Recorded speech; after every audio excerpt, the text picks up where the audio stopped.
sahlan, ahlan wa sahlan, ahlan wa sahlan, wa marhaban bikum.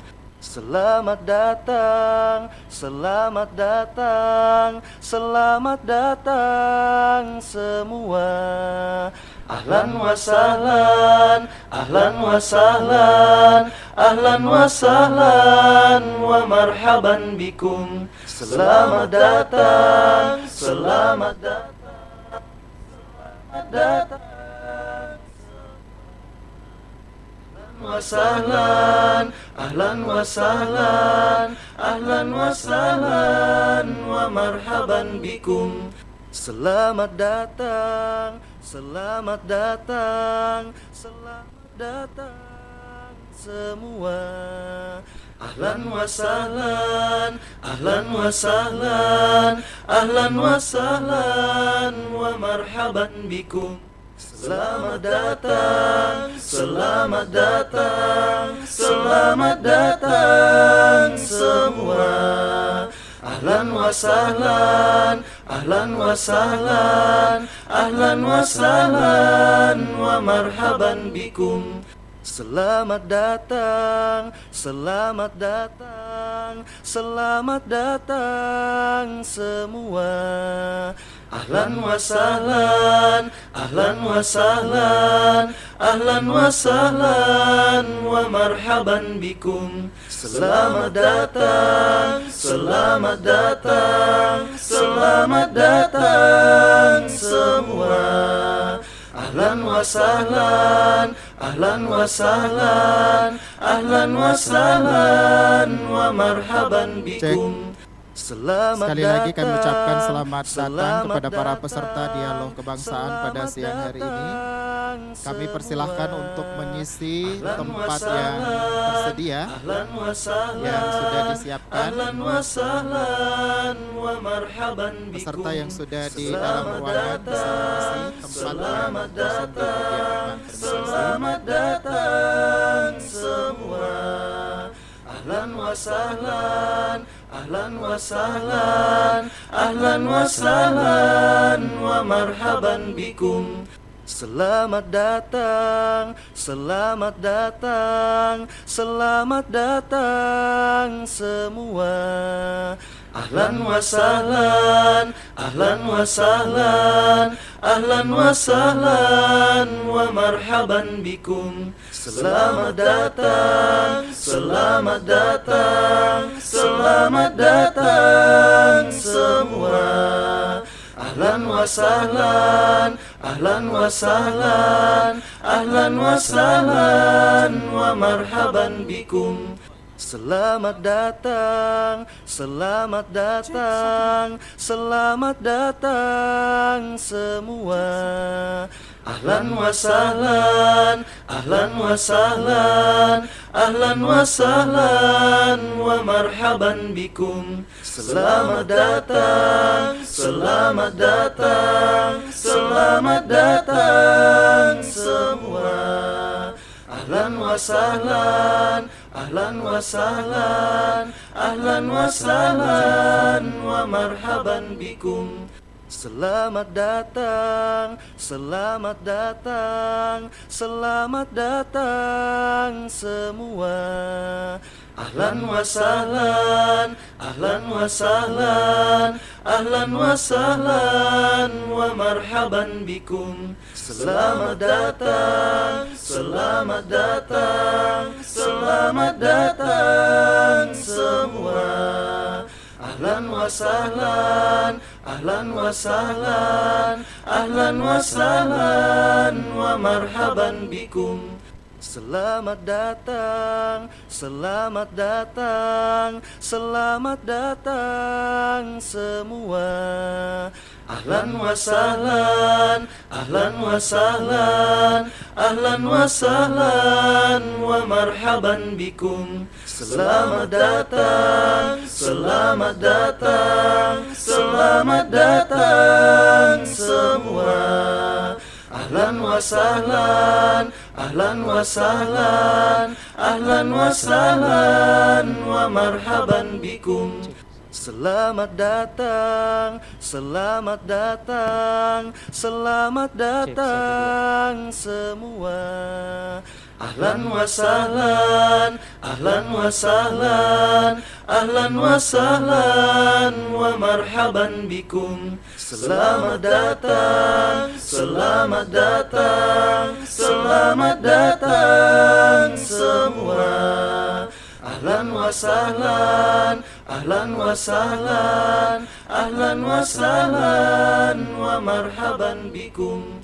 Selamat datang, selamat datang, selamat datang semua. Ahlan wa sahlan, ahlan wa sahlan, ahlan wa sahlan wa marhaban bikum. Selamat datang, selamat datang, selamat datang semua. Ahlan wa sahlan, ahlan wa sahlan, ahlan wa sahlan wa marhaban bikum. Selamat datang, selamat datang, selamat datang semua.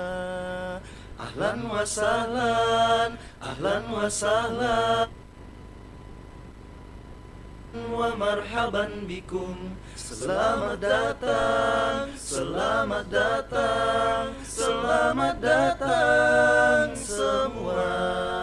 Ahlan wa sahlan, ahlan wa sahlan, ahlan wa sahlan wa marhaban bikum. Selamat datang, selamat datang, selamat datang semua.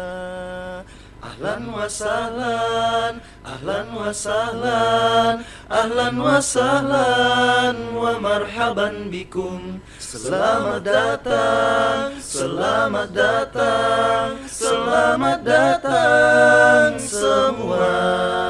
Ahlan wa sahlan, ahlan wa sahlan, ahlan wa sahlan wa marhaban bikum. Selamat datang kepada para peserta sekalian yang sudah berada di dalam ruangan. Kami mohon kesediaannya, insyaallah 5 menit lagi para tamu kita akan masuk ke dalam ruangan. Mohon perkenan untuk mengisi kursi yang kosong di depan. Para hadirin sekalian, mohon bantuan panitia untuk mengarahkan para peserta yang ada di dalam ruangan untuk mengisi kursi yang tersedia di depan. Selamat datang, selamat datang, selamat datang semua. Ahlan wa sahlan, ahlan wa sahlan, ahlan wa sahlan wa marhaban bikum. Selamat datang, selamat datang, selamat datang semua. Ahlan wa sahlan, ahlan wa sahlan, ahlan wa sahlan wa marhaban bikum. Selamat datang, selamat datang, selamat datang semua. Ahlan wa sahlan, ahlan wa sahlan, ahlan wa sahlan wa marhaban bikum. Selamat datang, selamat datang, selamat datang semua. Ahlan wa sahlan, ahlan wa sahlan, ahlan wa sahlan wa marhaban bikum. Selamat datang, selamat datang, selamat datang semua. Ahlan wa sahlan, ahlan wa sahlan, ahlan wa sahlan wa marhaban bikum. Selamat datang, selamat datang, selamat datang semua. Ahlan wa sahlan, ahlan wa sahlan, ahlan wa sahlan wa marhaban bikum. Selamat datang, selamat datang.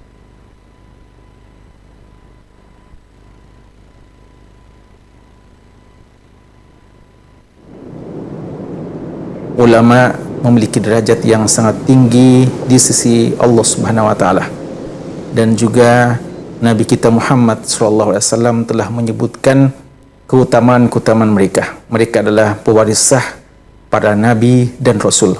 Ulama pada hakikatnya adalah mereka yang betul-betul mumpuni dengan ilmu mereka, dan mereka adalah orang-orang yang dekat dengan Allah, besar rasa takutnya kepada Allah, dan mereka adalah orang yang senantiasa hadir di tengah-tengah umat untuk memberikan pencerahan dan bimbingan kepada umat ini.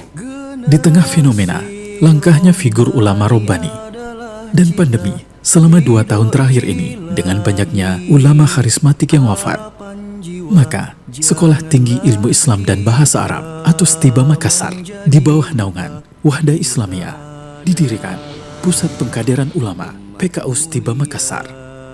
Sekolah Tinggi Ilmu Islam dan Bahasa Arab STIBA Makassar memberikan dukungan dan support akan keberlangsungan program kaderisasi ulama yang merupakan salah satu program unggulan di STIBA Makassar setelah program S1 yang ada di STIBA Makassar.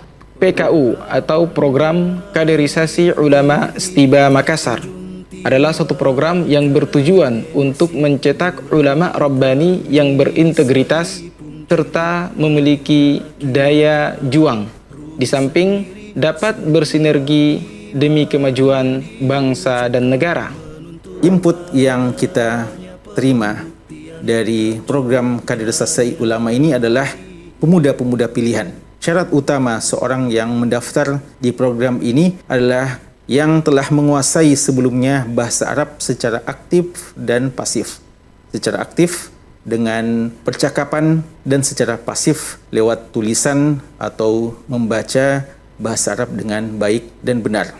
Dan juga kita prioritaskan mereka yang telah menghafal 30 juz Al-Quran.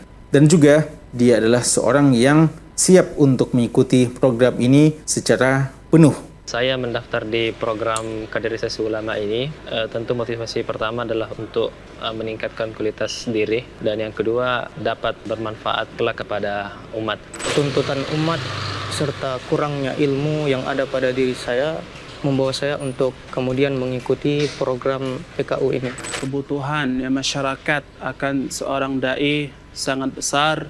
Kami ingin mendalami lagi ilmu agama ini dan menyebarkannya di tengah-tengah masyarakat. Selama 2 tahun, program kaderisasi ulama STIBA Makassar memberikan beberapa fasilitas kepada para peserta untuk menunjang tercapainya target PKU STIBA Makassar. Di antaranya, biaya gratis secara penuh dari awal hingga akhir program. Beasiswa pasca sarjana strata 2 juga dibiayai penuh oleh program PKU STIBA Makassar. Fasilitas akomodasi gratis seperti asrama dan konsumsi 3 kali sehari, dan juga tunjangan bagi mereka yang telah berkeluarga. PKU STIBA Makassar mendatangkan langsung ulama dari Timur Tengah untuk mengajar para peserta, baik secara offline maupun online, dan juga dibantu oleh beberapa dosen berpengalaman di bidangnya masing-masing yang secara umum telah menyelesaikan program doktoralnya. Kesan kondusif, suasana yang kondusif untuk belajar. Pertama karena sejak pagi sampai malam hari kami dikondisikan untuk terus belajar dengan jadwal yang cukup padat. Begitu pula guru-guru yang dihadirkan adalah guru-guru yang memiliki kredibilitas di dalam bidangnya. Kami merasakan perubahan yang signifikan dalam diri kami pribadi. Kita berharap dari program PKU, program kaderisasi ulama yang berada di STIBA Makassar akan melahirkan kader-kader ulama yang betul-betul memiliki karakteristik keulamaan dan kedalaman ilmu syar'i yang insya Allah dapat berkiprah di tengah-tengah kehidupan masyarakat. Setelah mengikuti program ini, kami berharap bisa mencapai tujuan. Ingin menjadi orang yang bermanfaat tentunya bagi kaum muslimin secara umum. Dapat pulang ke kampung halaman dan memberikan manfaat kepada mereka semua. Menjadi pelopor kebaikan di tengah-tengah masyarakat. Para ulama, para asatizah yang sekarang ini membimbing kita akan pergi meninggalkan kita, sehingga jika kita tidak bersiap-siap sejak sekarang, maka akan kesulitan di masa depan. Maka semoga dengan bergabungnya kami di program ini, kami bisa mempersiapkan diri untuk tujuan mulia tersebut. Program-program yang sangat ideal ini tentu saja tidak akan mungkin bisa kita wujudkan dengan sebaik-baiknya kecuali atas dasar taufik dan aun dari Allah Subhanahu wa taala. Kemudian setelah itu dengan doa-doa tulus dari seluruh kaum muslimin, kami mengajak untuk memberikan dukungan baik secara moral maupun material, dan itu semuanya insya Allah akan menjadi amal jariah bagi kita semuanya dan akan menjadi pemberat timbangan kita di hari kiamat kelak. Kita adalah umat mulia.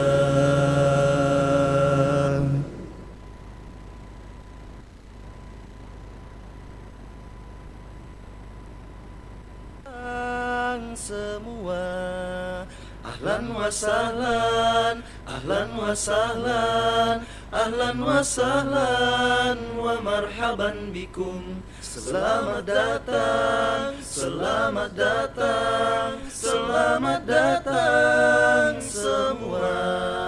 Ahlan wa sahlan, ahlan wa sahlan, ahlan wa sahlan wa marhaban bikum.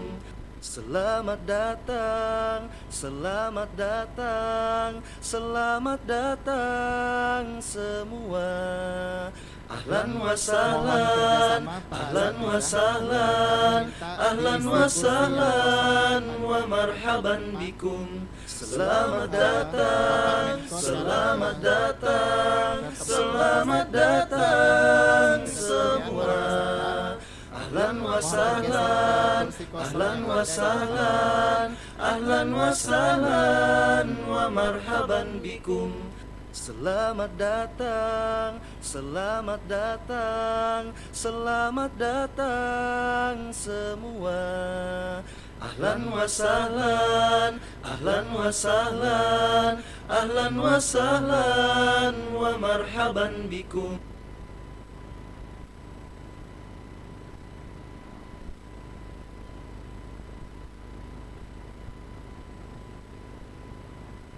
Selamat datang, selamat datang, selamat datang semua.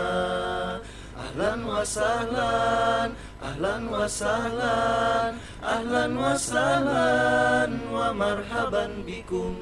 Selamat datang, selamat datang, selamat datang semua. Ahlan wa sahlan, ahlan wa sahlan, ahlan wa sahlan wa marhaban bikum. Selamat datang. Selamat datang kepada Bapak Menteri Koordinator Politik, Hukum dan Keamanan Republik Indonesia, Bapak Profesor Dr. Haji Mahfud MD, beserta seluruh rombongan di Kampus Sekolah Tinggi Ilmu Islam dan Bahasa Arab Stiba Makassar.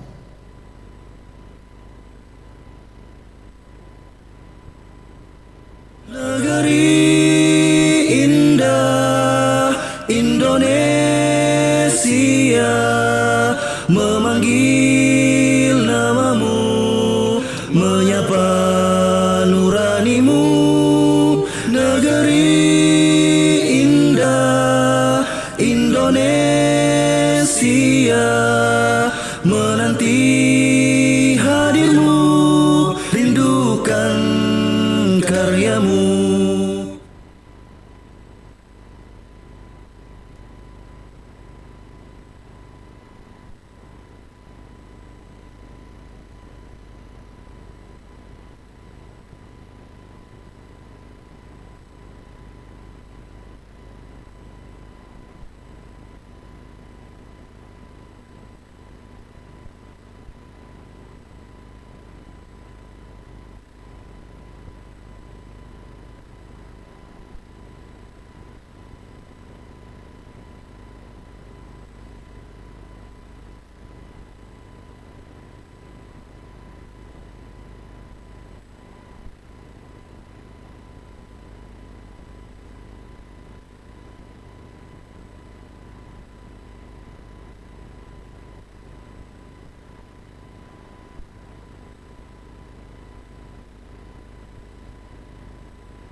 Negeri indah Indonesia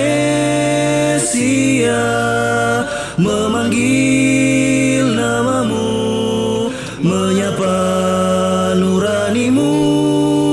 Negeri indah Indonesia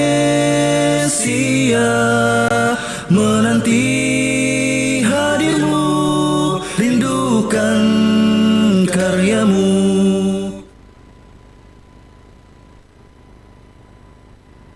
Bismillahirrahmanirrahim. Assalamualaikum warahmatullahi wabarakatuh. Alhamdulillahi rabbil alamin. Wassalatu wassalamu ala rasulillah wa ala alihi wa sahbihi ajmain, amma ba'd. Yang terhormat Menteri Koordinator Bidang Politik, Hukum dan Keamanan Republik Indonesia. Yang kami hormati Kepala Badan Nasional Penanggulangan Terorisme Republik Indonesia. Yang kami hormati Kepala Detasmen Khusus 88 Anti Terorisme Kepolisian Republik Indonesia. Yang kami hormati Ketua Majelis Ulama Indonesia Pusat. Yang kami hormati Pangdam 14 Hasanuddin.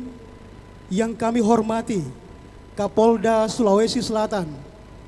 Yang kami hormati Pemimpin Umum Wahda Islamiyah, Ketua Dewan Syuro Wahda Islamiyah, Ketua Dewan Syariah Wahda Islamiyah, Ketua Dewan Pengurus Dewan Pengawas Keuangan Wahda Islamiyah, Ketua Harian Dewan Pengurus Pusat Wahda Islamiyah beserta seluruh jajarannya. Yang kami hormati Ketua Sekolah Tinggi Ilmu Islam dan Bahasa Arab Stiba Makassar beserta seluruh sivitas akademika Sekolah Tinggi Ilmu Islam dan Bahasa Arab Stiba Makassar. Yang kami hormati para undangan dan seluruh peserta dialog kebangsaan. Ahlan wa sahlan wa marhaban bikum. Selamat datang dalam acara dialog kebangsaan dengan tema dengan takwa dan komitmen pada konstitusi kita wujudkan NKRI Jaya dan Harmoni, yang diselenggarakan oleh Sekolah Tinggi Ilmu Islam dan Bahasa Arab Stiba Makassar bekerjasama dengan Dewan Pengurus Pusat Wahda Islamiyah pada hari ini, Jumat 19 Agustus tahun 2022. Alhamdulillah, segala puji bagi Allah Azza wa Jalla atas berkah rahmat dan hidayahnya. Di hari Jumat yang penuh berkah ini, kita diperkenankan berkumpul dalam acara dialog kebangsaan dengan menghadirkan keynote speaker Bapak Menteri Koordinator Bidang Politik, Hukum dan Keamanan Republik Indonesia, Yang Mulia Bapak Profesor Dr. Haji Muhammad Mahfud MD, bersama para pembicara lainnya, masing-masing Bapak Dr. Muammar Muhammad Bakri LCMA, Kepala Forum Koordinasi Pencegahan Terorisme Provinsi Sulawesi Selatan, yang mewakili Kepala Badan Nasional Penanggulangan Terorisme Republik Indonesia, Bapak Kombes Pol Ponco Ardani SH, Kepala Subdirektorat Kontra Ideologi Direktorat Pencegahan Densus 88 AT Polri, yang mewakili Kepala Densus 88 Anti Terorisme Kepolisian Republik Indonesia, Bapak Dr. Kiai Haji Sodikun MSI ME, Ketua Majelis Ulama Indonesia Pusat, dan Bapak Dr. Kiai Haji Muhammad Zaitun Rasmin LCMA, Pemimpin Umum Wahda Islamiyah. Hadirin yang kami hormati, lagu kebangsaan Indonesia Raya, hadirin dimohon berdiri.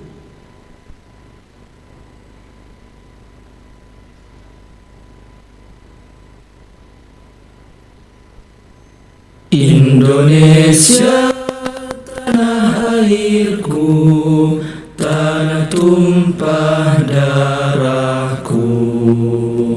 Di sanalah aku berdiri, jadi pandu ibuku. Indonesia kebangsaanku, bangsa dan tanah airku. Marilah kita bersama baru, Indonesia bersatu. Hiduplah tanahku, hiduplah negeriku, bangsaku, rakyatku semuanya. Bangunlah jiwanya, bangunlah badannya untuk Indonesia Raya. Indonesia Raya, merdeka, merdeka, tanahku, negeriku yang ku cinta. Indonesia Raya, merdeka, merdeka, hiduplah Indonesia Raya. Indonesia Raya, merdeka, merdeka, tanahku, negeriku yang ku cinta. Indonesia Raya, merdeka, merdeka, hiduplah Indonesia Raya. Hadirin dipersilakan duduk kembali.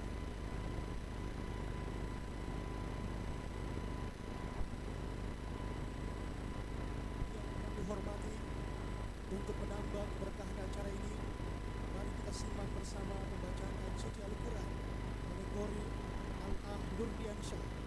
Beliau adalah mahasiswa Stiba Makassar, akan membacakan Quran Surah Al-Hujurat dimulai dari ayat 10 hingga 14. Kepada beliau disilakan.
عسى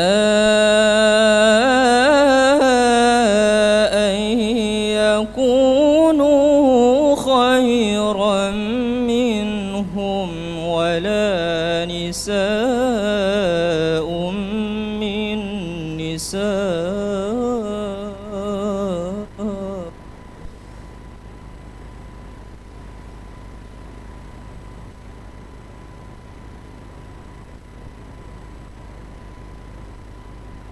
عسى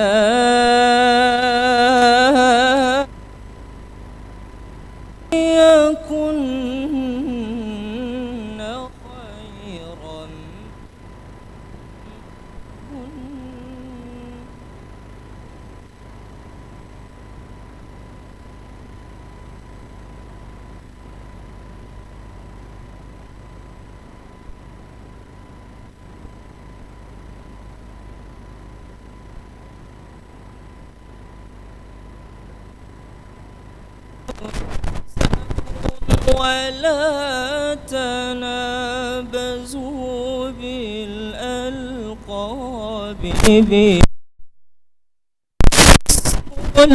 الفسوق بعد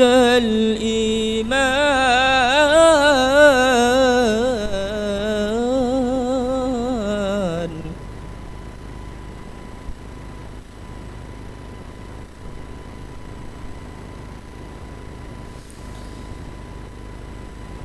ومن لم يتب فأولئك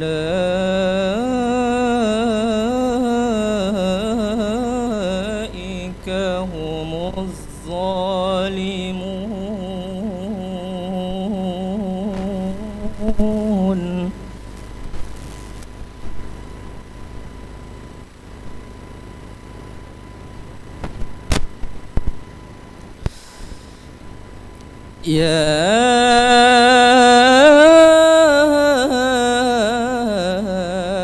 أيها الذين آمنوا اجتنبوا كثيرا من الظن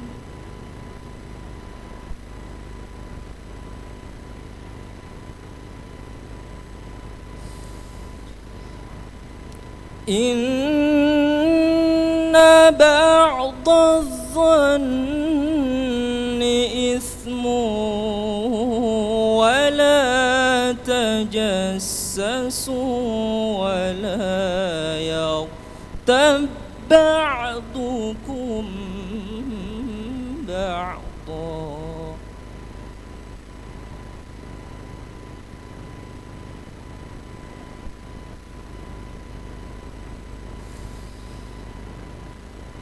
أيحب أحدكم أن يأكل لحم أخيه ميتا فكرهتموه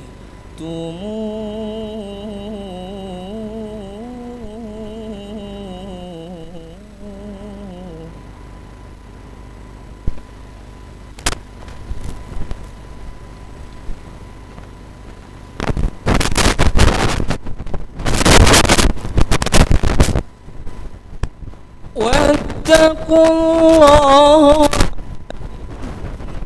إن الله تواب رحيم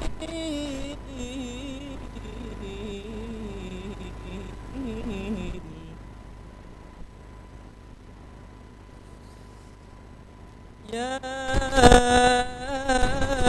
أيها الناس إنا خلقناكم من ذكر وأنثى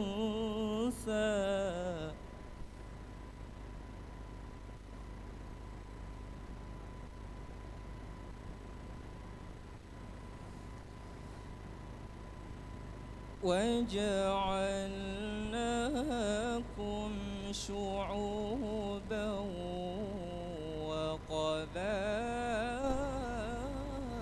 وقبائل لتعارفوا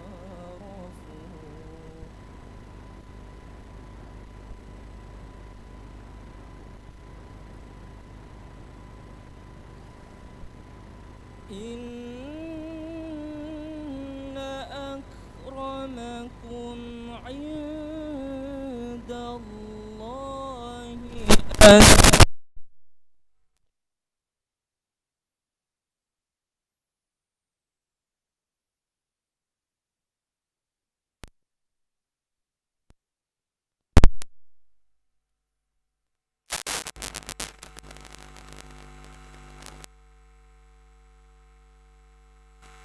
عند الله أتقاكم إن الله عليم خبير.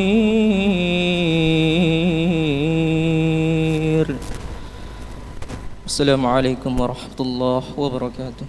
Negeri indah Indonesia Indonesia menanti hadirmu, rindukan karyamu. Tiada kata seindah doa, tiada doa seindah firman-firman Allah.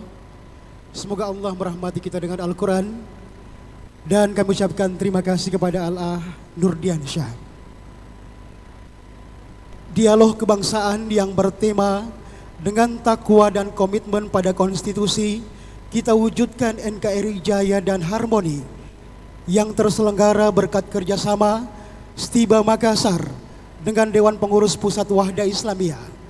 Hadirin sekalian, untuk mendapatkan gambaran umum kegiatan ini, mari kita simak bersama laporan penyelenggaraan kegiatan oleh Ketua Stiba Makassar, Al-Ustadz Haji Ahmad Hanafi Dain Yunta LCI MA PhD. Kepada beliau disilakan. Negeri indah Indonesia menanti hadirmu, rindukan karyamu.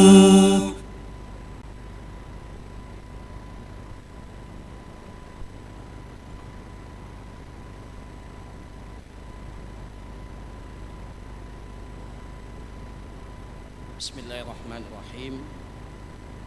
Alhamdulillah. Alhamdulillahilladzi bi ni'matihi tatimmus shalihat wa bi fadlihi wa karamihi tatanazzalu al-barakat war rahmat. Allahumma salli ala sayyidina Muhammadin wa ala alihi wa sahbihi wat tabi'in wa man tabi'ahum bi ihsan ila yaumiddin, amma ba'du. Yang terhormat Bapak Menteri Koordinator Bidang Politik, Hukum dan Keamanan RI, yang kami hormati Pemimpin Umum Wahda Islamiyah, yang kami hormati Ketua Majelis Ulama Indonesia Pusat, yang kami hormati Kepala Badan Nasional Penanggulangan Terorisme RI, dalam hal ini diwakili Ketua Forum Koordinasi Pencegahan Terorisme Sulawesi Selatan, yang kami hormati Kepala Detasmen Khusus Densus 88 Anti Terorisme Polri, dalam hal ini diwakili oleh Kasubdit Kontra Ideologi Ditcegah Densus 88 Anti Terorisme Polri, yang kami hormati Bapak Panglima Komando Daerah Militer 14 Hasanuddin, yang kami hormati Kepala Kepolisian Daerah Sulawesi Selatan, yang kami hormati Ketua Dewan Syura Wahda Islamiyah beserta jajarannya, yang kami hormati Ketua Dewan Syariah Wahda Islamiyah beserta jajarannya, yang kami hormati Ketua Harian Dewan Pengurus Pusat Wahda Islamiyah beserta jajarannya, yang kami hormati pimpinan dan sivitas akademika Stiba Makassar, yang kami hormati dan kami banggakan seluruh tamu undangan dan peserta dialog kebangsaan. Narasi kebangsaan dan keberagaman khususnya Islam sejatinya adalah sebuah kebersamaan yang tidak bisa dipisahkan. Sejarah lahirnya negeri ini mengajarkan pada dunia betapa indahnya nilai ketuhanan dan keimanan itu bertahta pada sila pertama Pancasila, yang merupakan kesepakatan anak bangsa untuk membentuk dan kemudian membangun bangsa dan negara ini. Sila pertama Pancasila, yaitu ketuhanan yang Maha Esa, menjiwai seluruh sila-sila berikutnya, yang dengannya bangsa Indonesia yang besar ini menjadi teladan bagi dunia bagaimana meramu kebersamaan yang indah. Namun ada sesuatu yang memprihatinkan kita, semua sebagai anak bangsa, yaitu adanya arus untuk mendegradasi nilai kebangsaan dalam semangat keberagaman, ataupun sebaliknya mereduksi nilai keberagaman dalam semangat kebangsaan. Memperhatikan fenomena ini di mana secara faktual telah memberi dampak bahkan dari sisi keamanan negara, maka Sekolah Tinggi Ilmu Islam dan Bahasa Arab dan Wahda Islamiyah sebagai bagian yang tidak terpisahkan dari umat dan bangsa ini merasa terpanggil untuk memberikan kontribusi dan merekatkan kedua nilai dan semangat ini, yaitu nilai dan semangat kebangsaan dan keberagamaan yang bukan hanya menjadi pilar namun sekaligus menjadi pondasi bagi kehidupan kita sebagai bangsa. Berlandaskan pemikiran ini, maka dipandang sangat positif menghadirkan acara dialog kebangsaan yang diisi oleh para ahlinya dari umara atau pemerintah, khususnya bidang hukum dan keamanan. Tentu saja peran ulama sangat signifikan sebagai mitra pemerintah yang dalam ajaran Islam kedua kelompok tersebut sebagai pilar utama untuk kebaikan, ketentraman, kesejahteraan serta kemakmuran suatu masyarakat, bangsa dan negara. Agar ide dan hati dapat bersinergi dan berpadu dalam harmoni yang indah, menjadi inspirasi bagi semua anak bangsa untuk menjaga NKRI jaya dengan takwa dan komitmen pada konstitusi serta perundang-undangan yang berlaku. Acara ini diselenggarakan oleh Sekolah Tinggi Ilmu Islam dan Bahasa Arab Stiba Makassar di bawah naungan Ormas Islam Nasional Wahda Islamiyah. Sekolah Tinggi Ilmu Islam dan Bahasa Arab Stiba Makassar merupakan institusi perguruan tinggi agama Islam yang berdiri sejak tahun 1998 di bawah naungan Yayasan Pesantren Wahda Islamiyah. Selanjutnya mendapatkan izin pendirian dengan SK Kopertais nomor 023 tahun 2002. Kemudian mendapatkan perpanjangan izin penyelenggaraan program studi perbandingan mazhab dan hukum berdasarkan SK Dirjen Pendidikan Islam nomor 1376 tahun 2014 pada tanggal 10 Maret 2014. Kemudian pada tanggal 22 November 2013 untuk pertama kalinya program studi sarjana perbandingan mazhab dan hukum Sekolah Tinggi Ilmu Islam dan Bahasa Arab Stiba Makassar dinyatakan terakreditasi dengan predikat akreditasi B oleh Badan Akreditasi Nasional Perguruan Tinggi BAN-PT berdasarkan surat keputusan BAN-PT. Kemudian pada tanggal 26 Februari 2019 BAN-PT kembali mengeluarkan SK nomor 207 garis miring SK BAN-PT garis miring Akred garis miring S garis miring Romawi 2 2019 yang memutuskan bahwa program studi sarjana perbandingan mazhab dan hukum Sekolah Tinggi Ilmu Islam dan Bahasa Arab Stiba Makassar dinyatakan terakreditasi dengan peringkat akreditasi B. Sampai saat ini Stiba Makassar telah memiliki sejumlah 2.443 mahasiswa dengan jumlah tenaga pengajar dan tenaga kependidikan 211 orang yang berasal dari berbagai wilayah di tanah air. Kegiatan ini bertajuk Dialog Kebangsaan dengan tema dengan takwa dan komitmen pada konstitusi serta hukum yang berlaku, kita wujudkan NKRI jaya dan harmoni. Peserta kegiatan ini dihadiri kurang lebih 650 orang yang terdiri dari sivitas akademika Stiba Makassar, pengurus dan kader Wahda Islamiyah, unsur pemerintah, pimpinan perguruan tinggi, ormas dan pondok pesantren, serta tokoh masyarakat. Demikian laporan yang dapat kami sampaikan. Ucapan terima kasih teriring doa jazakumullah khairan kepada seluruh pihak atas bantuan moral dan material baik secara langsung maupun tidak langsung sehingga kegiatan ini dapat kita selenggarakan pada hari ini. Tak lupa kami haturkan permohonan maaf atas segala kekurangan dan hilaf dalam penyelenggaraan kegiatan ini. Barakallahu fikum wa jazakumullahu khairan wa sallallahu ala nabiyyina Muhammad wa ala alihi wa sahbihi ajma'in wa akhiru da'wana anil hamdulillahi rabbil alamin. Assalamualaikum warahmatullahi wabarakatuh. Negeri indah Indonesia menanti hadirmu, rindukan karyamu. Kami ucapkan terima kasih kepada Ketua Stiba Makassar. Wahda Islamiyah sebagai bagian yang tidak terpisahkan dari umat dan bangsa Indonesia akan terus berkontribusi untuk negeri, merekatkan nilai semangat kebangsaan dan keagamaan dalam kehidupan bernegara. Hadirin, sambutan pimpinan umum Wahda Islamiyah sekaligus membuka acara dialog kebangsaan secara resmi kepada Bapak Dr. Kiai Haji Muhammad Zaitun Rasmin LCMA dengan hormat disilahkan. Negeri indah Indonesia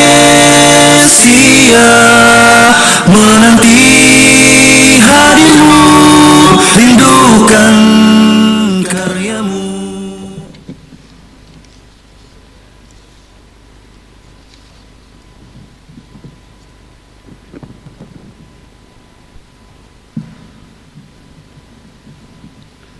Assalamualaikum warahmatullahi wabarakatuh. Alhamdulillahi wahdah, wassalatu wassalamu ala man la nabiyya ba'dah, wa ala alihi wa sahbihi wa mawala, wala hawla wala quwata illa billah. Yang kami muliakan dan kami cintai Bapak Menteri Koordinator Bidang Politik, Hukum dan Keamanan Republik Indonesia, guru kita Profesor Dr.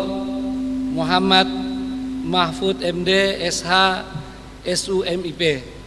Ahlan wa sahlan Prof sekali lagi atas nama seluruh peserta dialog dan seluruh keluarga besar Wahda Islamiyah mengaturkan rasa terima kasih yang setinggi-tingginya dan sebesar-besarnya atas perkenan Prof untuk hadir pada acara dialog kebangsaan ini sekaligus menjadi keynote speaker. Yang kami hormati Ketua Majelis Ulama Indonesia Pusat Bapak Kiai Haji Dr. Haji Sodikun MSI, Bapak Panglima Kodam Daerah Militer 14 Hasanuddin, yang sudah sering saya lihat foto beliau ya menerima teman-teman Wahda Islamiyah tapi baru ketemu. Terima kasih Pak.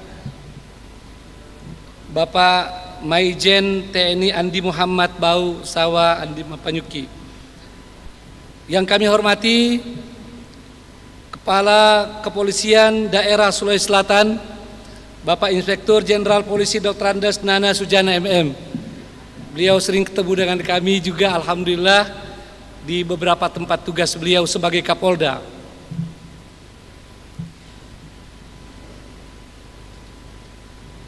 Bapak yang mewakili Badan Nasional Penanggulangan Terorisme Dr. Kiai Haji Muammar Muhammad Bakri.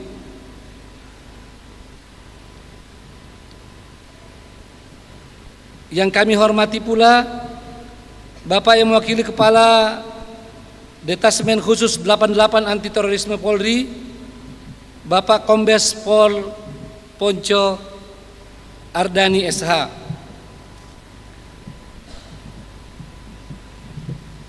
Bapak Kepala Kantor Agama Sulawesi Selatan atau yang mewakili,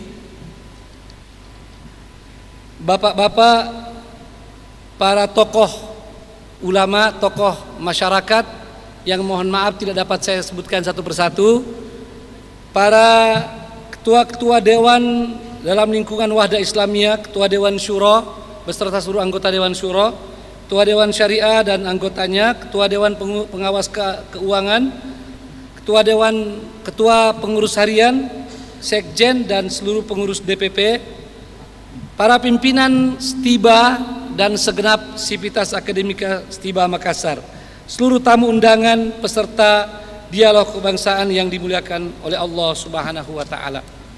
Saya tentu tidak akan berlama-lama dalam sambutan ini karena semua sudah rindu mendengarkan langsung arahan dari Bapak Menko Polhukam Prof. Mahfud MD dalam tema yang sangat penting. Dan ini kita katakan min taufiqillah, dari taufik Allah, dari petunjuk Allah SWT. Kita memilih tema yang pas dengan keynote speakernya. Temanya dengan takwa dan komitmen pada konstitusi. Kita wujudkan NKRI Jaya yang harmoni. Ini sangat tepat sebab beliau bahkan sebelum menjadi Menko Polhukam telah menjadi pengawal konstitusi sebagai ketua MK, dan sebelumnya sebagai pengawal keamanan sebagai Menhankam ya di awal-awal reformasi. Alhamdulillah ini adalah merupakan petunjuk dari Allah SWT. Dan izin Pak Menko serta hadirin sekalian, saya sedikit menyampaikan tentang Wahda Islamiyah sebagai ormas nasional yang didirikan dan terdaftar secara resmi di Kementerian Dalam Negeri Republik Indonesia tahun 2002, berasaskan Islam dan Pancasila, berlandaskan pada paham Ahlus Sunnah wal Jamaah, yang membawa misi yang sangat penting dan saya berharap ditampilkan nanti di layar, misi Wahda Islamiyah untuk mencerdaskan kehidupan bangsa, untuk mewujudkan masyarakat yang adil dan sejahtera, untuk menjaga dan meningkatkan kualitas hidup umat manusia termasuk dengan generasi dalam pembinaan keluarga yang baik. Begitu pula untuk turut menjaga negara kesatuan Republik Indonesia menjadi negara yang dapat kita sampai pada tujuan baldatun thayyibatun wa rabbun ghafur. Wahda Islamiyah sejak awal sangat peduli dengan masalah-masalah kebangsaan. Dan ini alhamdulillah telah menjadi salah satu karunia Allah buat kami, khususnya di masyarakat Sulawesi Selatan yang dahulu sering dikenal juga sebagai salah satu daerah yang sering bergolak. Bahwa Sulawesi Selatan kadang-kadang disebut dengan beberapa daerah lain di Indonesia sebagai tempat yang dalam istilah sebagian orang rawan atau apa ya. Kehadiran Wahda Islamiyah alhamdulillah telah menunjukkan sesuatu yang sangat kami syukuri, dapat membantu kaum muslimin khususnya generasi muda untuk memahami Islam yang benar dengan wawasan kebangsaan yang baik. Kalau ingin saya sampaikan terlalu panjang dan saya sendiri sebagai pemateri nanti, sedikit saja sebagai contoh. Alhamdulillah di Wahda Islamiyah landasannya adalah ilmu. Di dalam amaliyah kami, ilmu yang kemudian dikembangkan dengan dakwah dan seterusnya dengan pendidikan, sosial dan berbagai amal soleh. Kemudian hal tersebut tidak pernah terlepas dari wawasan kebangsaan kita sebagai warga negara, sebagai anak bangsa. Dan karenanya kami sangat peduli dengan masalah-masalah kebangsaan berkenaan dengan keutuhan dan persatuan bangsa dan negara, juga berkenaan dengan nilai-nilai moral, nilai akhlak dan penegakan hukum. Sebagai contoh Pak Menko, saya waktu pulang dari Medina tahun 1995, kami sudah memulai merintis dakwah waktu itu dalam bentuk Yayasan Wahda Islamiyah. Saya kaget ketika banyak pembicaraan teman-teman tentang Forbes, forum bersama. Apa itu? Forum bersama untuk menangkap gembong-gembong perampok, ya, yang dikasih tanda rumah mereka di malam hari lalu dieksekusi. Saya datang dan saya tampil menyampaikan itu tidak benar. walaupun perasaan dari kebanyakan rakyat yang selama ini menganggap bahwa para perampok itu begitu semena-mena melakukan tindakannya, perasaan mereka begitu gembira dengan gerakan Forbes itu. Saya tampil dan begitu pula dengan para dai wahda mengatakan itu tidak benar. Sebab walaupun pada awalnya yang jadi sasaran adalah gembong perampok, tapi ini bisa menjadi fitnah di masa akan datang. Suatu ketika orang hanya karena benci pada seseorang lantas mengajak teman-temannya dan mengatakan itu sebagai gembong perampok. Apalagi ini sudah jelas tidak benar secara hukum karena itu adalah perbuatan main hakim sendiri, walaupun mereka kerjakan secara bersama-sama. Waktu itu kami sampaikan jangan main hakim sendiri, kami rame-rame kok Ustadz. Ya, bukan itu yang dimaksud dengan main hakim sendiri, itu adalah tanpa putusan pengadilan. Yang kedua, alhamdulillah berbagai kegiatan yang kami lakukan di dalam memberikan pemahaman tentang wawasan kebangsaan. Singkat saja, sejak menjelang Muktamar ketiga Wahda Islamiyah, kami meluncurkan gerakan yang namanya Sejuta Cinta untuk Indonesia. Alhamdulillah mendapatkan sambutan yang luar biasa dari masyarakat Indonesia, dari Sabang sampai Merauke, di mana kami melakukan roadshow ya di ibu kota provinsi. Juga Wahda Islamiyah selalu menyampaikan pesan nasihat kepada para pemuda untuk menjaga agar tidak terlibat dalam kegiatan terorisme dan ekstremisme, termasuk puluhan dari surat pernyataan kecaman yang dibuat Wahda Islamiyah atas setiap tindakan terorisme, baik yang terjadi di dalam negeri maupun yang ada di luar negeri. Begitu pula dengan berbagai kegiatan-kegiatan kebangsaan lainnya yang alhamdulillah di Wahda Islamiyah sangat diperhatikan. Misalnya ketika ada kegiatan-kegiatan bersama yang dilakukan oleh pemerintah baik pusat maupun daerah, maka Wahda Islamiyah dan telah menjadi arahan bagi seluruh pengurus dan kader untuk ikut serta dalam kegiatan-kegiatan tersebut, untuk menunjukkan bahwa kita benar-benar adalah bahagian dari bangsa ini dan bisa bekerja sama dengan seluruh komponen anak bangsa. Ini sedikit contoh-contoh yang kami ingin sampaikan kepada Prof. Juga sebagai catatan terakhir, bahkan terakhir ini kami ingin sampaikan, ada berbagai isu, ada berbagai kecurigaan, mungkin juga fitnah terhadap Wahda Islamiyah, dikaitkan dengan radikalisme, bahkan mungkin dikaitkan dengan terorisme. Itu semua kami terima dengan penuh kesabaran. Dan alhamdulillah kami terbuka. Wahda Islamiyah menerapkan manajemen, open management, terbuka. Tidak ada sesuatu pun yang tersembunyi, bisa diperiksa. Dan alhamdulillah bahwa sampai hari ini tidak satu pun dari pengurus Wahda Islamiyah atau kader Wahda Islamiyah yang dinyatakan terlibat atau terikut di dalam suatu kegiatan terorisme atau radikalisme. Dan bagi kami, kesalahpahaman atau mungkin isu atau fitnah itu bahagian dari ujian.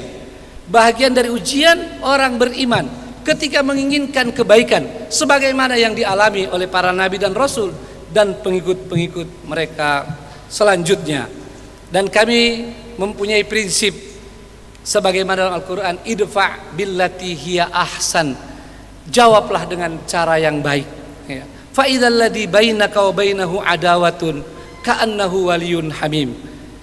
Orang-orang yang mungkin sebelumnya salah paham bisa menjadi sahabat setia. Dan alhamdulillah lebih 20 tahun perjalanan Wahda Islamiyah, kami tidak pernah memberikan respon yang negatif kepada isu-isu itu. Dan alhamdulillah hari ini Bapak Menko Polhukam sendiri bisa hadir di kampus Tiba Wahda Islamiyah. Mudah-mudahan sebagai salah satu dari balasan Allah SWT atas kesabaran dan ketabahan kami menghadapi isu itu. Demikian, Dan saya tadi diminta membuka, tapi saya mohon Pak Menko sekaligus membuka acara ini sebelum beliau menyampaikan arahan-arahan sebagai keynote speaker pada acara dialog kebangsaan ini.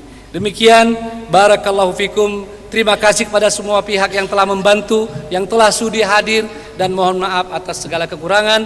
Wassalamualaikum warahmatullahi wabarakatuh. Negeri indah Indonesia menanti hadirmu, rindukan karyamu.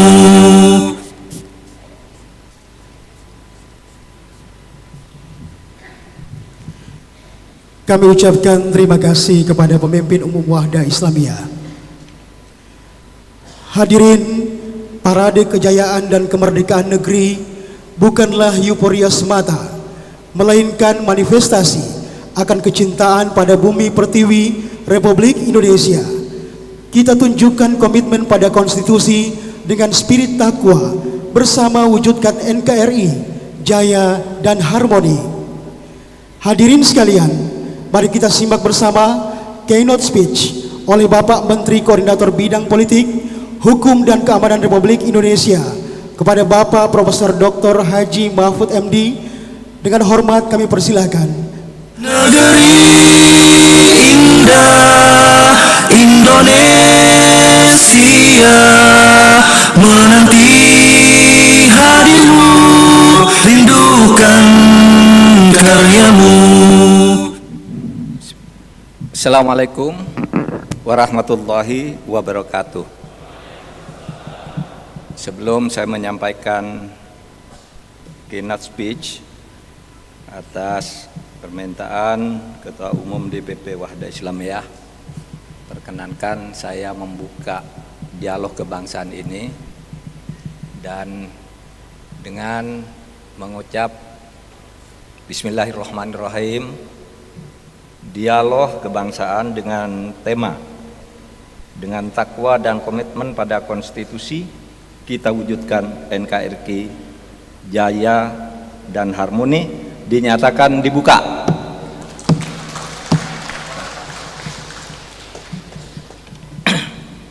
Saudara sekalian yang terhormat, Dr. Kiai Haji Muhammad Zaitun Rasmin, LCMA, Ketua Umum DPP Wahdah Islamiyah. Kemudian Bapak Pangdam 14 Hasanuddin Makassar, Bapak Kapolda Sulawesi Selatan, kemudian Ketua Sekolah Tinggi Ilmu Islam dan Bahasa Arab STIBA, Bapak Ahmad Hanafi Dain Yunta PSD, kemudian pimpinan Majelis Ulama Indonesia, Deputi dari BNPT dan Densus 88, serta hadirin yang berbahagia. Saudara, saya menyambut gembira dan sungguh terharu dengan dialog kebangsaan yang memilih tema dengan takwa komitmen pada konstitusi, dengan takwa dan komitmen pada konstitusi kita wujudkan NKRI. Jadi ada kata takwa, ada kata konstitusi, ada kata NKRI. Ini 3 variabel penting yang harus kita ingat. Ini menjadi lebih penting bagi saya karena dulu ketika musim pandemi itu Pak ya, saya diundang dalam sebuah muktamar yang kemudian tidak jadi karena pandemi. Saya memastikan hadir, tapi saya tanya ke Pak BG dulu, Pak Budi Gunawan. Pak Budi Gunawan itu kepala BIN. Pak, saya mau ke Wahda Islamiyah, Jamiah Wahda Islamiyah di Makassar.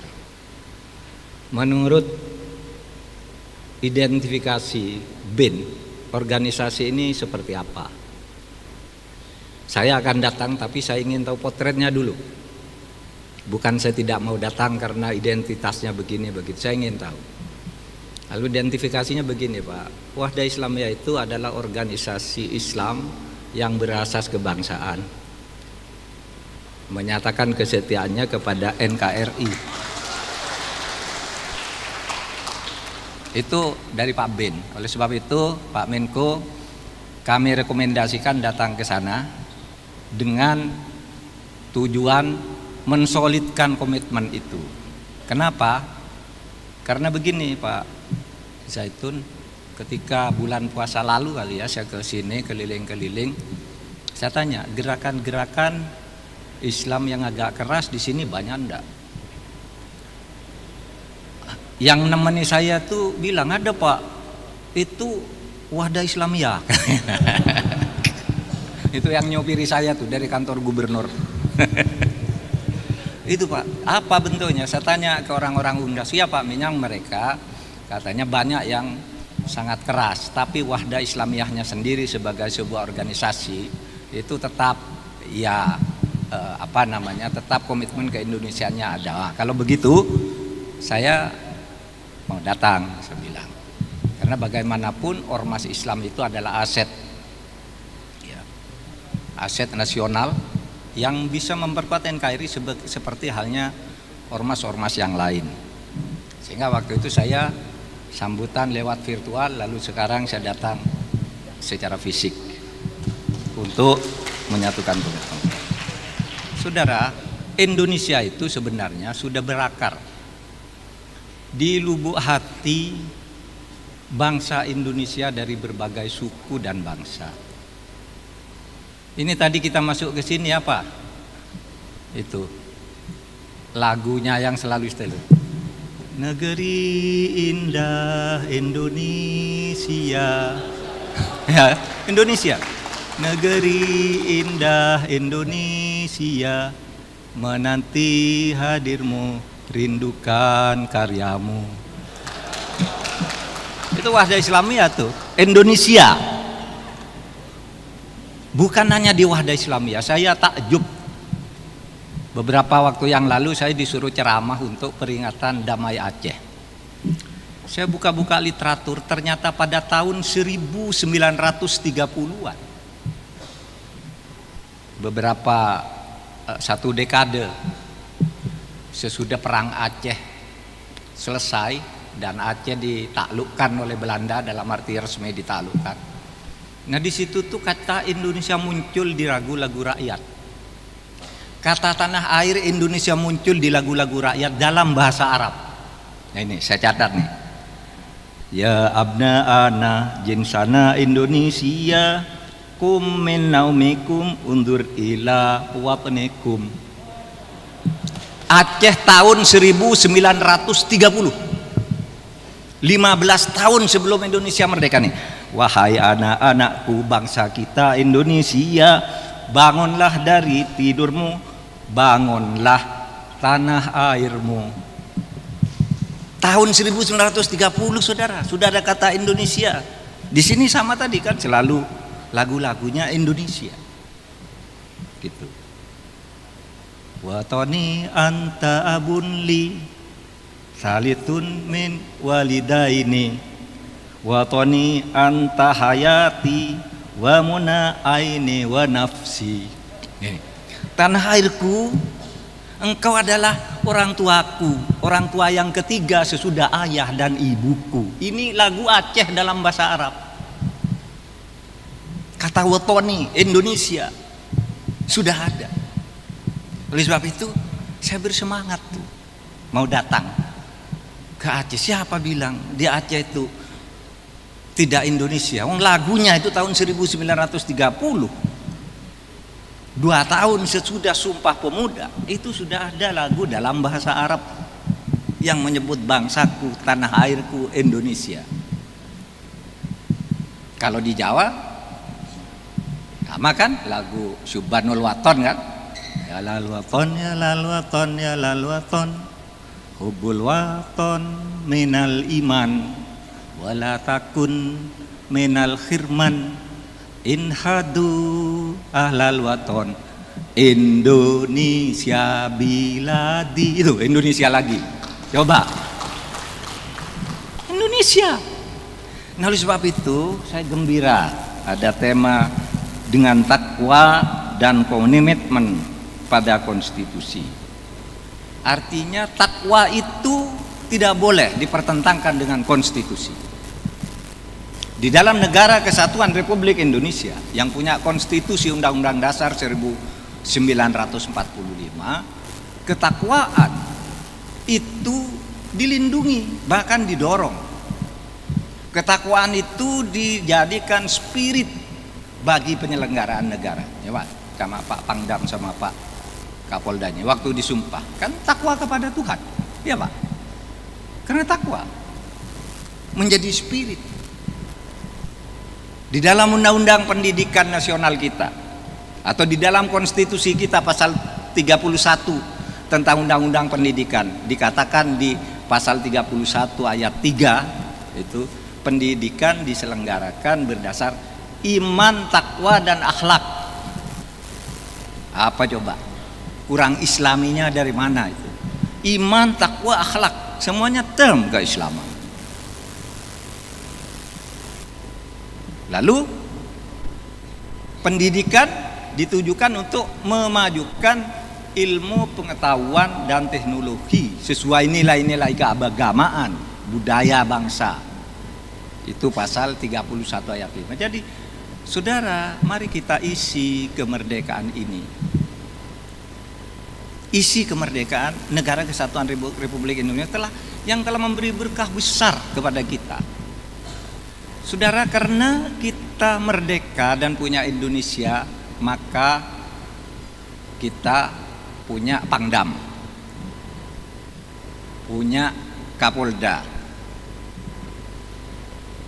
Dulu ndak ada Indonesia, ndak bisa kok mau jadi Pangdam, jadi Kapolda, jadi Polsek aja ndak bisa. Tapi begitu merdeka, sekolah kamu, sekolah semua. Ayo didik, jaga negerimu. Lalu yang di bidang keagamaan ada Ustadz Zaitun Rasmin. Semua maju tuh, yang dari keagamaan, tentara, polisi, guru, semuanya maju. Karena apa? Karena kita hidup di negara merdeka namanya Negara Kesatuan Republik Indonesia, di mana setiap orang itu dilindungi hak-hak beragamanya. Dengan segala harga, negara ini melindungi hak beragama setiap warga negara di sini. Itu, oleh sebab itu saya bilang, siapa sih orang kok sering bilang di Indonesia itu ada Islamofobia? Mana ada? Kalau oleh negara ndak ada. Kalau ada Pak, orang dibilang pakai celana cingkrang dibilang kadrun, lah itu bukan pemerintah yang bilang, itu sesama rakyat sendiri. Iya toh. Masa pemerintah bilang enggak apa-apa tuh kamu pakai celana cingkrang, pakai aja. Boleh. Pak, kalau pakai cadar dibilang pakaian gurun, yang bilang siapa? Bukan pemerintah. Yang bilang ya paling Abu Janda kan gitu. Kalau pemerintah kan enggak. Lah kalau itu dianggap Islamofobia, maka di negara kita juga ada Kristenfobia kan Pak ya. Kalau ada orang ke kampung bawa beras dibilang kristenisasi, kan sama aja. Ada orang beribadah pakai kemenyan gitu dibilang syirik, itu kan Hindufobia. Tapi negara tidak pernah bersikap Islamofobia, tidak pernah bersikap Kristenfobia, tidak pernah bersikap Hindufobia, Buddhafobia atau fobia-fobia yang lain. Negara ini melindungi hak setiap warga negara untuk melaksanakan ajaran agamanya masing-masing. Karena Indonesia ini bukan negara sekuler. Meskipun juga Indonesia bukan negara agama, tapi negara berketuhanan. Saudara, untuk meyakinkan ini saya ingin kilas balik sebagai bekal bagi kita semua. Ketika gagasan Indonesia merdeka mulai dikumandangkan, itu Bung Karno menulis di majalah Panji Islam Medan, yang isinya itu kata Bung Karno begini, kata Bung Karno, besok kalau Indonesia merdeka harus menjadi negara sekuler, tidak boleh agama ikut ngurus-ngurus negara. Itu kata Bung Karno, ditulis di dalam majalah Panji Islam tahun 1938. Itu judulnya Mengapa, ya, mengapa Turki memilih menjadi negara sekuler. Itu hebat, kata Bung Karno, hebat. Lalu Bung Karno nulis lagi, masyarakat modern, masyarakat kapal terbang dan masyarakat unta. Kata Bung Karno, kalau kita mau jadi negara merdeka harus menjadi negara modern, jangan menjadi masyarakat unta seperti di Timur Tengah, kata Bung Karno. Tidak boleh itu. Kok Islam mau jadi dasar negara? Itu Bung Karno pada tahun 1938. Ya. Bung Karno itu aktivis Muhammadiyah, jangan dibilang dia tidak Islam. Islamnya kental dia, Islamnya bagus, sholatnya rajin. Dia juga yang bangun Masjid Istiqlal, dia juga yang namanya diabadikan di Maroko sebagai pejuang Islam, pejuang dari tokoh Islam. Tapi Bung Karno tahun 38 itu bilang tidak boleh negara Islam, kita seperti Kemal Atatürk, sekuler itu bagus. Di situ muncul tokoh-tokoh Islam. Tokoh-tokoh Islamnya siapa? Nasir, Ki Bagus, Wahid Hasim.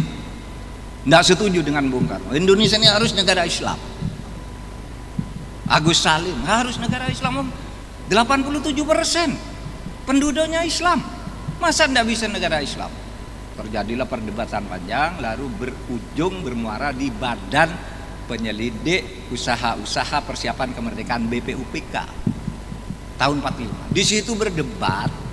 Akhirnya apa saudara? Akhirnya kedua pihak sadar. Bung Karno yang memang cerdas dan luar biasa itu menyatakan iya ya, tidak mungkin Indonesia ini menjadi negara sekuler, kata Bung Karno. Tidak mungkin. Kenapa? Di sini agama sudah hidup di berbagai tempat sejak berapa tahun, tidak mungkin jadi negara sekuler, kata Bung Karno. Tetapi juga tidak mungkin jadi negara Islam, karena di sini, kata Bung Karno, orang yang beragama bukan hanya Islam. Terus gimana? Nah, tokoh-tokoh Islam seperti Nasiriyah, ya kita tidak boleh dong maksa-maksa orang lain menjadi negara Islam. Lalu dicapailah negara kebangsaan ini. Negara kebangsaan Indonesia ini apa namanya? Religious Nation State namanya. Negara kebangsaan yang berketuhanan, yang religius. Semua agama dilindungi.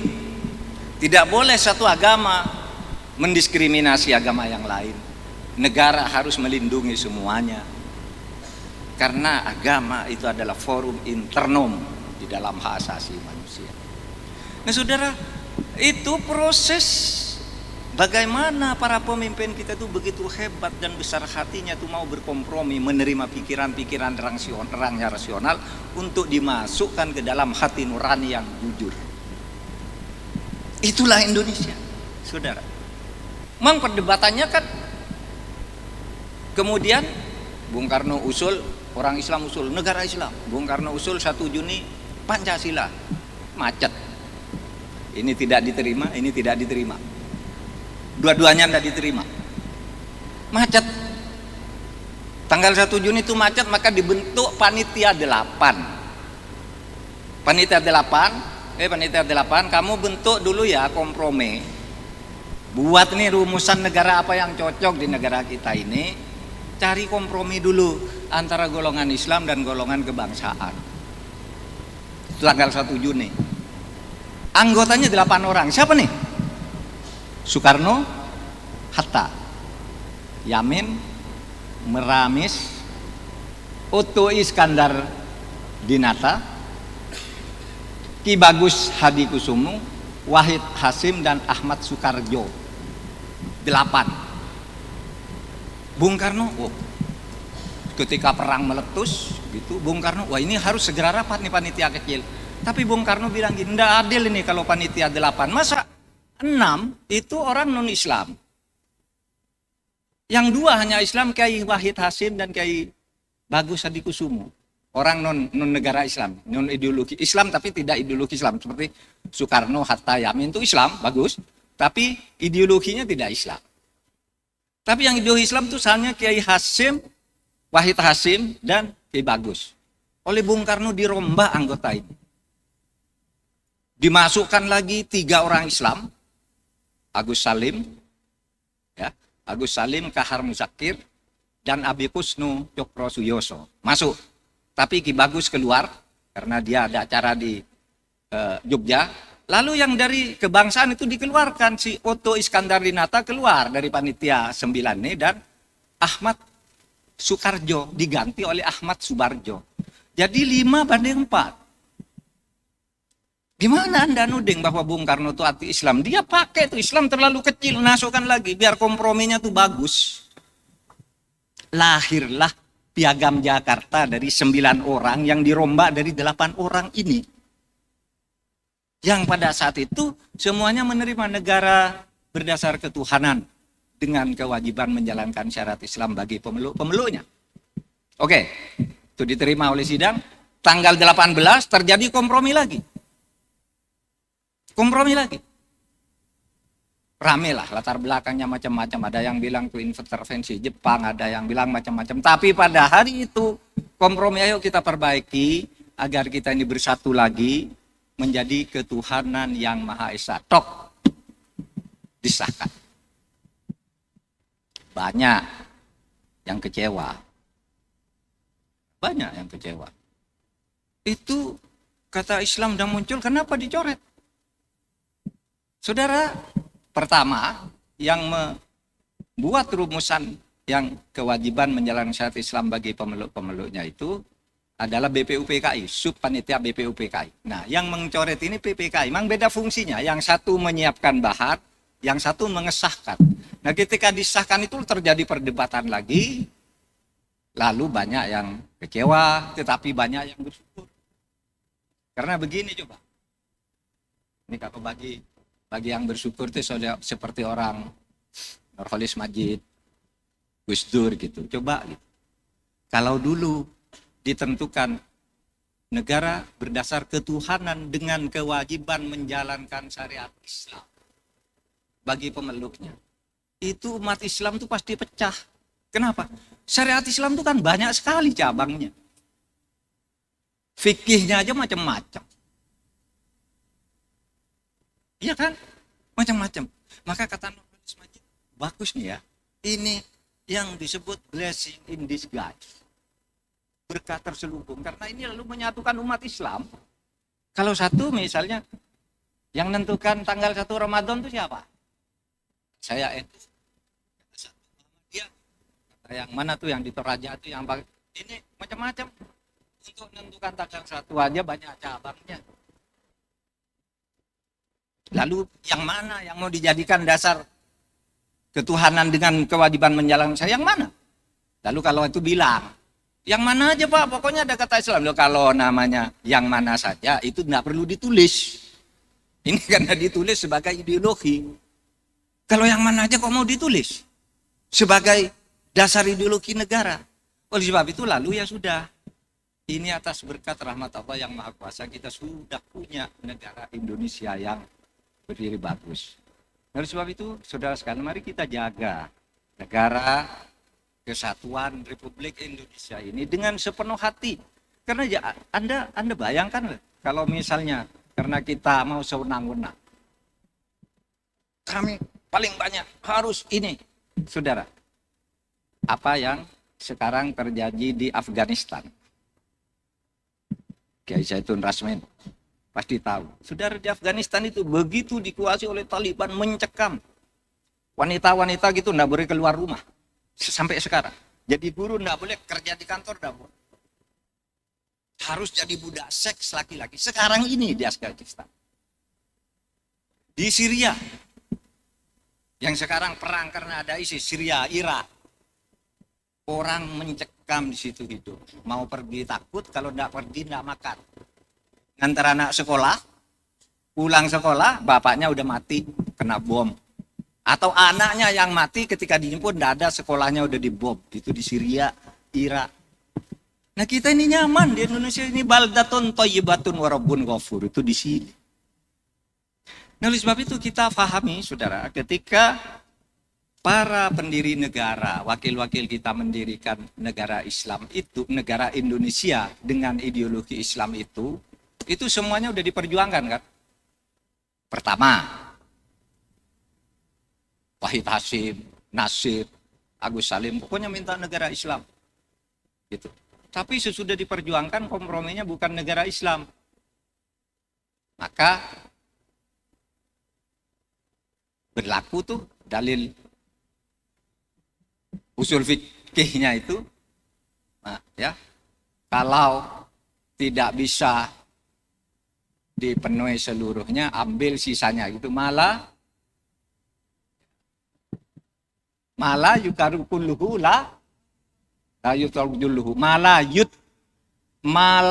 yudaroku kulluhu la yudaroku kulluhu. Kalau kamu tidak bisa ambil semua, ambil nih yang bisa. Kalau kamu tidak bisa mendirikan konsep-konsep yang katamu bagus itu, tapi ternyata secara diskusikan itu tidak bagus-bagus juga, maka mari masuk ke pekerjaan-pekerjaan yang mungkin itu. Apa itu? Negara Kesatuan Republik Indonesia. Dalil syar'i. Terus gimana Pak? Cara memperjuangkan nilai-nilai Islam itu. Itu. Dalilnya adalah al-ibratu fil Islam bil jauhar la bil madhar. Patokan dasar perjuangan Islam itu substansinya aja, enggak usah simbol-simbolnya, udah nantilah simbol-simbol itu. Sekarang substansinya. Hukum harus ditegakkan, negara harus adil, pemimpin harus amanah, korupsi harus diberantas, lingkungan hidup dibersihkan, bekerja sama, tolong menolong. Nah itulah substansi ajaran Islam yang semuanya masuk di dalam apa yang disebut maqasidus syar'i. Maqasidus syar'i itu apa? Tujuan berdirinya negara, maksud syarat didirikannya negara menurut Islam itu ada 5. Hifdzuddin, memelihara kemurnian atau kebebasan beragama. Lalu yang kedua, hifdzun nafas, menjaga jiwa. Tidak boleh orang dipaksa atau dilarang beragama. Yang kedua, jangan sembarang membunuh orang, menjaga jiwa. Hifdzun nafs. Hifdzul mal, menjaga harta benda, hak milik, harus dijaga oleh negara, milik orang. Hifdzul akal, akal. Kemudian menjaga hifdzul akal itu termasuk kebebasan akademis, kebebasan berpendapat, jangan mabuk-mabukan dan seterusnya. Dan hifdzun nasab, menjaga keturunan. Nah ini sudah ada semua tuh di situ. Sehingga saudara, mari kita jaga negara Kesatuan Republik Indonesia ini sebagai milik kita bersama, tempat kita hidup bersama, ya, negeri indah Indonesia ini yang kita selalu tunggu kehadirannya dan selalu rindukan karyanya. Nah, terakhir, saudara, mumpung ada para kiai, ketika Nabi Muhammad mendirikan negara Madinah sebagai pengganti negara Yasrib, kota Madinah sebagai pengganti kota Yasrib yang kemudian disebut sebagai negara polis, negara kecil. Beliau membuat proklamasi yang terdiri dari 1 pembukaan dan 47 pasal. Apa proklamasinya itu? Proklamasinya adalah Piagam Madinah. Piagam Madinah itu ya proklamasi. Kan proklamasi, kami bangsa Indonesia dengan ini menyatakan kemerdekaan Indonesia.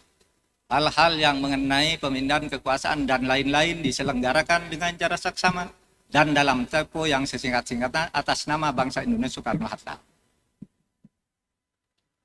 Dilengkapi dengan 37 pasal Undang-Undang Dasar. Nabi Muhammad dulu udah membuat hal seperti itu. Namanya Piagam Madinah. Apa coba nih Piagam Madinah nih? Bandingkan dengan proklamasi. Hadza kitabu min Muhammadin sallallahu alaihi wasallam. Inilah proklamasi, inilah ketetapan, inilah keputusan dari Nabi Muhammad atas nama umat Islam. Rasulullah sallallahu alaihi wasallam. Proklamasi. Bainal mu'minin wal muslimin wa Quraisyin wa Yasrib wa man tabi'ahum falahiqu bihim. Antar ini proklamasi dari Muhammad antara orang mukmin, muslim, orang Yasrib, orang Quraisy dan para pengikutnya yang agamanya beragam, sukunya beragam, lahiqu bihim, bersatu. Menyatakan kemerdekaan, lahiqu bihim, wajahada ma'hum, dan berjuang bersama mereka. Sama kan dengan proklamasi?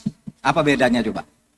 Dengan proklamasi kemerdekaan Indonesia, apa bedanya? Itu cuma satu bahasa Indonesia, satu bahasa Arab. Itu yang dibuat oleh Nabi Muhammad. Tidak percaya, lihat nanti apa isi piagam Madinah. 47 pasal, 24 pasal, saudara, itu menyangkut perlindungan atas hak-hak orang non-Islam. Yang 23 pasal itu hal-hal yang menjadi kebutuhan bersama. Tidak ada diskriminasi, dibaca aja nanti. Sehingga dikatakan di situ wahum ummatun wahidatun bainan nas. Mereka ini adalah umat yang satu, satu bangsa, satu komunitas yang disebut geopolitik Madinah di antara geopolitik yang ada di dunia yang dibuat oleh manusia. Sama, saudara. Apa yang dibangun di situ? Yang dibangun di situ adalah kosmopolitanisme, kesewargaan. Mengakui orang yang berbeda itu sebagai saudara kita, punya hak yang sama dengan kita. Itu yang dilakukan oleh Nabi Muhammad. Sehingga kita orang, kita nih orang perempuan nanti diinjak-injak nih kalau Islam jadi negara. Orang ibu-ibu tuh sudah ribut semua. Lalu Nabi Muhammad bilang ke Siti Aisyah. Aisyah bilang tuh kepada ibu-ibu, ngapain takut kepada Islam? Saya tuh diutus bukan untuk menghancurkan agama Nasrani, agama Yahudi, enggak. Karena kata Nabi Muhammad, innama bu'ithu lid-dini al-hanifiyah as-samhah. Saya diutus membawa agama yang lurus, hanif, tetapi juga toleran terhadap perbedaan. Tasamuk tadi, tulisan di tujuan al-wahdah ini. Jamiyah al-wahdah al-islamiyah. Nah itulah saudara, mari kita jaga Republik ini sebagai sebuah rahmat. Jangan sampai seperti di Afghanistan, orang pada takut sekarang ini. Sudah tidak tahu yang mana yang pemerintah, yang mana yang bukan. Pokoknya orang pegang senjata itu sudah ngaku pemerintah di sana, nembak. Perempuan keluar tembak. Ada pertemuan gitu, enggak boleh tuh ada perempuan kalau di Afghanistan, diusir, tempatmu bukan di sini. Enggak boleh sekolah, enggak boleh ngajar. Sekarang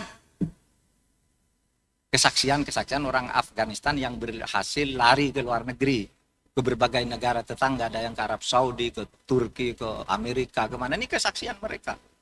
Takut, seram di sana hidupnya. Sedangkan Indonesia ini hidup indah. Itu tadi negeri indah Indonesia, kan negerinya indah, damai dan sebagainya. Sehingga mari kita bekerja sama, bagi-bagi tugas agar Indonesia maju dan tahun 2045 betul-betul menjadi Indonesia emas. Ya, Pak Kiai dan para hadirin sekalian, demikian dari saya. Saya tidak bisa ikut dialog terus karena saya juga ada pertemuan lain di Makassar. Terima kasih atas kehadiran dan perhatiannya semua. Kita nanti bisa saling kontak untuk kemajuan bersama. Ya, saya Pak Majelis Ulama, saya itu punya misi membawa 5 sampai 7 ulama Indonesia ini ke India pada bulan November. Nanti saya hubungi ormas-ormas apa yang bisa ikut di situ. Itu untuk memberi pengertian. Di India itu terjadi penganiayaan yang besar-besaran terhadap umat Islam.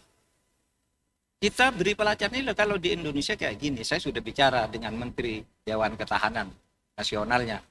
Saya ada rencana kerjasama tanda tangan kerjasama pertahanan, saya bilang saya mau bawa ulama. Anda bisa berdiskusi bagaimana tolerannya umat Islam Indonesia terhadap orang Hindu. Kenapa orang Islam di sini Anda perlakukan seperti itu? Padahal kalau kami mau bisa kok, kami besar. Tapi kami punya ajaran toleransi dan kemanusiaan di negeri ini. Sekian. Assalamualaikum warahmatullahi wabarakatuh. Kami mohon kesediaan Bapak Menteri untuk tetap di atas panggung. Selanjutnya penyerahan cenderamata oleh pimpinan umum Wahda Islamiyah kepada Bapak Menteri Koordinator Bidang Politik, Hukum, dan Keamanan Republik Indonesia didampingi oleh Ketua Stiba Makassar.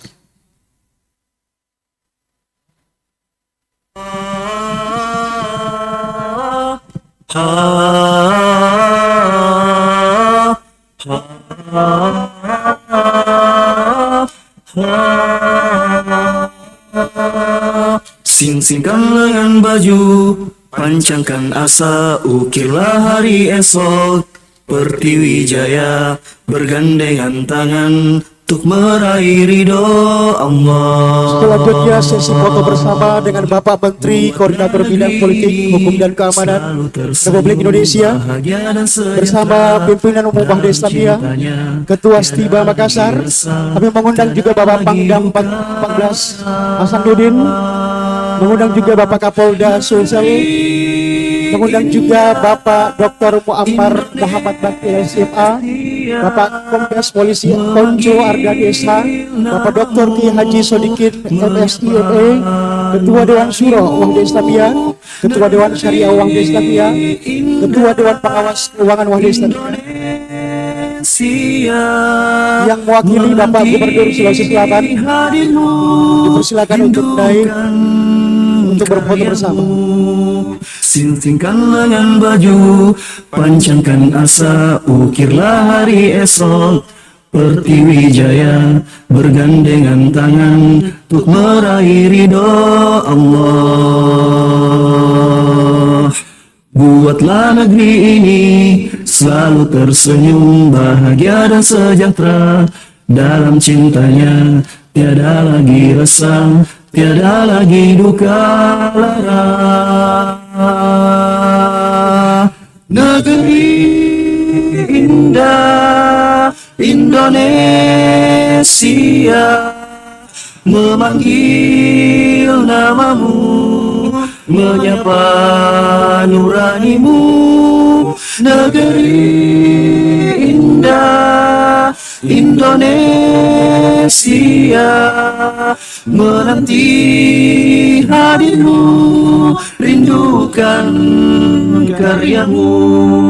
Sing-singkan lengan baju, pancangkan asa, ukirlah hari esok. Pertiwi Jaya bergandengan tangan untuk meraih ridho Allah. Buatlah negeri ini selalu tersenyum, bahagia dan sejahtera. Dalam cintanya tiada lagi resah, tiada lagi duka. Tiada lagi resah, tiada lagi duka lara. Negeri indah Indonesia menanti hadirmu, rindukan karyamu. Hadirin yang kami hormati, acara selanjutnya istirahat sholat asar. Kami persilakan kepada seluruh hadirin tamu undangan untuk melaksanakan sholat asar. Dan insya Allah setelah sholat asar kita akan memasuki sesi dialog kebangsaan bersama para narasumber kita. Insya Allah pada pukul 16 waktu Indonesia Tengah. Sekali lagi pada pukul 16 waktu Indonesia Tengah. Untuk tempat sholat asar dapat dilaksanakan di dua tempat. Di Gedung Ummu Salamah lantai 2 dan di Masjid Anas bin Malik Stiba Makassar. Sekali lagi diingatkan kembali agar seluruh para peserta dialog kebangsaan untuk dapat hadir kembali pada pukul 16 waktu Indonesia Tengah untuk mengikuti sesi inti dialog kebangsaan bersama narasumber yang telah hadir bersama kita pada sore hari ini. Dan untuk tempat sholat asar bisa dilaksanakan di dua tempat, di gedung Ummu Salamah lantai 2 dan di Masjid Anas bin Malik Stiba Makassar. Diucapkan terima kasih. Wassalamualaikum warahmatullahi wabarakatuh. Negeri indah Indonesia menanti hadirmu, rindukan karyamu.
بسم الله الرحمن الرحيم الحمد لله الذي أنزل على عبده الكتاب ولم يجعل له عوجا قيما لينذر بأسا شديدا من لدنه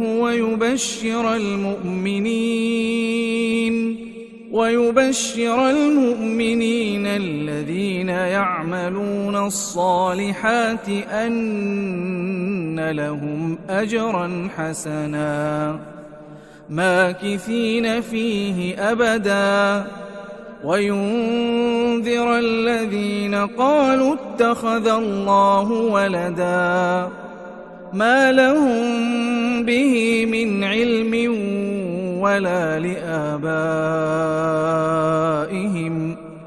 كبرت كلمة تخرج من أفواههم إن يقولون إلا كذبا فلعلك باخع نفسك على آثارهم إن لم يؤمنوا بهذا الحديث أسفا إنا جعلنا ما على الأرض زينة لها لنبلوهم أيهم أحسن عملا وإنا لجاعلون ما عليها صعيدا جرزا أم حسبت أن أصحاب الكهف والرقيم كانوا من آياتنا عجبا إذ أوى الفتية إلى الكهف فقالوا ربنا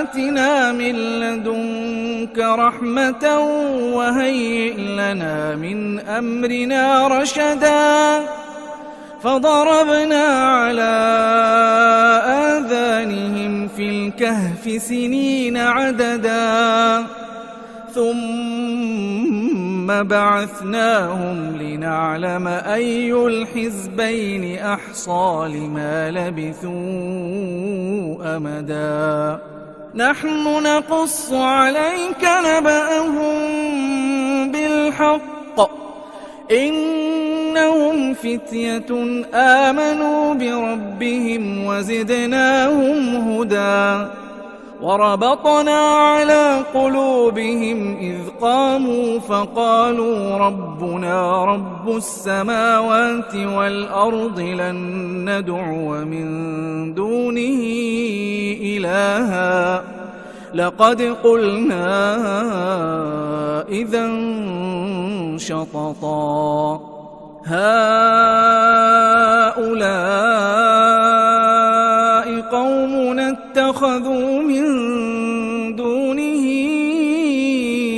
آلهة لولا يأتون عليهم بسلطان بين فمن أظلم ممن افترى على الله كذبا وإذا اعتزلتموهم وما يعبدون إلا الله فأووا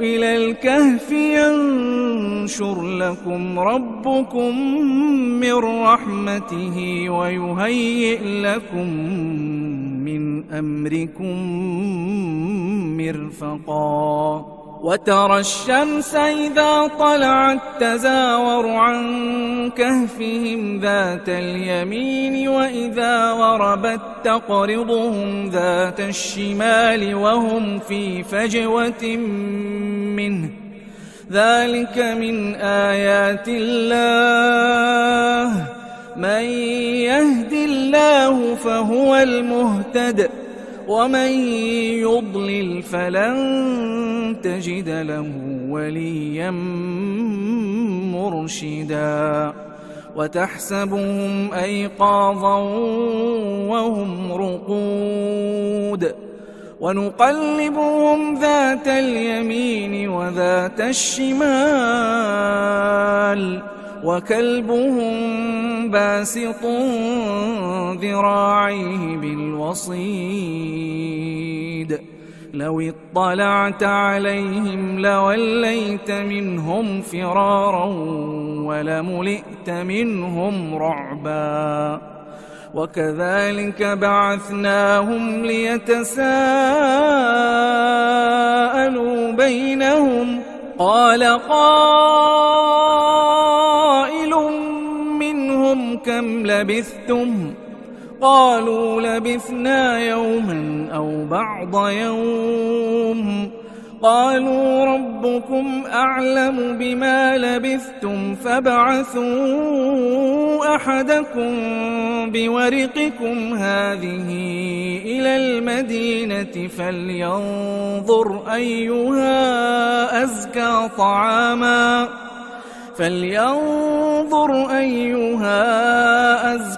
طعاما فليأتكم برزق منه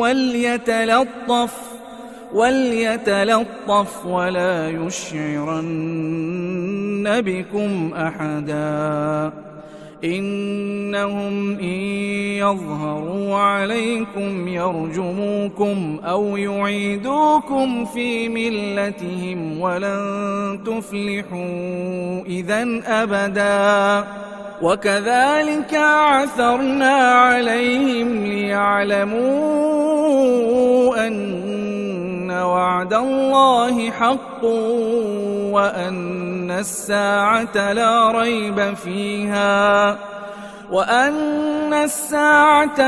ريب فيها إذ يتنازعون بينهم أمرهم فقالوا ابنوا عليهم بنيانا ربهم أعلم بهم قال الذين غلبوا على أمرهم لنتخذن عليهم مسجدا سيقولون ثلاثة رابعهم كلبهم ويقولون خمسة سادسهم كلبهم رجما بالغيب ويقولون سبعة وثامنهم كلبهم قل ربي أعلم بعدتهم ما يعلمهم إلا قليل فلا تمار فيهم إلا مراء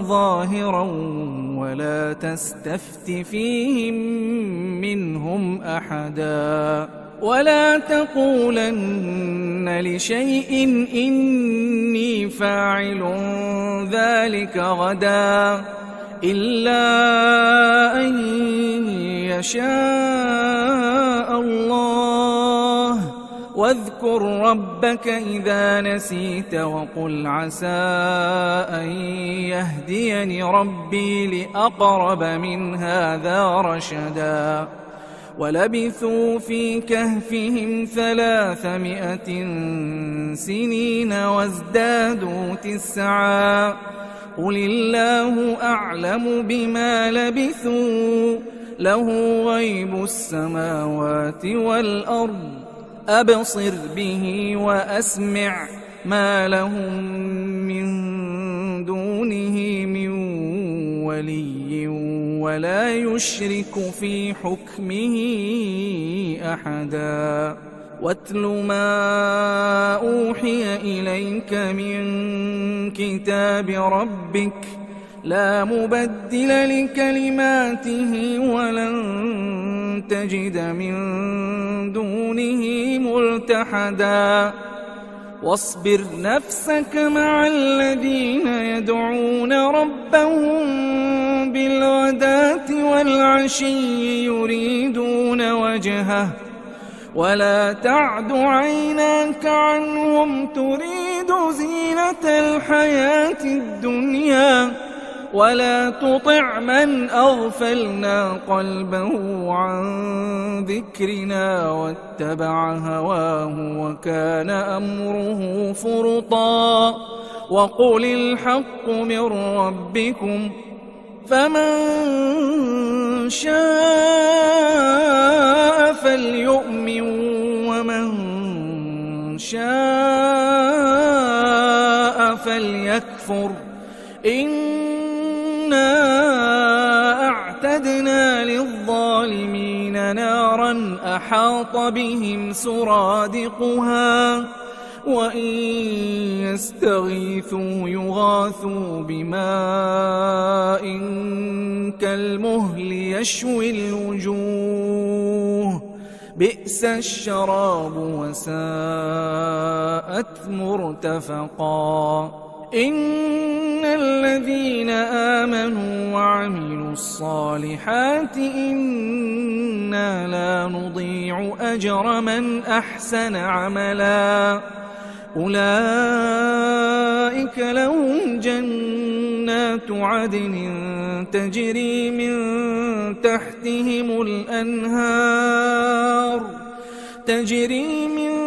تحتهم الأنهار يحلون فيها من أساور من ذهب ويلبسون ثيابا خضرا من سندس واستبرق متكئين فيها على الأرائك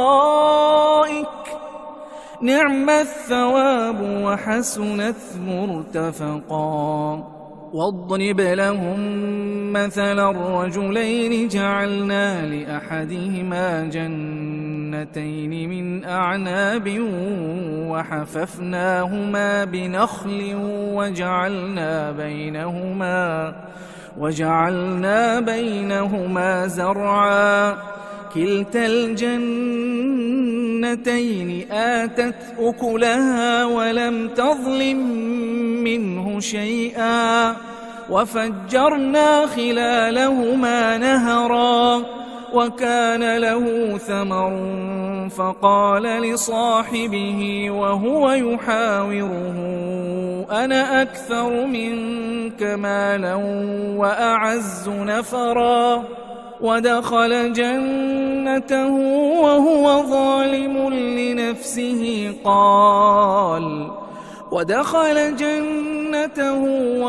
ظالم لنفسه قال ما أظن أن تبيد هذه أبدا وما أظن الساعة قائمة ولئن رددت إلى ربي لأجدن خيرا منها منقلبا قال له صاحبه وهو يحاوره أكفرت بالذي خلقك من تراب ثم من نطفة ثم سواك رجلا لكن هو الله ربي ولا أشرك بربي أحدا ولولا إذ دخلت جنتك قلت ما شاء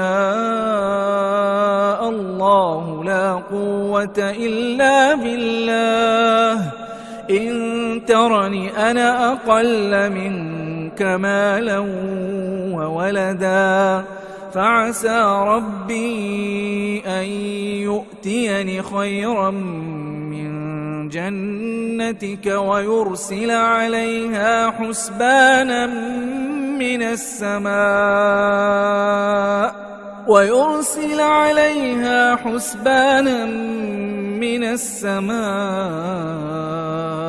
فتصبح صعيدا زلقا أو يصبح ماؤها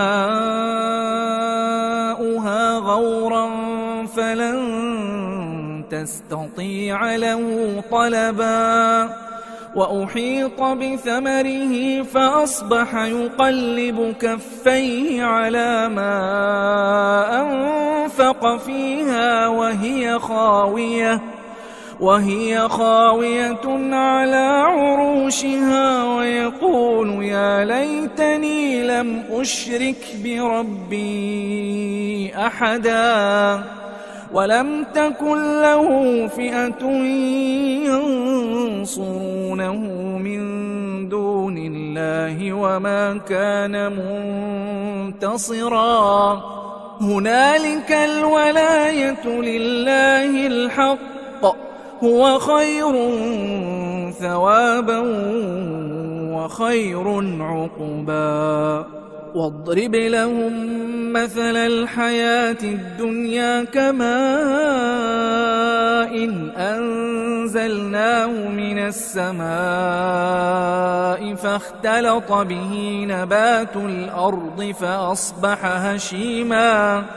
فاختلط به نبات الأرض فأصبح هشيما تذروه الرياح وكان الله على كل شيء مقتدرا المال والبنون زينة الحياة الدنيا والباقيات الصالحات خير عند ربك ثوابا وخير أملا ويوم نسير الجبال وترى الأرض بارزة وحشرناهم فلم نغادر منهم أحدا وعرضوا على ربك صفا لقد جئتمونا كما خلقناكم أول مرة بل زعمتم أن لن نجعل لكم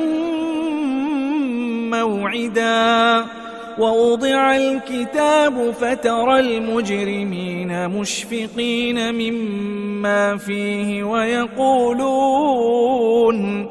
ويقولون يا ويلتنا ما لهذا الكتاب لا يغادر صغيرة ولا كبيرة إلا أحصاها ووجدوا ما عملوا حاضرا ولا يظلم ربك أحدا وإذ قلنا للملائكة اسجدوا لآدم فسجدوا إلا إبليس كان من الجن ففسق عن أمر ربه أفتتخذونه وذريته أولياء من دوني وهم لكم عدو بئس للظالمين بدلا ما أشهدتهم خلق السماوات والأرض ولا خلق أنفسهم وما كنت متخذ المضلين عضدا ويوم يقول نادوا شركائي الذين زعمتم فدعوهم فلم يستجيبوا لهم وجعلنا بينهم موبقا ورأى المجرمون النار فظنوا أنهم واقعوها ولم يجدوا عنها مصرفا ولقد صرفنا في هذا القرآن للناس من كل مثل وكان الإنسان أكثر شيء جدلا وما منع الناس أن يؤمنوا إذ جاءهم الهدى ويستغفروا ربهم إلا أن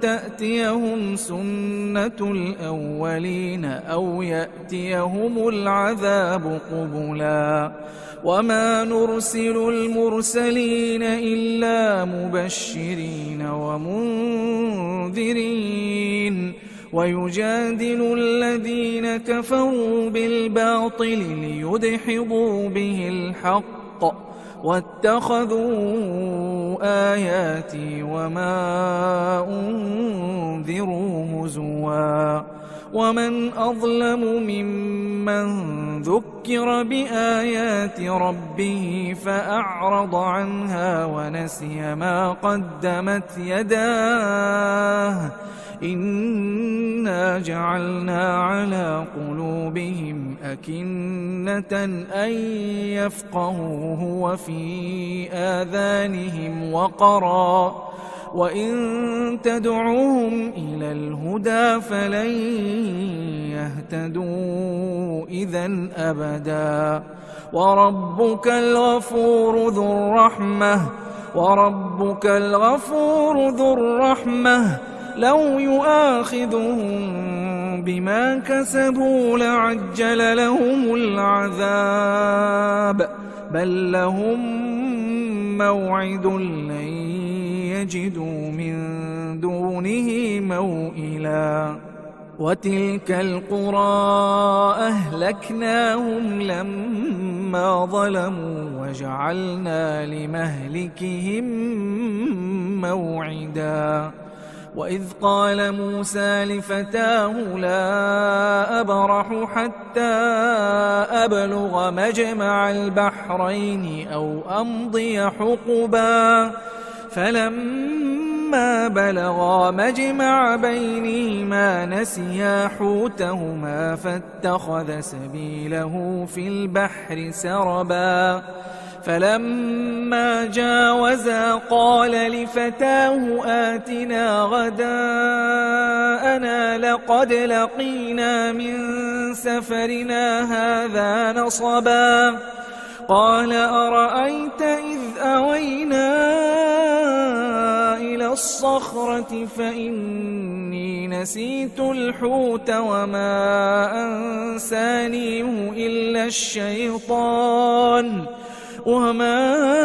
أنسانيه إلا الشيطان أن أذكره واتخذ سبيله في البحر عجبا قال ذلك ما كنا نبغي فارتدا على آثارهما قصصا فوجدا عبدا من عبادنا آتيناه رحمة من عندنا وعلمناه من لدنا علما قال له موسى هل أتبعك على أن تعلمني مما علمت رشدا قال إنك لن تستطيع معي صبرا وكيف تصبر على ما لم تحط به خبرا قال ستجدني إن شاء الله صابرا ولا أعصي لك أمرا قال فإن اتبعتني فلا تسألني عن شيء حتى أحدث لك منه ذكرا فانطلقا حتى إذا ركبا في السفينة خرقها قال أخرقتها لتغرق أهلها لقد جئت شيئا إمرا قال ألم أقل إنك لن تستطيع معي صبرا قال لا تؤاخذني بما نسيت ولا ترهقني من أمري عسرا فانطلقا حتى إذا لقيا غلاما فقتله قال أقتلت نفسا زكية بغير نفس لقد جئت شيئا نكرا قال ألم أقل لك إنك لن تستطيع معي صبرا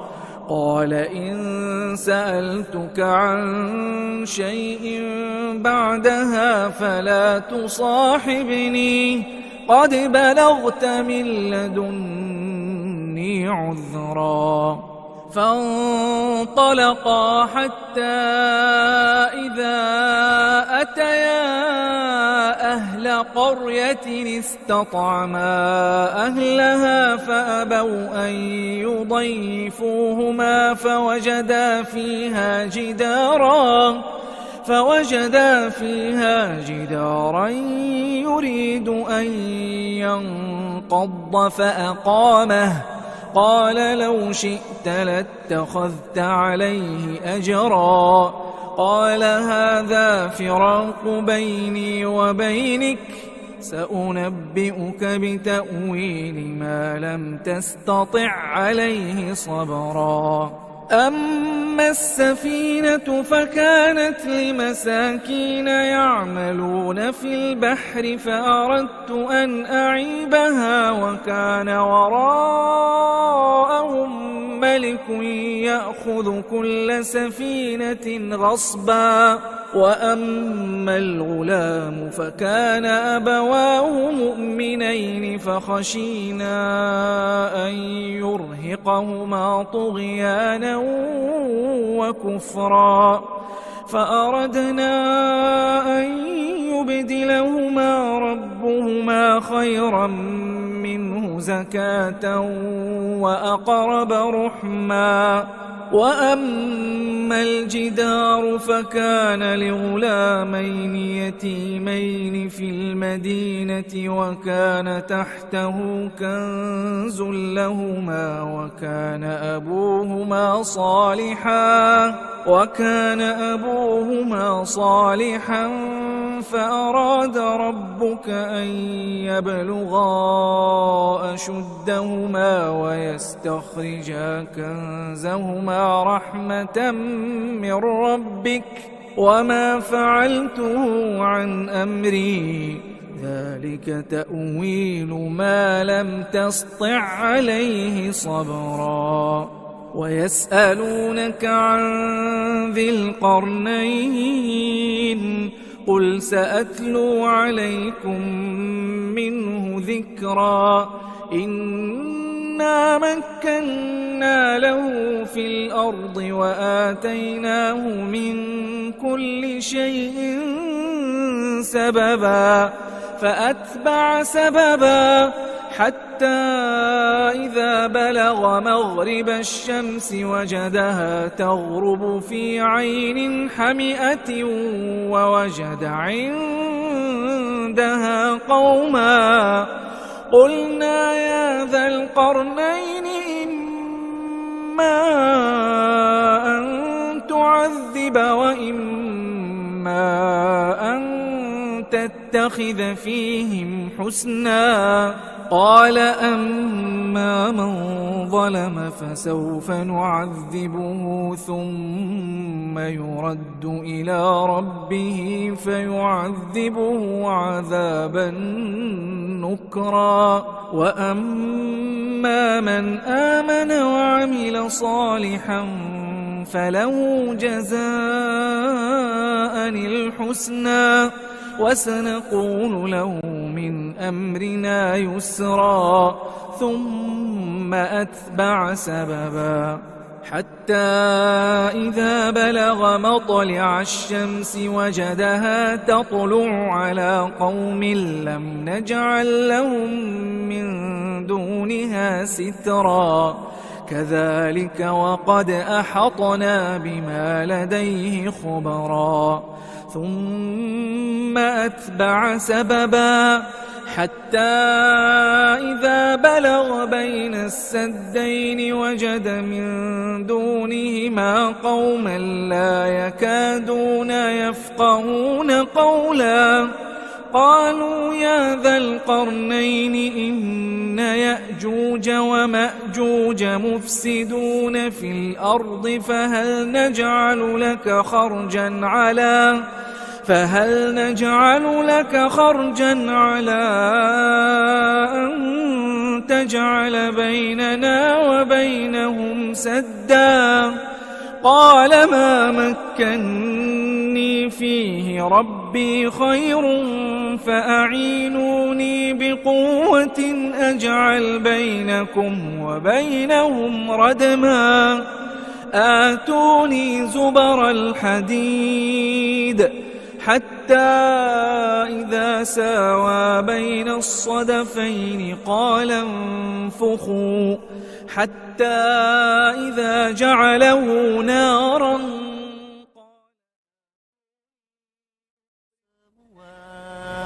Ahlan wa sahlan, ahlan wa sahlan, ahlan wa sahlan wa marhaban bikum. Selamat datang, selamat datang, selamat datang semua. Ahlan wa sahlan, ahlan wa sahlan, ahlan wa sahlan wa marhaban bikum.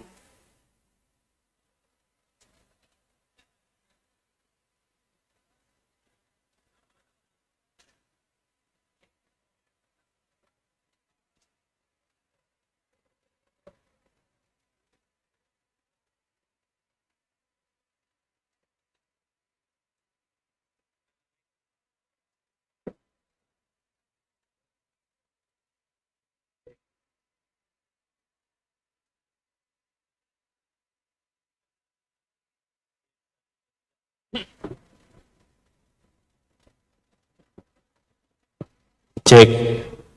Disampaikan kepada seluruh pengurus DPP dan Sivitas Akademika Stiba untuk segera mengingatkan seluruh ikhwah, para peserta dan kita semua untuk segera memasuki karena waktu sudah semakin sore. Tolong para asatidah dari Stiba, kemudian dari pengurus DPP, Tadribu Duat, dan para tamu undangan, kami harapkan untuk bisa segera masuk ke lokasi dialog kita, insya Allah.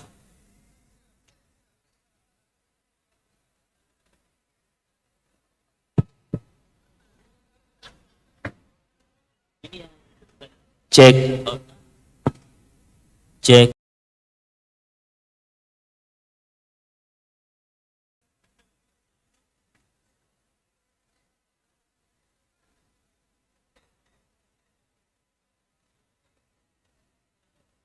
Negeri indah Indonesia menanti harimu, rindukan karyamu.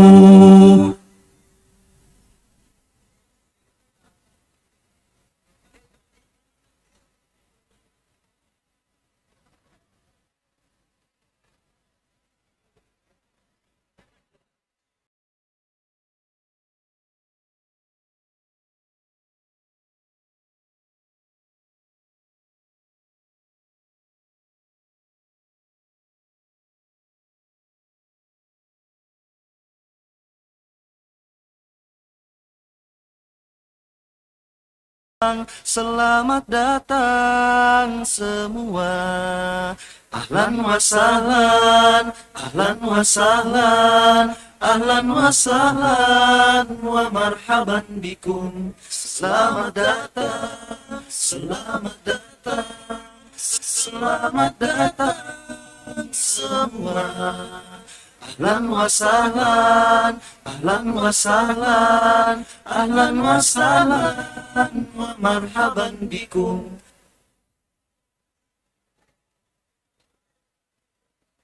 Selamat datang, selamat datang, selamat datang semua.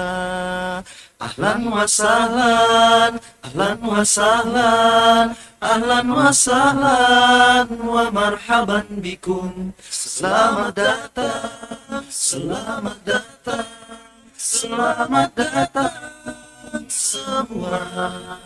Ahlan wa sahlan, ahlan wa sahlan, ahlan wa sahlan wa marhaban bikum. Selamat datang, selamat datang, selamat datang semua. Ahlan wa sahlan, ahlan wa sahlan, ahlan wa sahlan wa marhaban bikum. Selamat datang, selamat datang, selamat datang semua. Ahlan wa sahlan, ahlan wa sahlan, ahlan wa sahlan wa marhaban bikum. Selamat datang, selamat datang, selamat datang semua. Ahlan wa sahlan, ahlan wa sahlan, ahlan wa sahlan wa marhaban bikum. Selamat datang, selamat datang, selamat datang semua. Ahlan wa sahlan, ahlan wa sahlan, ahlan wa sahlan wa marhaban bikum. Selamat datang, selamat datang semua. Ahlan wa sahlan, ahlan wa sahlan, ahlan wa sahlan wa marhaban bikum. Selamat datang, selamat datang. Hadirin diundang kembali memasuki ruangan. Beberapa saat lagi sesi inti dialog kebangsaan akan segera dimulai. Moderator dan para narasumber sudah hadir di dalam gedung. Sekali lagi kami mohon kerjasamanya untuk para hadirin yang masih berada di luar. Disilakan memasuki ruangan yang telah disiapkan. Beberapa saat lagi sesi dialog kebangsaan akan segera dimulai. Moderator dan para narasumber sudah hadir di tempat ini.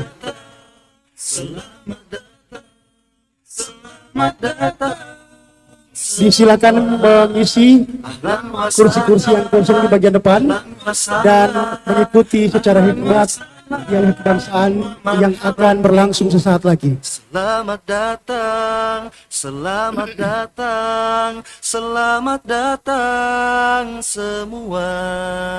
Ahlan wa sahlan, ahlan wa sahlan, ahlan wa sahlan wa marhaban bikum. Selamat datang, selamat datang, selamat datang semua. Ahlan wa sahlan, ahlan wa sahlan, ahlan wa sahlan wa marhaban bikum.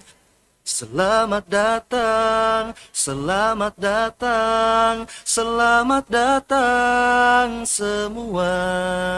Ahlan wa sahlan, ahlan wa sahlan, ahlan wa sahlan wa marhaban bikum. Selamat datang, selamat datang, selamat datang semua. Ahlan wa sahlan, ahlan wa sahlan, ahlan wa sahlan wa marhaban bikum. Selamat datang, selamat datang, selamat datang semua. Ahlan wa sahlan, ahlan wa sahlan, ahlan wa sahlan wa marhaban bikum. Selamat datang. Negeri indah Indonesia, menanti harimu, rindukan karyamu. Assalamualaikum warahmatullahi wabarakatuh. Alhamdulillahirrabbilalamin. Wassalatu wassalamu ala rasulillah wa ala alihi wa ashabihi ajmain, amma ba'd. Hadirin undangan yang kami hormati, selamat datang kembali dalam kegiatan dialog kebangsaan. Setelah kita melaksanakan kewajiban kita sebagai seorang muslim, sholat berjamaah, sholat asar, kita akan lanjutkan dengan acara inti kita pada sore hari ini, dialog kebangsaan. Mari kita memasuki sesi dialog kebangsaan bersama para narasumber kita yang akan dipandu oleh moderator Al-Ustadz Muhammad Ihwan Amrul Jalil LCMA, Ketua Dewan Syura Wahda Islamiyah. Kepada beliau disilahkan. Negeri indah Indonesia. Muhammad Ihwan Jalil LCMHI MPDI, pendidikan S1 Universitas Islam Madinah, pendidikan S2 Universitas Muslim Indonesia. Pekerjaan saat ini sebagai dosen STIBA Makassar dengan jabatan Ketua Dewan Syura Wahda Islamiyah. Disilakan untuk membantu dialog kebangsaannya.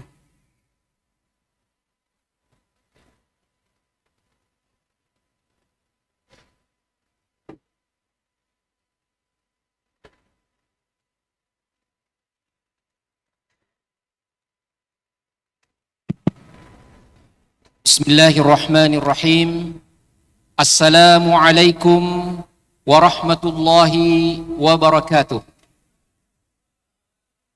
Alhamdulillahi wahdah, wassalatu wassalamu ala man la nabiyya ba'dah, wa ala alihi wa ashabihi wa man walah, amma ba'd. Yang kami hormati dan cintai karena Allah, pemimpin umum Ketua Dewan Wahda Islamiyah, Ustadzuna Al-Fadil, Dr. Kiai Haji Muhammad Zaitun Rasmin, hafizahullahu ta'ala, beserta seluruh jajaran pengurus Pusat Wahdah Islamiyah, berkenan hadir Ketua Harian DPP Wahda Islamiyah, Sekjen, beserta segenap pengurus. Demikian pula yang kami hormati Ketua Dewan Syariah Wahdah Islamiyah, beserta seluruh jajaran. Yang kami hormati Ketua Dewan Pengawas Keuangan Wahda Islamiyah, beserta seluruh jajaran. Dan para pengurus yang kami muliakan. Selanjutnya yang kami muliakan dan hormati Ketua Majelis Ulama Indonesia Pusat, Bapak Dr. Kiai Haji Sodikun MSI, hafizahullah, selamat datang Pak. Dan yang kami hormati Bapak Komisaris Besar Polisi Ponco Ardani SH, Kasubdit Kontra Ideologi di Direktorat Cegah Densus 88 Anti Teror Polri, ahlan wa sahlan, selamat datang Pak. Dan yang terakhir, yang istimewa, ya, Bapak Profesor Dr. Muammar Muhammad Bakri LCMA, Ketua FKPT Sulawesi Selatan, mewakili Ketua BNPT. Ahlan wa sahlan kepada semua dan seluruh hadirin dan hadirat yang berkenan untuk hadir dalam acara dialog kebangsaan kita. Alhamdulillah, cuaca di luar ruangan ini memang sedikit hangat, bahkan cenderung panas. Namun alhamdulillah, kesejukan hati kita mengantarkan kita, walaupun dengan sedikit bulir-bulir keringat, tetapi alhamdulillah jiwa kita menjadi tentram dengan kebersamaan ini. Ya. Biarkan kita terus bersama dalam negara kesatuan Republik Indonesia. Takbir. Selanjutnya, untuk tidak membuang-buang waktu, kami meminta dengan hormat para pemateri kita, Bapak Dr. Kiai Haji Zaitun Rasmin LCMA, untuk mengambil tempat yang telah disediakan. Silakan panitia. Ya. Selanjutnya, yang terhormat Bapak Dr. Kiai Haji Sodikun MSI, kami persilahkan Pak untuk mengambil tempat yang telah disediakan. Dan selanjutnya kepada Bapak Komisaris Besar Polisi Ponco Ardani SH untuk mengambil tempat yang telah disediakan. Silakan Pak. Dan kepada Ustadz kita, Bapak Profesor Dr. Muammar Muhammad Bakri LCMA. Tafadhal Ustadz, barakallahu fikum.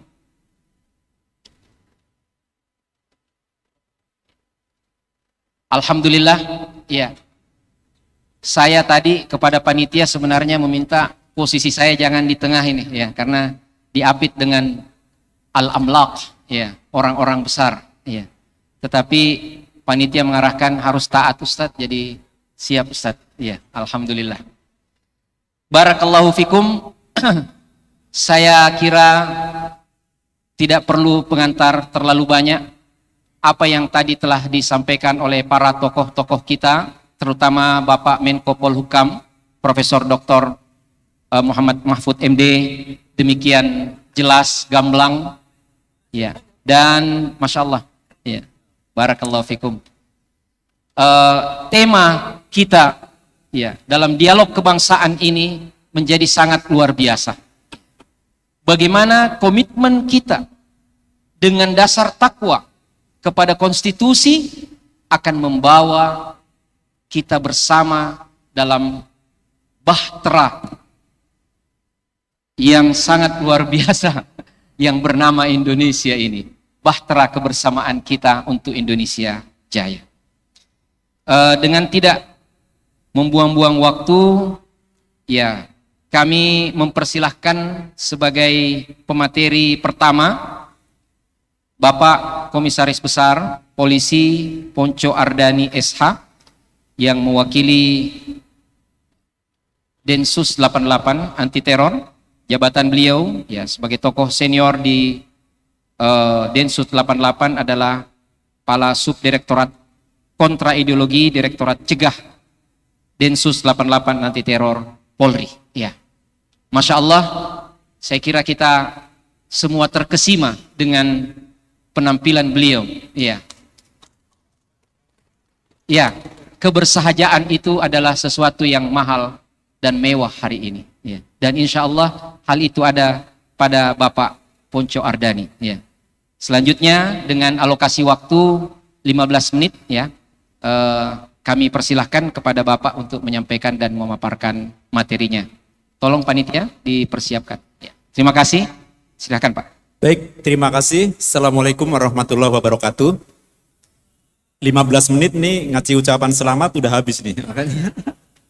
Kita nanti mungkin akan ditambah Pak. Silahkan. Sedikit saja ya. Jadi ya pertama-tama yang kami hormati bapak-bapak narasumber ya, kita rangkum saja. Terus para ustadz, para kiai yang kami muliakan, rekan-rekan, adik-adik, mahasiswa yang kami cintai dan kami banggakan. Ya, saya mungkin berdiri saja ya Bapak. Karena siap. kodratnya laki-laki berdiri kayaknya Pak. Maksud saya laki-laki harus sigap ya. Allahu Akbar. Apalagi Densus ya, harus sigap. Nah itu sengaja saya berdiri supaya dari tadi duduk terus supaya darah mengalir. Baik, operator silakan dibuka. Jadi judul yang akan kami sampaikan adalah apa tadi judulnya? Pencegahan paham radikalisme terorisme. Ya ini ada hubungannya ya dengan tema kita ya, komitmen pada konstitusi kita wujudkan NKRI yang harmoni. Lanjut.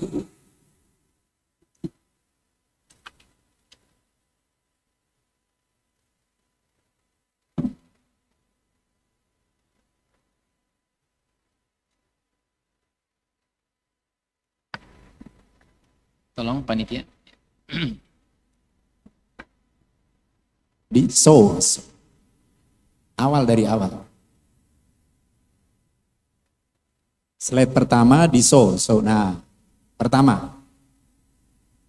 Ya, sengaja karena sudah sore kan, suasana ngantuk ya. Jadi kita kasih film, tapi bukan film sayap-sayap patah. Nah, ini yang lagi ngetren nih. Itu terinspirasi dari kejadian pengalaman buruk kita di Makobrimob Kelapa II. Nanti bukan promosi ya, tapi boleh Bapak Ibu nonton ya di ini. Nah kayaknya nggak bisa ini, kayaknya nggak kompatibel. Nah ini maksudnya ini bahwa ini video singkat mengisahkan tentang kejadian di Suriah ya. Jadi sekitar tahun 2011 sampai sekarang ya. Tadi Bapak Kemenkumham juga sampaikan ya bahwa di Suriah sampai sekarang ini masih kacau ya. Jangankan untuk beribadah dengan tenang, untuk makan aja susah. Tadi diceritakan oleh Pak Mahfud ya. Nah, itu kira-kira itu adalah pembiaran adanya intoleransi radikal dan berkembang menjadi terorisme ya. Mereka saling bunuh, saling bom. Nah, lanjut.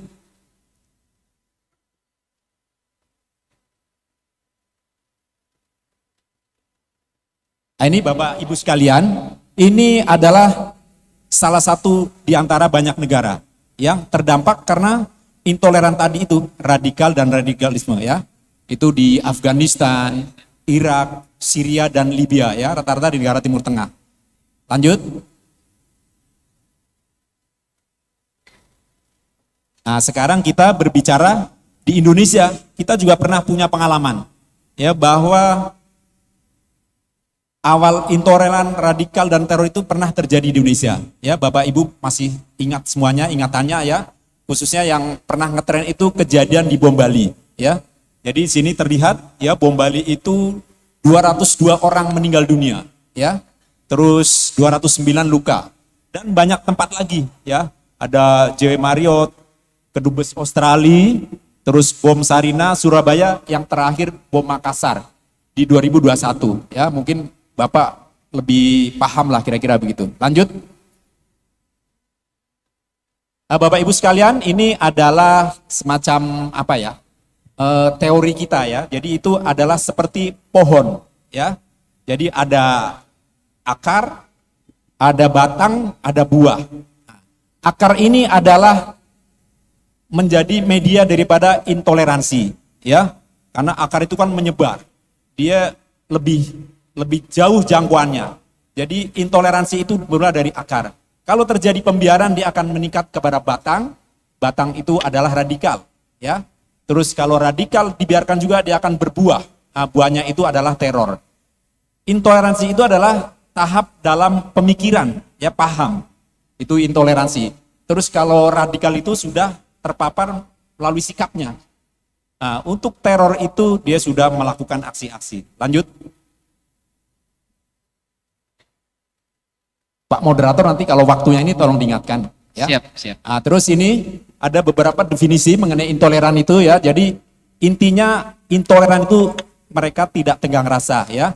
Tidak merasa dia harus benar sendiri, dia terus tidak menghargai pendapat orang, yaitu intoleran itu tadi ya. Terus penyebabnya itu kurang pemahaman ya dalam melihat perbedaan. Karena kita memang dilahirkan berbeda ya, berbeda suku, berbeda agama, berbeda budaya ya, karena itu adalah rahmat daripada Tuhan Yang Maha Esa. Terus juga dia penyebaran isu-isu kebencian ya, itu juga merupakan salah satu intoleransi ya. Terus karakter daripada orang-orang yang terindikasi intoleran itu dia tidak menghargai pendapat atau perbedaan dengan orang lain. Dia tidak menghargai. Terus membatasi interaksinya, ya. Dia bergaulnya membatasi hanya dengan kelompoknya, terus menutup diri dari kehidupan sosial. Lanjut. Nah, kalau radikalisme itu adalah ajaran dan praktek yang berbahaya serta dipahami sebagai aliran yang menghendaki pergantian dengan cara keras, cara cepat, ya, revolusioner, ya. Itu adalah di sumber dari Abdullah 2016 ya. Terus penyebabnya itu ini adalah dia fanatik terhadap salah satu agama tertentu, ya. Dia sangat fanatik terhadap mazhab tertentu. Dia sangat fanatik terhadap golongan tertentu, ya. Terus biasanya menggunakan isu agama dalam kepentingan politik, ya. Terus ada lagi semakin banyaknya kelompok agama yang ikut serta dalam kegiatan politik. Nah, itu jadi itu yang akan membuat karakter orang itu menjadi radikal. Terus karakter orang-orang daripada radikal ini adalah yang pertama dia emang intoleran, ya. Dia tidak menghargai pendapat keyakinan orang lain, terus fanatik, ya, merasa benar sendiri, terus eksklusif, ya, dia menutup diri, ya, dari lingkungan, ya, pemahaman sendiri, asik dengan dunianya. Terus revolusioner. dia cenderung menggunakan kekerasan ya supaya cepat untuk merubah suatu keadaan. Lanjut. Nah, ini adalah buah daripada pohon itu tadi, ya. Menjadi teror, paham teror, ya. Ini sesuai dengan undang-undang kita nomor 5 tahun 2018 tentang undang-undang teror. Ya, itu. Terus penyebabnya membenarkan keyakinan dan menolak keyakinan yang lain. Terus memiliki pandangan bahwa kepentingan agama di atas kepentingan negara. Dan keyakinan harus ikut serta dalam menegakkan tujuan dan hukum negara. Ya, itu menjadi penyebabnya. Terus karakternya sama, mengedepankan kekerasan, ya revolusioner, terus mengkafirkan pemahaman lain, ya. Ya, itu yang berbahaya. Ya, awalnya membid'ahkan, mengkafirkan, terakhir halal darahnya. Nah, itu kan fatal kalau sampai tahap-tahap sampai ke situ. Terus keinginan mendirikan negara sesuai dengan agama yang dianutnya. Ya, karena kita mayoritas Islam, ya kita khilafah daulah. Kira-kira itu yang menjadi karakter daripada teror. Lanjut. Ini juga menjadi karakter paham intoleran dan radikal. Kami di sini yang kami paparkan ini adalah merupakan bukti empiris, ya. Artinya dari kita kan sampai dengan tahun ini sekitar 3.000 ya saudara-saudara kita yang sudah kita luruskan pemahamannya, ya. Kita luruskan pemahamannya, nah kita berdiskusi dengan mereka, berdialog, ya. Jadi kira-kira begini, ya. Di antaranya menjadi karakter paham intoleran dan radikal itu ada beberapa indikator, ya, yang anti kebinekaan, anti perbankan, anti budaya, anti tradisi, anti musik, ya. Terus ada lagi sampai melarang hormat bendera, ya, di antaranya itu. Ada lagi melarang menyanyikan lagu Indonesia Raya. Terus meyakini dunia telah kembali ke jahiliyah dan selalu mempropagandakan akhir zaman, ya. Dunia sudah tua, sudah mau kiamat. Nah, itu ya. Padahal yang lebih pasti itu adalah kiamat diri kita sendiri. Ini udah pasti nih, ya. Karena saya kan umur sudah 54, nah mungkin sudah maghrib, nggak lama lagi. Nah, kira-kira begitu. Itu yang pasti. Itu pasti akan terjadi terhadap diri kita. Nah, lebih baik kita pikirkan kiamat diri kita sendiri daripada kita memikirkan kiamatnya dunia. Susah, ya. Lanjut.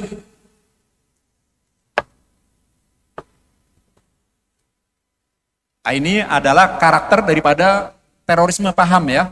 Jadi dia membahayakan keamanan negara.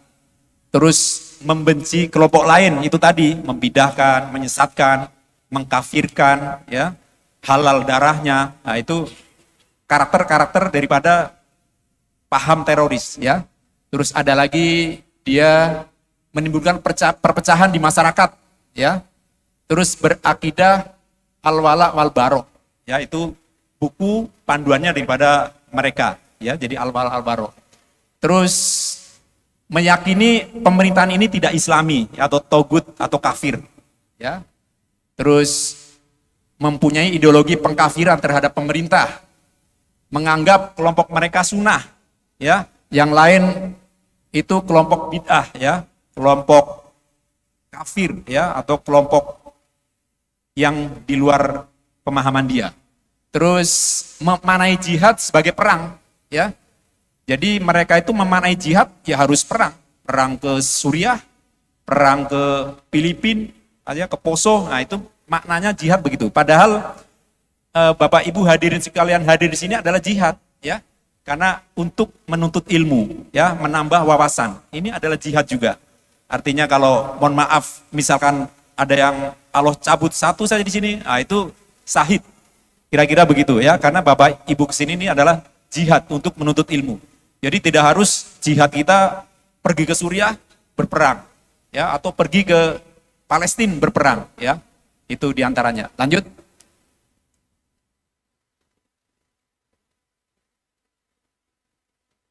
Ini juga menjadi doktrin paham radikal teror, ya.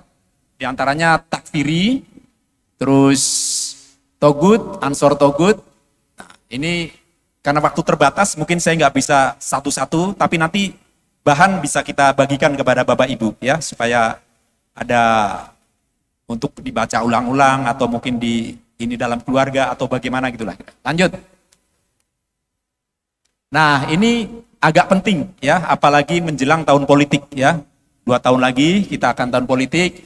Biasanya ini yang narasi disampaikan oleh kelompok radikal itu ada beberapa narasi ya, narasi keagamaan, narasi sosial kemasyarakatan dan narasi politik ya.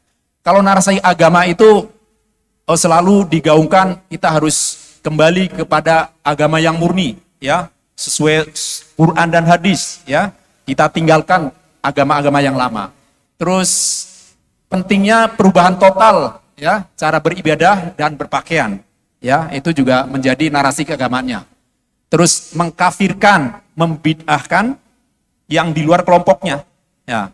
Terus mewajibkan yang sunnah dan mengharamkan yang mubah dan ma'ruf. Nah, itu dari narasi keagamaan. Narasi sosial kemasyarakatan itu diantaranya memilih teman dan atasan yang satu keyakinan ya. Jadi kita Islam, kita harus pilih teman atasan yang Islam ya itu. Terus menghindari bekerja di instansi dan perusahaan yang tidak sesuai dengan ajaran agama.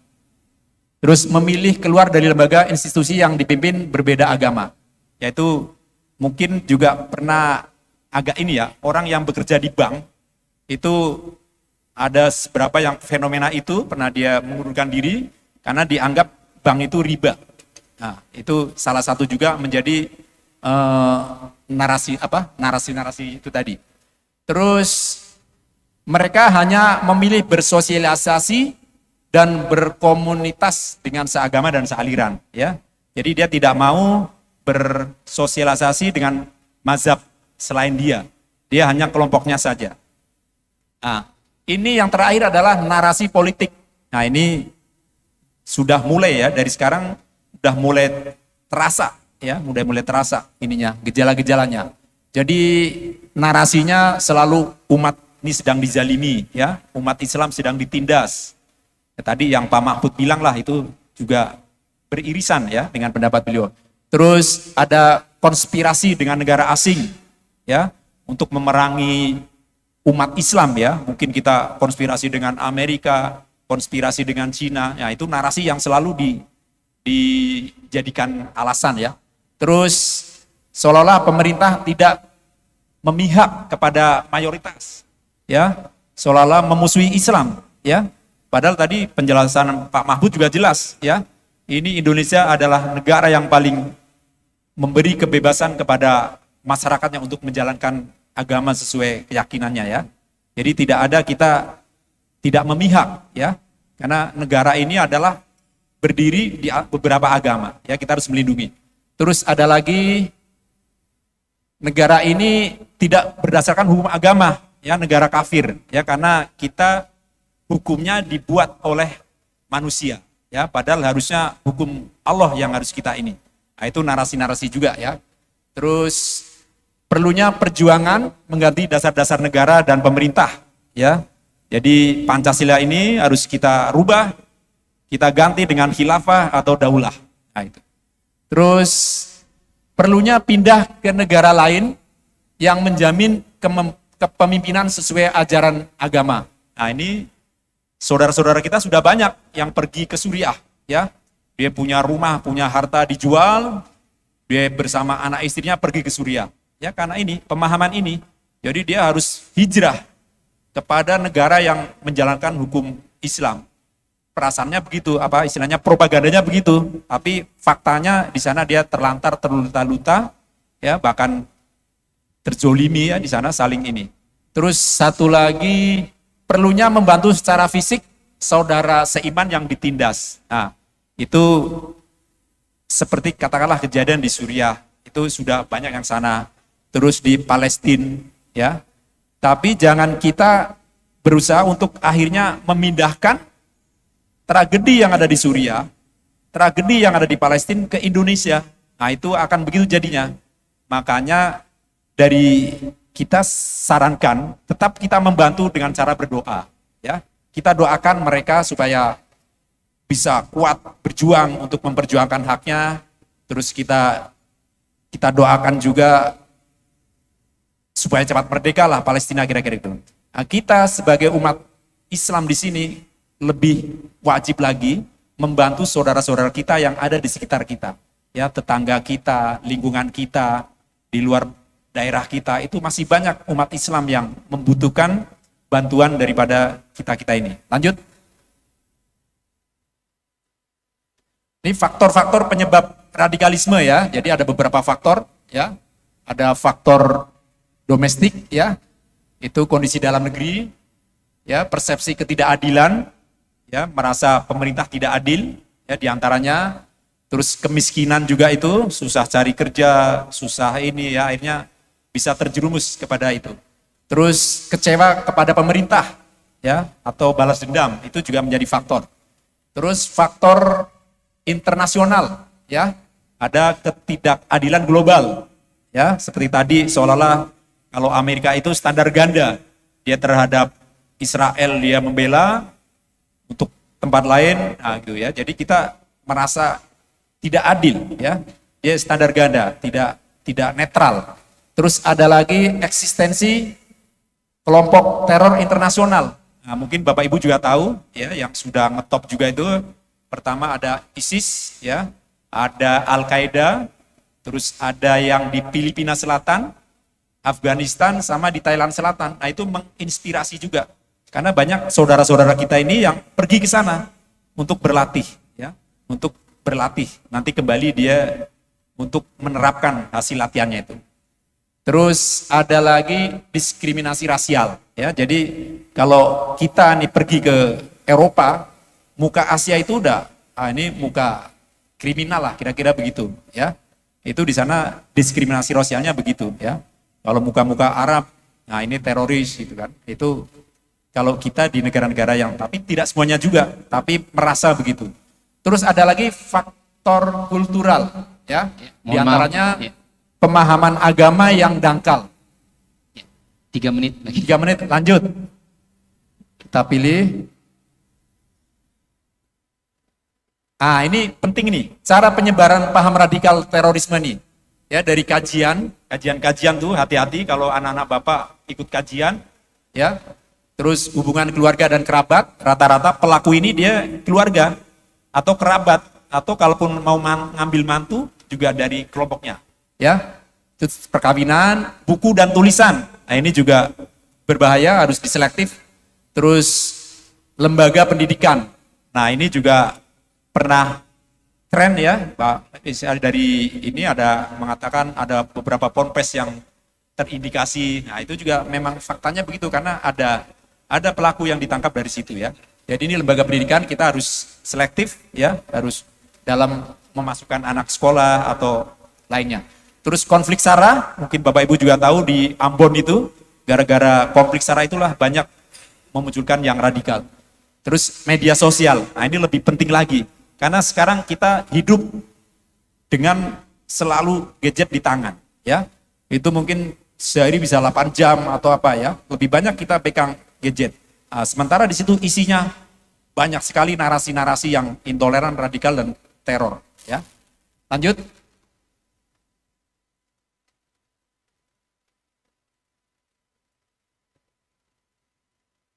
Nah, ini grafiknya, ya, bahwa radikal itu 19%, terus intoleran 39%, dan moderat itu 40%. Artinya masih dominan yang moderat, ya. Di dunia maya itu masih dominan yang moderat. Lanjut.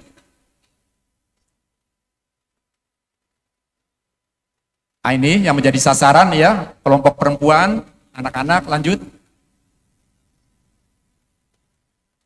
Lanjut. Sama ini, lanjut.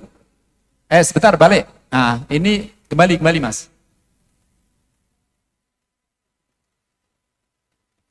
Ya, lanjut. Nah, ini mungkin Bapak Ibu masih ingat, ya, pojok bawah ini, kanan bawah itu adalah pelaku bom yang di Makassar. Mereka baru 6 bulan menikah, ya, baru 6 bulan menikah. langsung menjadi penganten ya untuk melakukan. Terus yang pojok kiri itu adalah kejadian Surabaya ya, bapak ibu dan anaknya 4. Itu semuanya melakukan itu kecuali satu ya, anak yang paling kecil.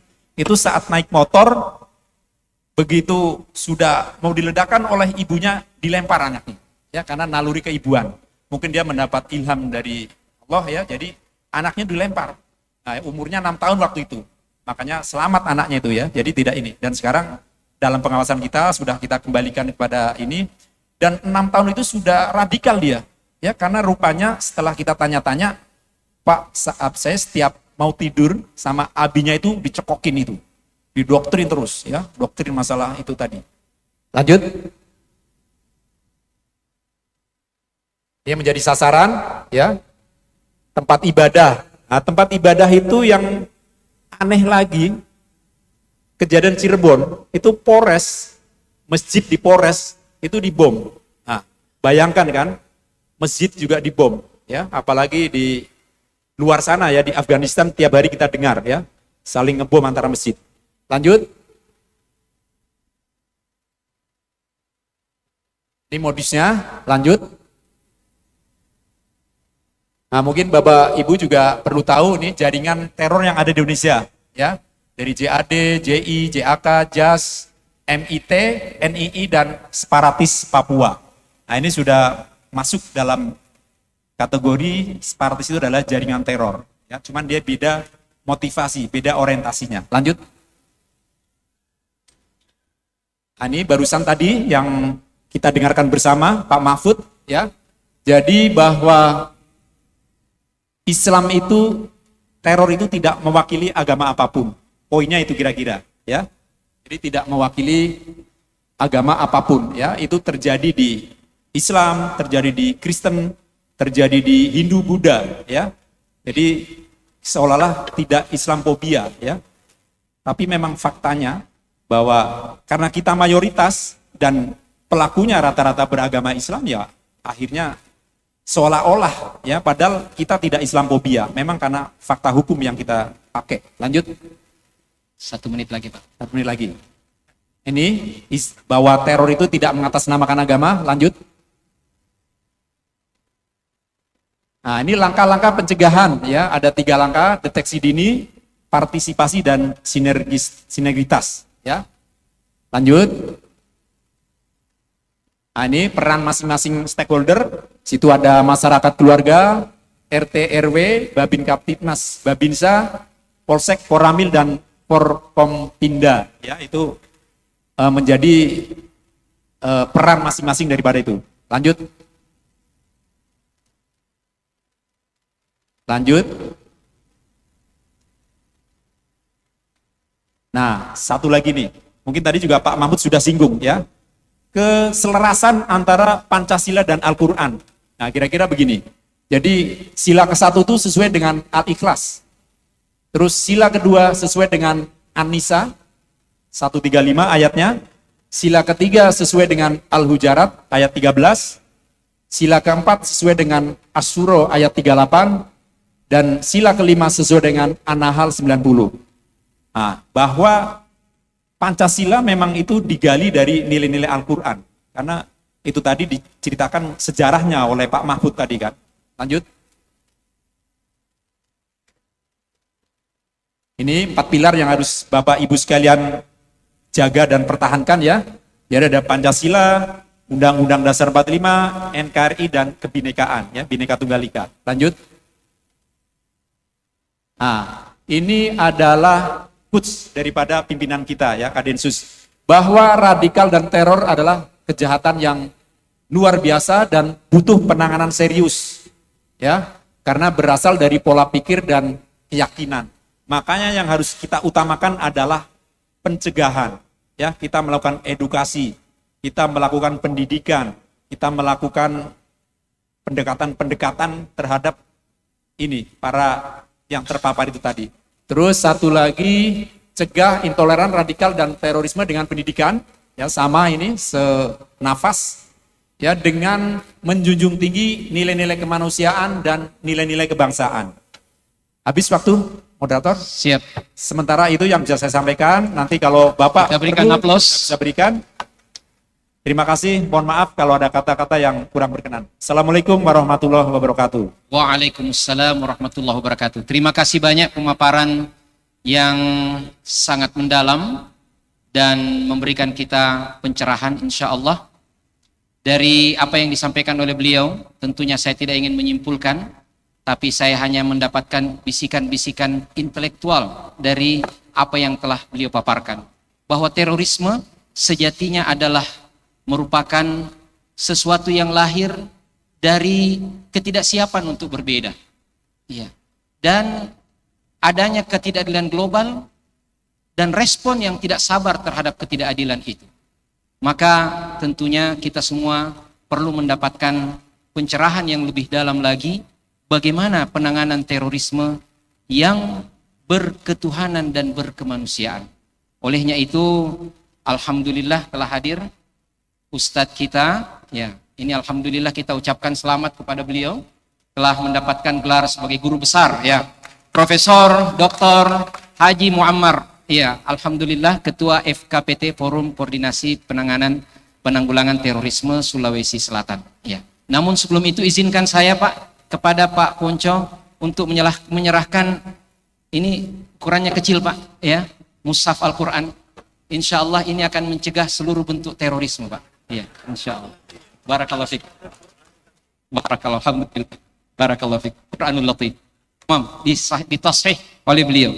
Selanjutnya kami persilahkan ya waktu dan tempat kepada Ustadzuna antum awalan Ustaz. Nah, ya. Ustadz Profesor Dr. Muammar ya dengan tema penanganan terorisme yang berketuhanan dan berkemanusiaan. Al-fursa maftuha ila fadilatihi falyatafaddal mashkuran. Assalamualaikum warahmatullahi wabarakatuh. Alhamdulillah wassalatu wassalamu ala Rasulillah wa ala alihi wa sahbihi ajma'in amma ba'd. Al-mukarramun, para narasumber dan moderator yang Indonesia banget. Indonesia itu kan kalau kita naik mobil jalan kiri. Ini tadi dimulai dari kiri. Harusnya Nabi itu yuhibbut tayamun. Harusnya dari kanan dulu. Syukran Ustaz. Barakallahu fiik. Alhamdulillah, untungnya beliau duluan. Saya lihat waktu diundang, ini panel, awalnya saya mau siapkan slide. Tapi ternyata apa yang saya mau siapkan, itu sudah disampaikan tadi sama. Jadi saya tidak perlu lagi siapkan. Al-Mukarram yang saya muliakan, pertama mohon maaf dan salam dari Bapak Kepala BNPT, Bapak Jenderal Boy Rafli Amar. Ini tadi malam beliau menyampaikan melalui Direktur Pencegahan Bapak Jenderal Murwahid untuk menggantikan beliau dalam acara yang luar biasa kita pada hari ini. Di BNPT itu Bapak Ibu sekalian, tidak ada juga ibu-ibunya ya. Ada. Di BNPT itu ada 3 deputi. Deputi pertama, deputi pencegahan, pembinaan dan deradikalisasi.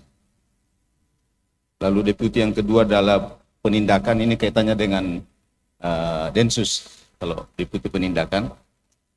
Dan deputi yang ketiga adalah deputi kerjasama.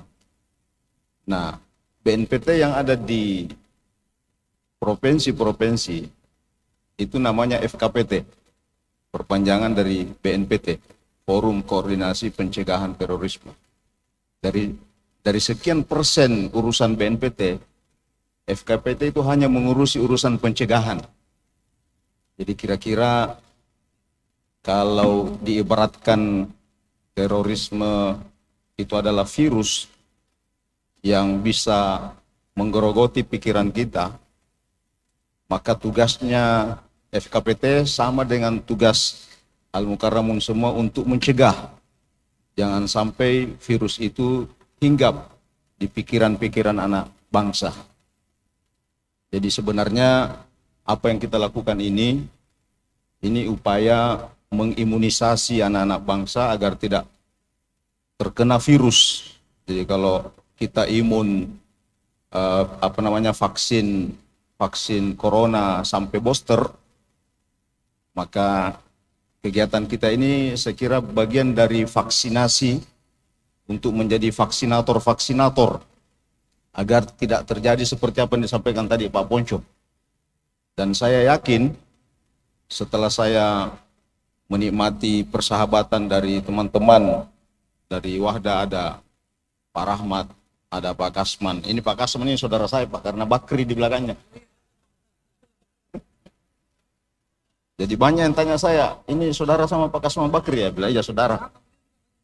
Oh iya. Oh iya.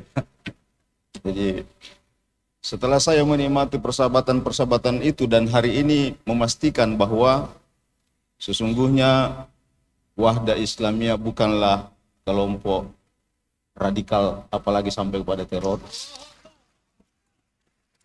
Buktinya apa? Kalau kelompok ini radikal, pasti tidak dipanggil Pak Ponco. Iya, Pak Ponco leluasa tadi menyampaikan ini. Kalau ini radikal, pasti begini semua Pak di atas ini. Tapi semua saya lihat wajahnya wajah-wajah menerima semua apa yang disampaikan Pak Ponco. Jadi kalau dulu, ya silakan tepuk tangan kalau mau tepuk tangan. Jadi kalau dulu Bapak Ibu sekalian, itu di awal-awal ya, bahwa ciri-ciri radikal teroris pertama berjenggot. Wah, ini sudah masuk ini, saya juga sedikit ada. Yang kedua pakai celana cingkrang. Wah. Tapi ternyata di balik jenggot dan cingkrang itu terdapat jiwa-jiwa yang peduli dan rahmat kepada sesama. Jadi kalau begitu, ini sebenarnya masalahnya di sini. Masalahnya di pikiran. Dalam praktek keagamaan saya sering sampaikan, dalam praktek keagamaan silakan kita berbeda. Tampilan wajah kita silakan berbeda, tampilan ibadah kita silakan berbeda. Tapi pikiran kita jangan sampai menyalahkan orang lain. Dan saya kira tidak, karena kadang-kadang saya imam, tugas saya Pak Imam sebenarnya, ini sampingan saja. Ya. Oh iya, menikahkan juga Pak. Imam besar Al-Markas Al-Islami. Ya. Kadang-kadang saya ditanya apa kerjanya, saya bilang guru mengaji. Lebih bagus bilang guru mengaji. Biasa kadang-kadang orang kan gengsi kalau bilang guru mengaji. Betul. Jadi kadang-kadang saya imam, yang banyak makmum itu kan teman-teman ikhwan semua. Artinya apa? Teman-teman ikhwan itu merasa tidak ada masalah dengan saya. Ya kan? Begitu juga sebaliknya. Tadi saya salat asar di sini, diimami oleh guru kita ini, pakai Said Samad. Ya, ini legenda ini. Legend. Itu artinya apa? Kita sudah terbuka. Dan saya usulkan Pak, literasi yang terkait dengan perbedaan-perbedaan, apakah itu fikih sampai kepada tauhid. Kalau perlu kita duduk bersama.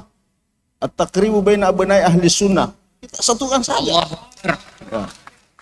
Itu khas Indonesia gitu. Kenapa kita pertentangkan? Nah, semuanya ulama kalau dilihat literasi itu, hampir semua ulama ada dalilnya. Kalau ada dalilnya ya sudah, kita sama-sama menerapkan dalil apa yang kita yakini. Jadi saya kira saya merasa berbahagia dan bersyukur dan beruntung diutus oleh Kepala BNPT, karena kalau tidak diutus mungkin saya tidak masuk di sini karena tidak pernah diundang. PR. Jadi ini Pak Rahmat dengan Pak Kasman ini salah kalau tidak undang saya baru. Ya. Jadi Bapak Ibu sekalian, karena 15 menit saja waktunya, saya ingin sampaikan begini, melanjutkan apa yang disampaikan Pak Ponco tadi. Bahwa radikalisme terorisme itu bukan hanya satu agama. Pun kalau misalnya diidentikan agama, bukan agama, tapi person yang menganut agama itu. Dan kita lihat faktanya, di Myanmar misalnya yang mayoritas menindas minoritas. Di India yang mayoritas ditindas oleh yang mayoritas minoritas. Di sana ada Hindu, di Myanmar ada Buddha. Di Barat Sampai kemudian kan ada undang-undang Islamofobia. Kenapa? Karena yang mayoritas menindas yang minoritas. Akhirnya lahirlah itu undang-undang Islamofobia. Kita di sini kan, ya saya kira mayoritas tidak pernah menindas yang minoritas. Alhamdulillah. Itu artinya apa? Bahwa sesungguhnya kalau ada terjadi radikalisme, terorisme, itu sifatnya personal, bukan agama. Apalagi agama Islam. Tidak ada celah dalam agama Islam bahwa Islam itu identik dengan terorisme. Tidak ada celah. Tapi sikap, iya betul. Jangankan sekarang, pada masa Nabi saja sudah ada ini. Kenapa ada istilah khawarij? Ya karena Nabi sudah mewanti-wanti, sudah memprediksi bahwa ada nanti at-tatarrufud dini. Ada orang yang mutatarrif. Kan kita sekira, ya saya tidak perlu menggarami lautan. Di sini banyak literasi-literasi yang kita sudah baca, bagaimana Hurpus misalnya, bagaimana kemarahan seorang Umar ibn al-Khattab ketika Nabi dicelah oleh seorang Hurpus itu. Nabi bilang, ya sudah, santai aja bro. Itu nanti banyak generasinya yang sama. Akhirnya terbukti, yang membunuh Khalifah Ali radhiyallahu anhu dari kelompok mereka yang pikirannya sama, pemahamannya sama. Saya kira itu hal yang jadi sesungguhnya apa yang kita lakukan sekali lagi, ini upaya untuk memvaksinasi masyarakat kita. Kalau kita sama-sama Pak, dan saya yakin lebih ampuh Bapak memvaksin dengan gaya Bapak dibanding misalnya dengan gaya saya. Kalau ya taruhlah terakhir ini Pak siapa namanya, orang tua kita ini sudah keluar dari Abu Bakar Pak Asyir ya, itu lebih ampuh. Dia berceramah seperti ini bahwa saya adalah orang Indonesia, saya mencintai putih merah. Ini putih merah semua ini. Ya. Tidak ada gambar pedang di sini kan? Ya, artinya apa? Kalau seperti kita ini yang memvaksin, Pak, itu lebih ampuh. Ya, jadi kalau misalnya tadi disampaikan Pak Ponco, kebetulan saya ini Pak keluar masuk lapas, tapi bukan untuk itu, tapi untuk melakukan deradikalisasi. Tadi sudah sampaikan bahwa terorisme itu hanya buah dari radikal, intoleran. Nah saya ini pernah berhubungan dengan salah seorang napiter, namanya Ahmad Polo bin alias Samsul Bahri alias Gondrong, alias macam-macam aliasnya, ada sampai 5 aliasnya. Ya, jadi kalau ada alias-alias di sini Pak hati-hati. Tapi kalau Pak Zaitun satu aja namanya saya dengar. Tidak ada yang lain. Ya. Apa kata ini dari Ansarud Daulah? Selama 2 tahun di lapas, dia tidak pernah salat Jumat. Saya tanya kenapa? Dia bilang, tidak sah salat Jumat saya di dalam. Yang sah salat Jumat saya kalau saya lakukan di pesantren saya. Itu apa itu? Itu radikal keagamaan. Hanya menganggap dirinya benar. Dan saya kira tidak ada orang di sini begitu Pak. Ya, apa artinya? Ini luar biasa memang, banyak hurkus-hurkus yang ada di Indonesia ini yang perlu kita cegah bersama-sama. Nah, karena itu terakhir ya kami pernah juga lakukan, tadi ditanyakan berketuhanan dan berkemanusiaan. Jadi BNPT itu lebih banyak Pak kegiatan pencegahannya dan deradikalisasinya. Ini Pak kalau orang-orang seperti ini tinggal di Mesir Pak, jangankan di Mesir, di Saudi tinggal begini habis Pak. Langsung dieksekusi mati itu kalau di Mesir ini. Pikiran itu sudah dieksekusi mati. Tapi kita di Indonesia bagaimanapun berpikirnya orang, selama dia tidak melakukan tindakan teror, dia tidak dieksekusi. Dia dibiarin Pak dengan wacananya. Nah, ini kebetulan pernah 5 atau 6 tahun yang lalu, waktu puncak-puncaknya Syria, ternyata ada seorang ibu PNS guru bahasa Inggris yang tinggal di Wajo. Mungkin pernah kita dengarkan ini beritanya. Ini komunikasinya dengan orang Syria Pak, lancar. Dikasih buku macam-macam. Sampai saya lihat bukunya ada, judulnya itu luar biasa bagusnya. Antara lain misalnya ada Aqidatul Anbiya'i wal Mursalin. Kan bagus sekali judulnya Pak. Tapi ketika kita buka lembaran-lembarannya, di situ ada poin mengatakan begini. Malam yukaffir al-kafira au syakka fi kufrihi fahuwa kafir. Bayangkan itu kalau ada yang begitu Pak. Siapa yang tidak mengkafirkan orang kafir atau ragu-ragu kekafirannya, menuduh kafir, maka dia sendiri yang kafir. Wah, ini kan ini sudah radikal, ini sudah tatarrufud ini. Apa yang dia lakukan? Dia bilang sama suaminya, "Pak, ini kita harus tinggalkan Indonesia ini." Anaknya Pak masih kecil-kecil. Dia harus tinggalkan Indonesia karena ada di sana daerah yang Darul Islam. Itu ke Syria. Akhirnya dia berangkat, Pak. Dia tinggalkan suaminya. Belum sampai di Syria, baru di Turki, ditemukan oleh polisi Turki, dideportasi pulang, Pak. Suaminya sudah menghadap ke BNPT, sudah menghadap ke kita, ke Polda. Kita sampaikan, mudah-mudahan istri bawa pulang. Setelah pulang, Pak, kita dialog dengan gaya-gaya bagaimana menderadikalisasi itu pikiran-pikirannya. Kita kasih ayat-ayat rahmah, kita kasih ayat-ayat kemanusiaan dan lain-lain. Akhirnya kita bilang sama suaminya, "Pak, selain pendekatan keagamaan, coba lakukan pendekatan sebagai bapak, Pak, sebagai suami." Akhirnya walhasil 5 bulan setelah bilang, "Alhamdulillah istriku sudah hamil lagi, Ustaz." Wah, ini memang perlu ini pendekatannya yang kayak begini. Ya, sukses pendekatan. Jadi itulah BNPT, Pak, manusiawi dan berkemanusiaan dan berketuhanan. Assalamualaikum warahmatullahi wabarakatuh. Shalli wa sallim wa barik ala Sayyidina Muhammad. Masya Allah, luar biasa ya.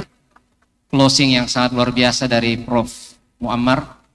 Jadi orang yang anti dengan perbedaan itu tidak akan produktif, Pak. Ya.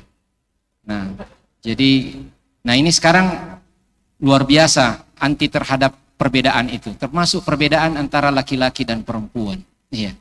Nah, alhamdulillah memaknai perbedaan dengan bijak akan membuat kita menjadi produk. Iya. Barakallahu fikum, Ustaz. Jazakumullah khair, pemaparan yang sangat mencerahkan insyaallah. Mohon izin selanjutnya, alhamdulillah telah hadir bersama kita juga guru kita Bapak Dr. K. Haji Sodikun MSI, salah satu ketua Majelis Ulama Indonesia Pusat. Ya, alhamdulillah kita merasa masih perlu untuk mendapatkan nutrisi. Ya. Nutrisi yang kemudian memparipurnakan pemahaman kita, bahkan rasa dan pikir kita tentang bagaimana kebangsaan dan keislaman kita. Kami persilahkan Muhammad Sodikun untuk membawakan materi dengan judul memantapkan nilai-nilai kebangsaan dalam perspektif Islam. Fal-Fursa Muta. Syukran, Ustaz. Namun mohon izin dulu Pak Kiai, mohon maaf sekali ya. Ammar adalah seorang imam, ya, bahkan imam kita semua di Makassar ini, ya. Saya tahu Quran sudah berada di dalam dadanya, tetapi saya ingin mendapatkan pahala dengan berserikat pada saat dia hafalan Qurannya. Barakallahu. Tafadhal Ustaz. Ya, kita kembali kepada Kiai. Insyaallah calon gubernur. Barakallahu fikum. Orang yang agamis itu kalau menempati posisi kebangsaan itu akan barokah. Ini konteksnya dengan konsep ya, kebangsaan dalam perspektif, dalam paradigma keislaman. Itu saja. Saya diminta untuk memantapkan. Ini kan paling susah memantapkan. Iya. Sampai hari kiamat nggak bisa mantap nilai kebangsaan. Itu nggak Pak Poco ya.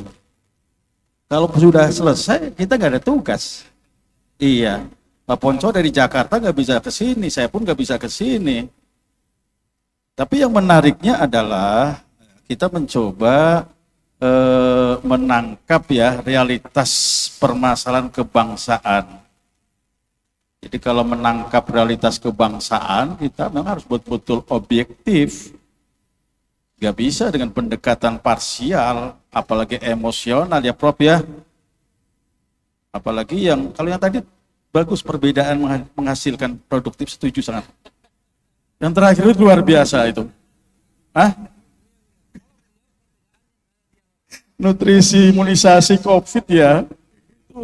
Itu saya tertarik. Dari tadi saya jarang, saya khusyuk benar mendengarkan beliau ini. Arahnya kemana beliau ini gitu.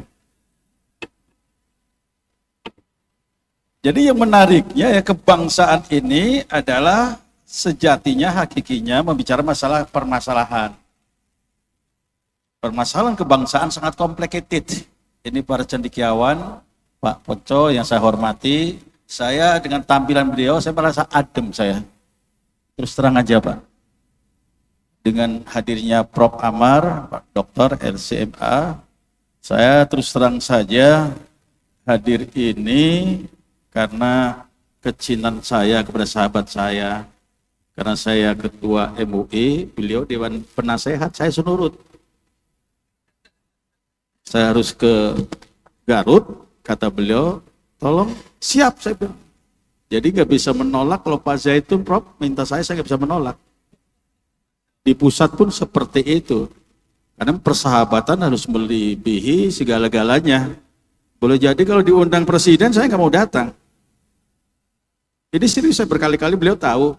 Tapi kalau diundang sahabat, amin, amin, amin ya. Ini bisa selesai masalah kalau presidennya itu setelah Jokowi beliau aman ini. Iya, panglimanya beliau atau kapolrinya aman Pak. Ini doa MUI loh Pak. Iya Pak. Saya berkali-kali doa itu makbul Pak. Iya. Kalau kapolrinya beliau, ya saya kira luar biasa. Yang menarik bertanya, mengapa ya masalah kebangsaan kok semakin complicated? Nanti Bapak bisa lihat, saya menyampaikan masalah yang di Lemhanas itu, di YouTube, Sodikun gitu. Ini nggak selesai-selesai masalah kebangsaan ini. Akhir-akhir ini, waduh menarik lagi ya, kalau saya sebutkan lagi, mencoreng nama Syekh Yusuf ya, di Sulawesi Selatan ini ya. Dan ini menjadi sebuah opini yang sangat luar biasa Pak. Gak pernah Pak Jokowi marah, baru kali ini marah. Gak pernah Pak Mahfud itu mengatakan bintangnya ini, tapi kekuasaan ini gitu Pak. Ini masalah kebangsaan. Banyak masalah kebangsaan gak bisa kita selesaikan oleh diri kita, oleh majelis ulama, tapi oleh semuanya. Pendekatannya harus secara integral. Ini menurut saya, realitas yang digambarkan Pak Ponco itu realitas kebangsaan kita, masalah kita. Masalah kebangsaan adalah masalah kita. Dan kita sendiri yang harus mengatasinya. Jadi kalau kita bicara masalah kebangsaan, bicara masalah kita Pak. Pendekatannya tidak hanya secara intelektualistik Prof. Amar ini, tapi perlu ada sebuah kearifan. Perlu ada sebuah kearifan, kebijakannya memang kebijakan yang betul-betul memang bernapaskan, bernuansakan nilai-nilai kebangsaan. Saya meneliti nilai kebangsaan kebetulan saya dosen PKN, Pak Prof. Saya ngajar masalah PKN saya. Jadi kebetulan doktornya saya itu bukan di bidang masalah agama Pak Ponco. Saya di bidang komunikasi politik Pak. Jadi pada saat Pak Luhut, saya di ruangan beliau, masih Menko, saya ngomong, saya bilang, nggak semuanya pondok pesantren itu memuat sikap pemikiran yang radikalisme, tidak semuanya. Yang mana? Saya tanya Pak Saud langsung itu Pak. Jadi cobalah yang menaburkan sebuah pesan-pesan message yang kira-kira memuat ya kasih sayang. Saya sampaikan Pak Luhut, ini dalam perspektif, dalam paradigma Islam kita membunuh, menahan kucing, kemudian membiarkan lapar, kemudian mati mata, wahya finnar. Itu kucing loh Pak. Oleh karena kemarin jadi masalah di Bandung itu penembakan kucing-kucing yang ada dalam kondisi hamil Pak. Bagaimana hukumnya? Nggak boleh kita. Ini kan rame nih pencinta-pencinta kucing gitu ya. Itu kopi ya? Kalau kopi saya coba dulu izin ya. Pak moderator saya minta izin ya. Siap.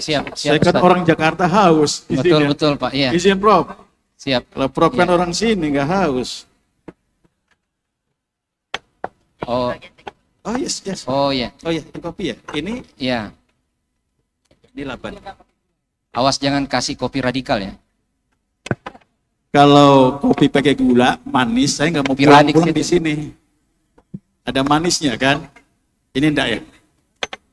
Salah, ada Sanregonya ini ya. Jadi kesalahan kita terus terang saja ya, pendekatan nggak integralistik Pak. Terus terang saja ini, kita jujur saja, karena ini kan masalah kita Pak. Jadi masalah kebangsaan, masalah kita gak usah malu bicara masalah kita Pak. Kita nggak integralistik Pak, dari berbagai pendekatan disiplin keilmuan. Mungkin dari komunikasi politiknya gitu Pak ya. Ini kan komunikasi politik ini kacau balau ini di Indonesia. Saya sebagai pengamat Pak ya, dosen komunikasi politik ini, saya waduh, kok ngomongnya asal-asalan ya. Ngomongnya hoax itu luar biasa Pak. Kalau kita dulu di Jawa kan itu, istilah di Jawa ya maaf di tempat lain juga gitu. Dengan orang tua kan lain kita. Jadi komunikasi yang memang setengah yang merebak di Indonesia dengan media-media masanya ini sangat luar biasa rusaknya Pak, terus terang saja. Ini yang tidak masuk dalam 7 nilai-nilai kebangsaan Pak. Tidak masuk dalam nilai kebangsaan. Ini yang nanti harusnya dimuat di sini. Karena 7 nilai kebangsaan yang menurut saya, ini yang perlu kita garis bawahi, ini harus kita yakini Pak Ketua Setiba, Pak Ahmad Hanafi ya. Betul nggih Pak? PSD yang kami hormati. Mutaharij Madinah ya Allah. PSD dari Madinah juga. Wah berkah Pak. Sangat luar biasa. Jadi yang perlu saya garis bawahi ini yang luar biasanya. Ini maaf aja Pak Presiden. Ini nilai-nilai kebangsaan, nilai-nilai secara konseptual, paradigma ini sangat universal Pak. Sangat komprehensif. Yang pertama misalnya masalah religiusitas, masalah dinia. Semua manusia itu butuh kepada sebuah agama Pak. Pada saatnya, pada saat terjadi perang yaitu di Afghanistan, itu kan mereka nggak beragama komunis. Tapi pada saat ada masalah, apa itu kematian datang, dia menengadahkan tangannya, berdoa ke atas, siapa yang dipanggilnya, siapa yang disebutnya, bagaimana caranya, tujuannya nggak tahu, tapi yang jelas, dia adalah berdoa. Ada kegelisahan, resah, gelisah, susah, payah, kalau nggak agama. Resah, gelisah, susah, payah, gundah, gulana, kalau nggak ada agama. Kalau basis dasar yang sangat fundamental di Wahdah ini adalah agama. Ini Ustaz Zaitun benar Ustaz ya? Basisnya nih. Jadi agama ini menjadi bahan dakwah saya Ustaz. Ya, dengan bahasa Arab, fikul muqarron itu Masya Allah. Jadi diasramakannya lagi ya. Ini kalau seperti ini modelnya, wah luar biasa. Saya menghadapi mahasiswa, maaf aja Pak gini Pak. Biasa Ustaz. Gini biasa. Anak-anak maaf aja biasa Ustaz. Mahasiswi narkoba biasa. Saya ketua yang membidangi masalah narkoba Pak. Seluruh Indonesia. Dulu dengan beliau sama-sama Pak. Jadi mereka itu maaf saja. Lepas dari kendali. Kontrol dari sebuah nilai. Nilai keagamaan. Yang dimiliki oleh bangsa Indonesia. Ini lahir dari rahim yang luar biasa. Universal. Yang keduanya masalah kemanusiaan Ustaz. Nilai kebangsaan. Kan susah bagaimana kita membumikan nilai keagamaan, bagaimana kita memang membumikan nilai kemanusiaan Pak. Memanusiakan manusia yang betul-betul manusiawi Pak. Banyak manusia nggak bisa memanusiakan manusia Pak. Ngomongnya asal-asal ngomong aja. Saya maaf agak sedikit ini, semangat supaya jangan ngantuk. Ngopi dulu Pak Ponco. Pak Ponco diem aja, padahal kita kawan dari Jakarta. Iya. Iya.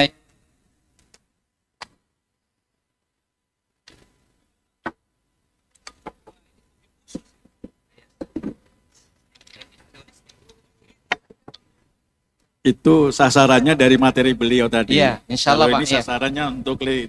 Insya Allah Pak. Iya. Ini universal Pak. Coba banyak kasus-kasus nggak usah disebutkan lah. Kasus-kasus kita sudah maklum, sudah masyhur menjadi rahasia umum lah. Yang tidak manusiawi gitu ya, manusia yang tidak dimanusiawikan seperti itu, arogan, brutal seperti itu Pak ya. Arogan, brutal, siapa manusia yang mau dijadikan sasaran objek? Kalau kita di Jawa ada istilahnya apa Pak? Kalau nginjek itu, yang kalau nggak mau dicubit, ojo nyubit. Kalau nggak mau diinjek, jangan nginjek. Tepos, seperti itu Pak. Kalau sama orang tua jalan di samping. Karena kebetulan ibu saya orang Jawa Pak. Saya lihat di Jakarta, di Betawi saya. Jadi nilai-nilai kemanusiaan ini bisa membangun sebuah peradaban. Nilai-nilai kemanusiaan ini Ustaz, ini tadi yang pertama ketakwaan, kemudian komitmen, mental attitude, ini harus itu diinjeksikan di dalam yaitu SDM atau anak bangsa. Kalau enggak itu ya bagaimana kita bisa mewujudkan NKRI? Enggak mungkin lah itu Pak. Enggak mungkin ya, maksud saya misalnya negara kesatuan Republik Indonesia akan terwujud kalau seandainya belum Mbak ya. Sebagai manusia itu mempunyai watak, tabiat, mental, attitude, kemanusiaan. Bukan maaf aja dalam tanda kutip mental kehewanan. Ya? Katakan minum kopi jangan dihitung. Minum kopi jangan dihitung ya moderator itu kan. Belum sampai Ustaz ya. Ini nilai yang sangat universal. Artinya apa? Nilai-nilai kebangsaan ini produktivitas, kemudian katakanlah yaitu kebersamaan, demokrasi, apalagi demokrasi pakai duit gitu kan Pak ya. Saya bukan kritik Pak Ponco, bukan kritik kita diri saya gitu kan. Karena saya dulu punya konsep yang masalah Baswaslu gitu kan. Di konsepnya cantik, bagus betul Pak. Di mata saya dia main uang Pak. Oleh karena 2004 bagaimana nilai kebangsaan bisa dimantapkan Ustaz? Susah, gak bisa, sampai hari kiamat, susah. Bagaimana caranya? Nah ini yang caranya menurut saya Pak. Ada solusi strategis realistis yang harus dibangun oleh diri kita ini. Menurut saya adalah nilai-nilai kepancasilaan itu harus menjadi suatu nilai-nilai yang sangat asasi. Menjadi nilai-nilai sangat dasari, menjadi nilai sangat fundamental, menjadi nilai sangat prinsipal Pak. Ini harus. Oleh saya setuju pada eranya Pak Harto dulu, saya sebagai menggala dulu Pak. Jadi saya merasa luar biasa kecintaannya kepada Pancasila Pak. Sekarang kan lahirnya 4 pilar kebangsaan disebabkan melemahnya, melunturnya Pak. Masalah nilai kebangsaan ini. Ini yang diakui oleh kawan-kawan dari MPR Pak. Saya ikut pada angkatan pertama itu Pak. Oleh karena saya terus terang, saya kalau bicara masalah kebangsaan, bicara masalah kita, bicara banyak permasalahan, banyak sangat complicated, maka perlu dibangun sebuah komitmen. Saya sangat setuju di komitmen. Sangat konsisten kita dengan nilai-nilai yang memang terkandung dalam nilai Pancasila. Saya sangat setuju bahwasanya Pancasila itu nggak ada yang bertentangan dengan nilai-nilai kemanusiaan Pak. Dari ujung dunia sampai ke ujung dunia Indonesia, sampai ke Jawa, sampai Palestina, sampai Amerika, nggak ada yang nggak setuju dengan nilai Pancasila. Siapa yang nggak setuju Pak Ponco kira-kira? Ketuhanan. Siapa yang setuju masalah kemanusiaan? Siapa yang setuju dengan masalah persatuan? Siapa yang nggak setuju dengan masalah kerakyatan yang dibina oleh hikmat kebijakan dalam permasalahan biasa, nggak keadilan sosial? Nggak ada yang nggak setuju Pak. Itu universal. Dan keberlakuannya itu sampai kapanpun dan kepada siapapun, dan itu bisa diimplementasikan. Masalahnya itu bagaimana kita belajar dengan negara-negara jiran. Mereka tahu sedikit diimplementasikan. Oleh perlu dalam disiplin ilmu ada strategi implementation. Strategi bagaimana mengimplementasikan sebuah nilai-nilai. Ini yang kita kurang. Saya sering pulang pergi di Malaysia itu dalam diskusi dunia Melayu di dunia Islam di DI. Saya minta menjadi narasumber dulu waktu masih Ketua M Sumatera Selatan Pak Kiai Zaitun. Mereka apa? Saya punya sedikit air tapi saya minum. Saya punya sedikit ilmu, saya implementasikan. Indonesia, banyak ilmu nggak diimplementasikan. Ini yang istilah saya itu loh di gambar realitas kebangsaan. Oleh karena ini menarik sekali sebenarnya. Yang menariknya ada 3 Ustaz. Yang pertama penyebabnya Ustaz, realitasnya dulu. Realitas kita petakan apa sih masalah kebangsaan kita. Duduk sama-sama semuanya orang-orang pintar, ahli, profesor-profesor. Yang keduanya kira-kira bagaimana strategi mengantisipasinya. Bagaimana strategi mengimplementasinya. Ini belum ada. Kalau akademisi belum ada bagaimana strateginya. Bagaimana skupnya dan sebagainya. Baru kemudian yang ketiganya menurut saya ada dukungan politis. Jadi produktivitas, bagaimana produktivitas Pak? Bagaimana istilahnya dari produktivitas gini Ustaz, yang nilai ini? Saya pegang dulu kamu. Nakal saya Pak ya. Pak Prof, saya pegang deh Pak Prof. Saya jauh Pak Prof, perjalanannya 5 menit lagi lah. Ya, masalahnya saya merasa berkali-kali ke sini Pak, sampai ke apa? Ke apa yang musibah kemarin Pak? Mas Hamba Pak. Mas Hamba, iya. Malam-malam Pak dari sini jam Saya 1. sama-sama beliau. Iya. Iya ya Ustaz. Insya Allah Pak, saya jemput waktu ya mau ke Allah, Mas ya Hamba. Karim, syukron. Iya, Ustaz, syukron kasih Ustaz. Salah saya tidak akan Nggak usah bertindak banyak radikal. teori lah kita, melihat orang susah tenggelam itu sudah kita kasih bantu. Gak bisa misalnya 5 juta, saya kasih 50 juta, 60 juta saksinya gitu Pak. Ini tak habis nikmah maksud saya. Saya orang jauh, tapi itu saudara saya yang ada di Mas Hamba. Seorang wanita dari pesantren itu wali bupatinya, ya Masya Allah Pak. Gak ada ceritanya hatinya orang pesantren yang gak cinta sama bangsa, gak ada itu. Gak ada Pak. Takbir. Gak akan menyakiti, gak pernah ada. Kemerdekaan ini kan orang-orang pesantren menjadi pusatnya Wahab Hasyim, Asy'ari, di Silonjari gitu Pak ya. Kemudian Mbah Abbas. Ya kalau dengan dikirnya kemudian terlekuk apa itu penumbuh kayu itu apa padi itu keluar semuanya, Belanda itu berlarian Pak. Saya kemarin baru ke sana kayak Abbas.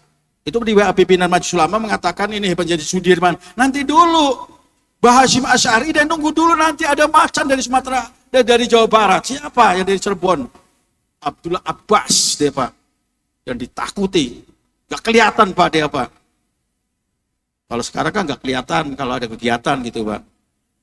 Kita bersyukur kelihatan ada kegiatan gitu loh. Ulama-ulama dulu dasarnya seperti itu. Saya ke Yusuf. Saya Yusuf, ya Allah ya Karim. Apa berhenti dia Pak?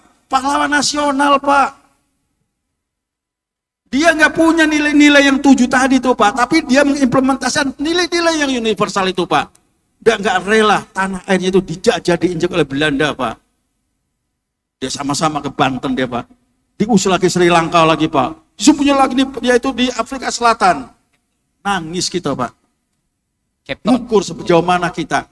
Baru segini, itu tadi saya khutbahkan.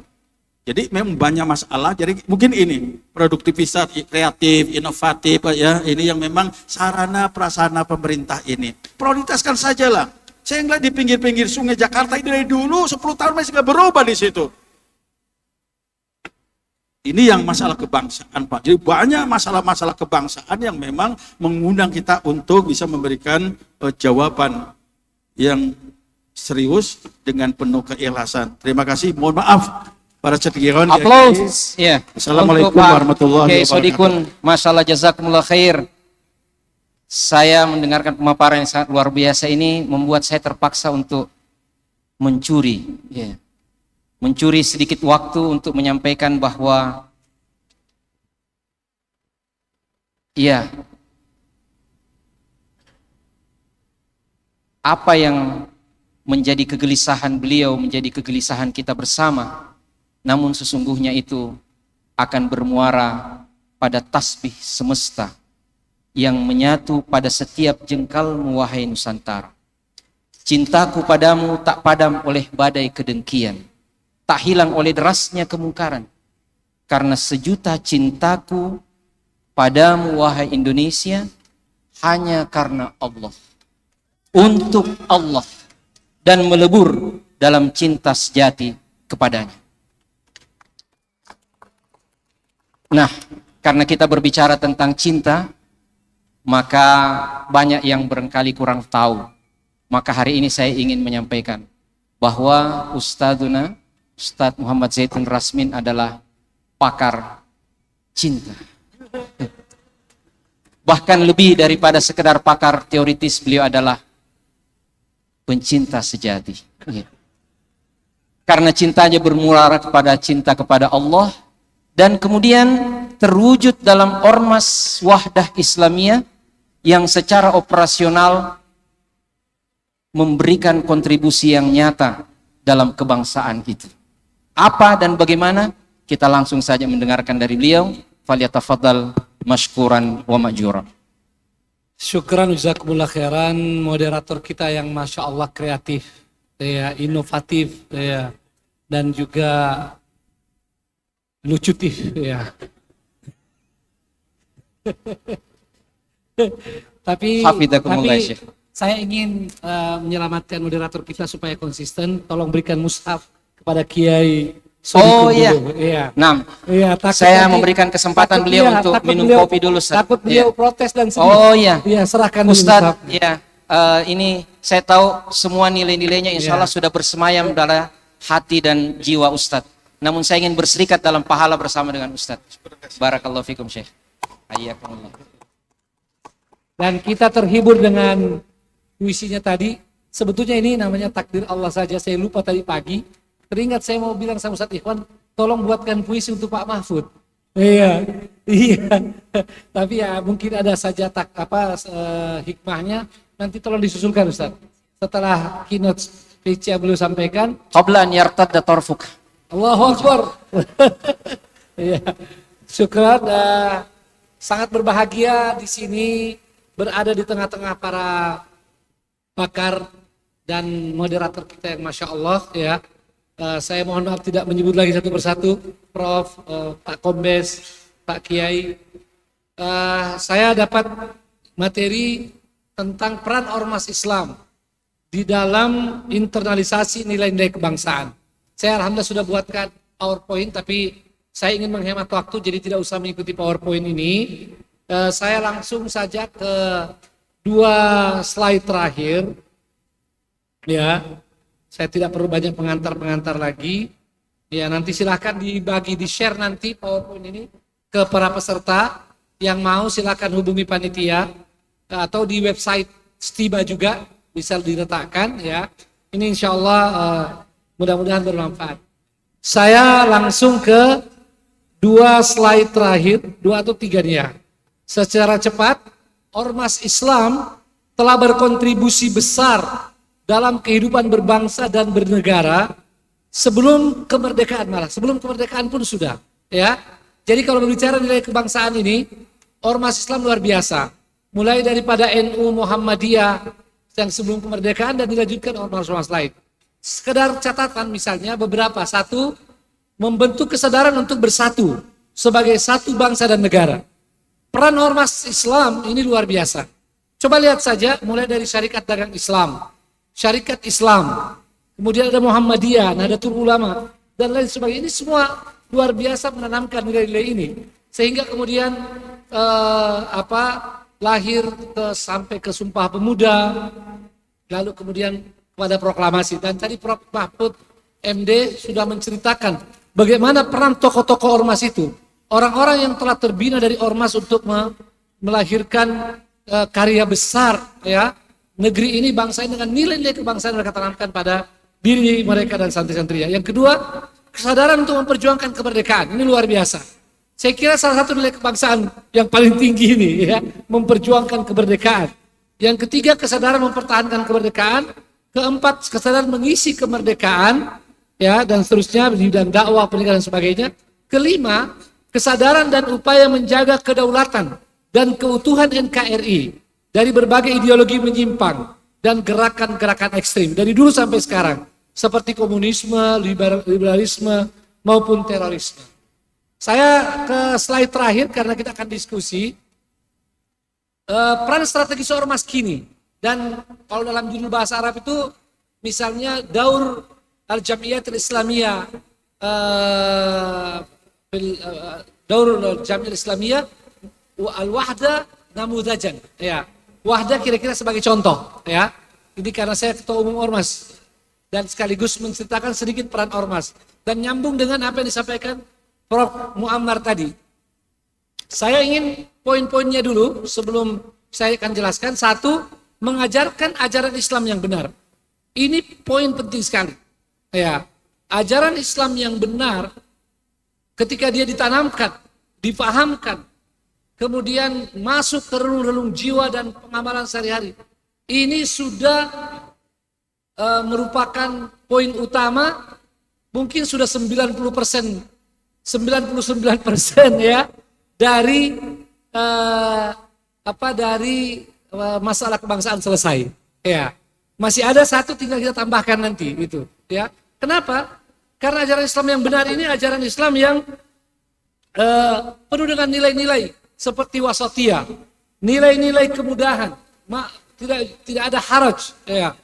Kemudian nilai-nilai kasih sayang dan semua dalilnya panjang. Sayang waktu Tidak ada, jadi kita tidak cukup, maka saya tidak bisa menerangkannya. Kalau nilai-nilai Islam, kalau ajaran Islam diajarkan dengan benar, dengan mengikuti manhaj Ahlussunnah wal Jamaah, ya, yakinlah itu, yakinlah tidak akan lahir pemikiran-pemikiran radikal, apalagi teroris itu, ya, ketika ajaran Islam ini diajarkan dengan benar. Yang kedua, langkah yang kita tempuh adalah memahamkan tentang konstitusi kita. Ini jelas tanggung jawab ormas dan ini sudah dilakukan sejak lama. Ormas-ormas menyampaikan kepada anggotanya tentang apa itu Pancasila, ya, sebagai kesepakatan. Dan alhamdulillah Wahda Islami melihat setelah reformasi ini ternyata ada sedikit kesenjangan, ya, kesenjangan. Sebab ini dinyambung pakai Sodikun.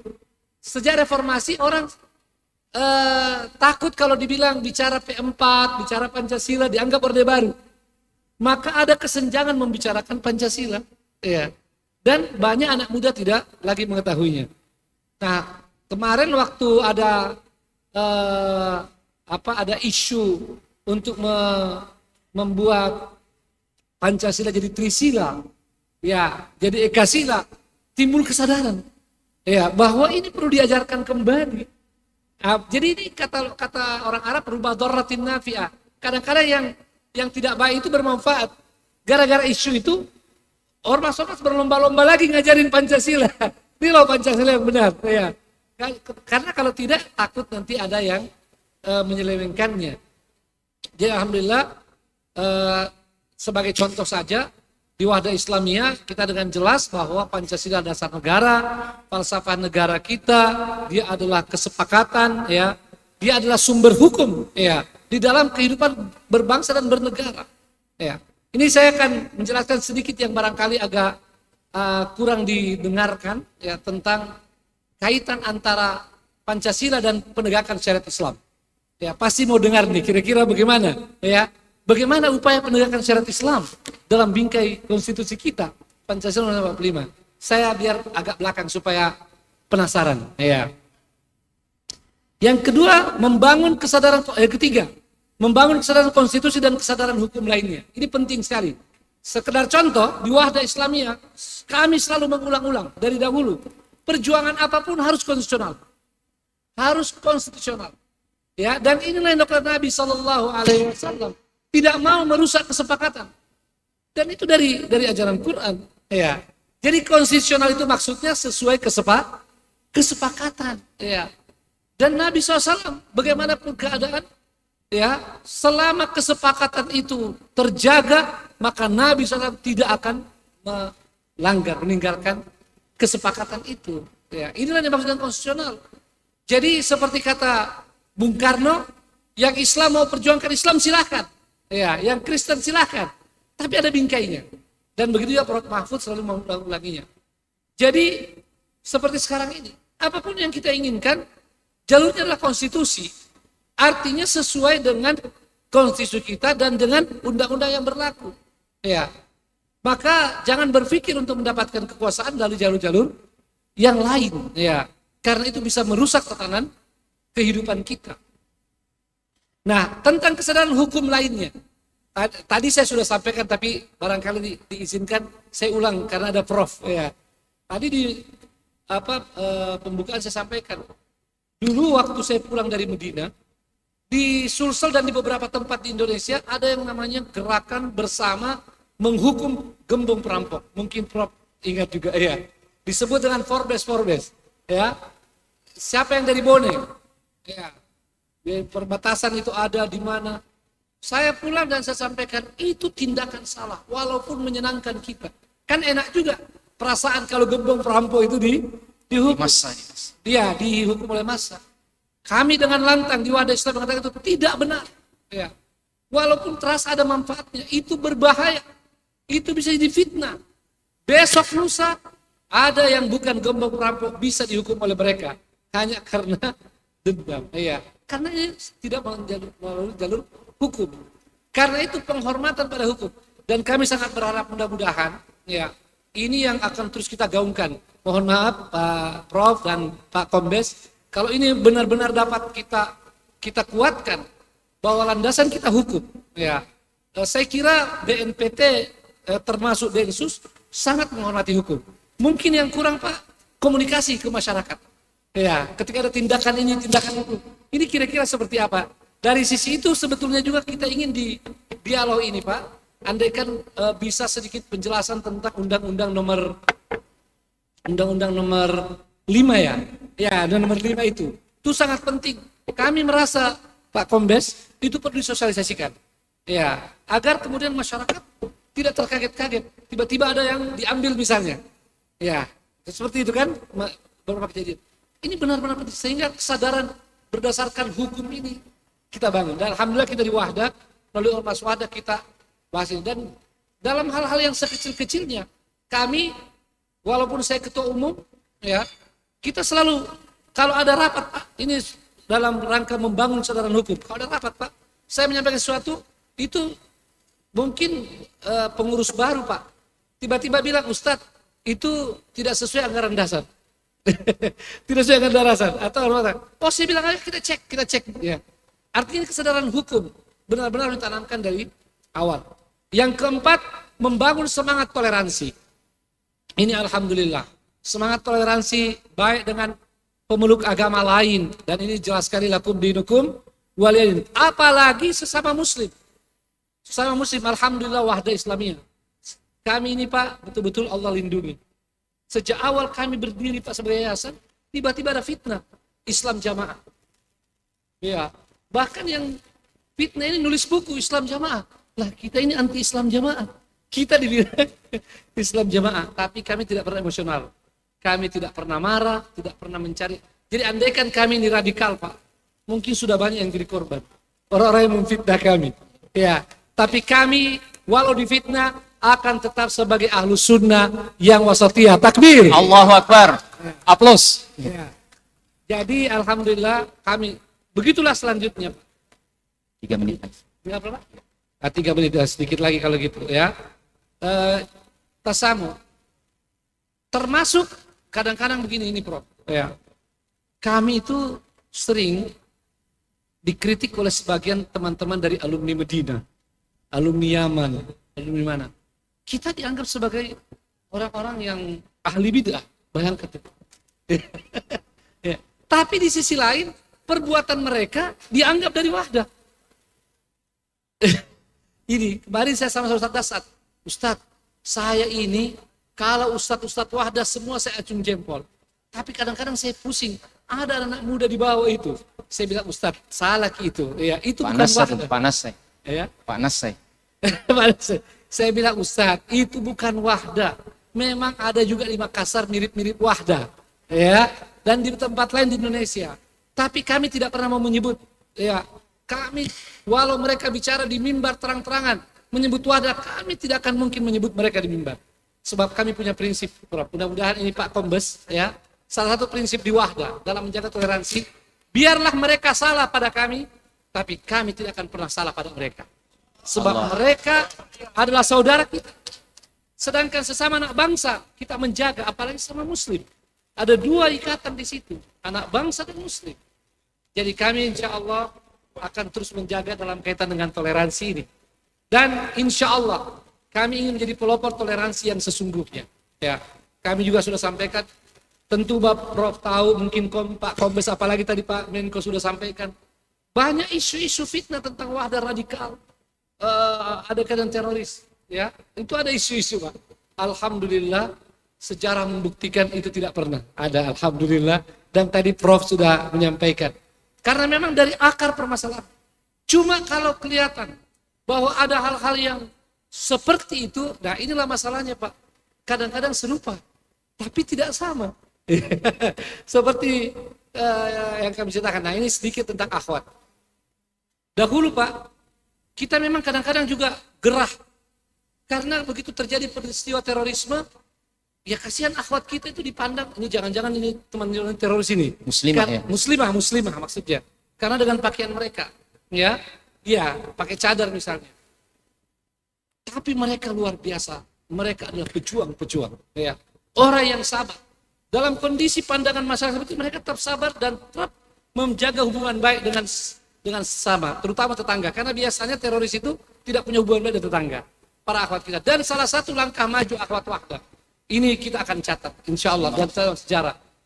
Bahwa kalau kebanyakan istri-istri yang terduga teroris atau yang ditunda tindak teroris itu pakai hitam-hitam, ya, sementara tidak ada juga dalil yang harus saya, maka mereka beristihad. Mereka sadar merubah, jangan pakai hitam-hitam. Ya, pakai warna yang lain. Boleh hitam jilbab, kemudian di bawahnya tidak hitam. Atau bajunya hitam, jilbabnya tidak hitam. Dan alhamdulillah, sekedar info Prof dan Pak Kombes. Ruangan ini karya para muslimah yang ada di belakang. Takbir. Subhanallah. Dalam waktu kurang lebih 2 hari saja mereka bisa menyulap ini. Ya, alhamdulillah. Ini sebetulnya aula biasa yang biasa digunakan para akhwat santriwati kami, mas santri kami. Ya. Iya, ini bukan aula ini yang seperti ini. Dan kalau mereka tetap dengan cadarnya yang anggun, bisa mereka menghiasi merah putih di sini. Tentu di dada mereka ada merah putih. Allahu Akbar. Jadi saya kira kata Pak Sodikun perlu diapresiasi dan diambil. Iya. Nggak boleh. Nggak boleh. Baik. Yang kelima, kesadaran cinta tanah air. Ya. Kesadaran cinta tanah air ini alhamdulillah ini barangkali termasuk Prof. Belum tersosialisasi maksimal. Tapi kami sejak Muktamar 3 sudah memberikan gerakan 1 juta cinta untuk Indonesia. Kami bisa menjelaskan bagaimana nasionalisme itu tidak bertentangan dengan Islam. Cinta tanah air tidak bertentangan dengan Islam. Ya. Bahkan ini adalah satu jalan untuk kita benar-benar mewujudkan salah satu daripada kesyukuran akan nikmat Allah SWT berupa karunia yang harus kita jaga ini. Sayang waktu sudah habis seperti katakan moderator. Terakhir sekali seperti kata Prof, saya akan menyambung ini. Insya Allah Prof, insya Allah nahnu inda husni dhannikum. Insya Allah kami sesuai persangkaan baik Prof, bahwa ini adalah vaksinator insya Allah. Sebab kami sudah coba, sebetulnya orang-orang yang terpapar radikalisme, ya, atau terorisme, kalau didekati oleh orang-orang yang dia anggap tidak komitmen agamanya kuat, mereka tidak mau dengar. Ya, tapi ketika mereka melihat orang-orang yang mendekatinya, orang yang punya komitmen agama baik, semangat berdakwah tinggi, semangat jualan tinggi, mereka percaya. Dan disitulah kemudian secara perlahan dimasukkan ilmu pada mereka bahwa itu jalan yang tidak benar. Marilah jalan yang lebih baik, jalan yang benar, yakni jalan wasatiyah menuju baldatun thayyibatun wa rabbun ghafur. Wassalamualaikum warahmatullahi wabarakatuh. Waalaikumsalam warahmatullahi wabarakatuh. Iya, Masya Allah, luar biasa. Iya, hanya itu yang dapat kami katakan, mengapresiasi apa yang telah disampaikan oleh Ustadz kita, Ustadz Dr. Muhammad Zaitun Rasmin, LCMA Hafidhahullah Ta'ala. Ini waktu tinggal sekitar 18 menit untuk masuk waktu sholat maghrib. Ya, kita akan efektifkan insya Allah untuk memberikan kesempatan, ya karena namanya dialog, kita perlu mendengarkan, ya. Tapi karena waktu yang terbatas, izinkan saya untuk memberikan kesempatan hanya kepada 2 saja, Ustaz. Ya. Dan biasanya muslimah itu selalu dibelakangkan. Ini tempatnya sudah di belakang, tetapi mohon izin saya memberikan kesempatan pertama kepada para muslimah insya Allah untuk memberikan tanggapannya. Silahkan kalau ada, oh ya sudah ada dari belakang, ya silahkan. Oh ya, Masya Allah, luar biasa, ya. Ya, alhamdulillah. Ladies first, ya kata orang. Silakan diatur panitia akhwat tadi yang bertanya. Ya. Cek. Ya. Bismillahirrahmanirrahim. Assalamualaikum warahmatullahi wabarakatuh. Waalaikumsalam. Yang kami hormati para bapak tokoh nasional di dialog kebangsaan ini, serta para asatiz dan para ustadzat di Wahdah Islamiyah. Terima kasih atas kesempatan yang pertama, Ustadz. Kami mungkin mewakili segenap muslimah yang hadir hari ini. Perkenalkan, saya Muhyina Nur, salah satu pengurus Muslimah Wahdah, sekaligus seorang muslimah yang berprofesi sebagai dokter di salah satu rumah sakit di Makassar. Menanggapi, Masya Allah, pencerahan dari para bapak tokoh-tokoh dari Densus, BNPT, MUI, dan para ustadz kita, ada satu stigma yang masih sangat melekat pada muslimah, terutama yang mengenakan cadar tadi, bahwa cadar itu identik dengan identitas radikalisme, terorisme, tidak NKRI dan sebagainya. Nah, bagaimana pandangan Bapak mengenai stigma tersebut dan apa yang harus kami upayakan secara lebih konkret untuk menghilangkan stigma tersebut? Terima kasih atas kesempatannya. Assalamualaikum warahmatullahi wabarakatuh. Waalaikumsalam warahmatullahi wabarakatuh. Saya kira pertanyaannya sudah jelas ya. Penanya kedua ya, dari bapak-bapak ya, dari muslimah 1 orang ya, enggak, kita tadi komitmen 2 orang ya, 2 orang ya. Ini kita ya, mohon maaf kita berikan dulu kesempatan ke anak muda ya. Saya persilahkan ya. Ini mewakili Sivitas Akademika Stiba Makassar ya, Bapak. Iya, anak muda, masih anak muda ya. Dia mendapat syafaat dari Prof. Muammar ya. Silakan Dr. Kasman Bakri ya.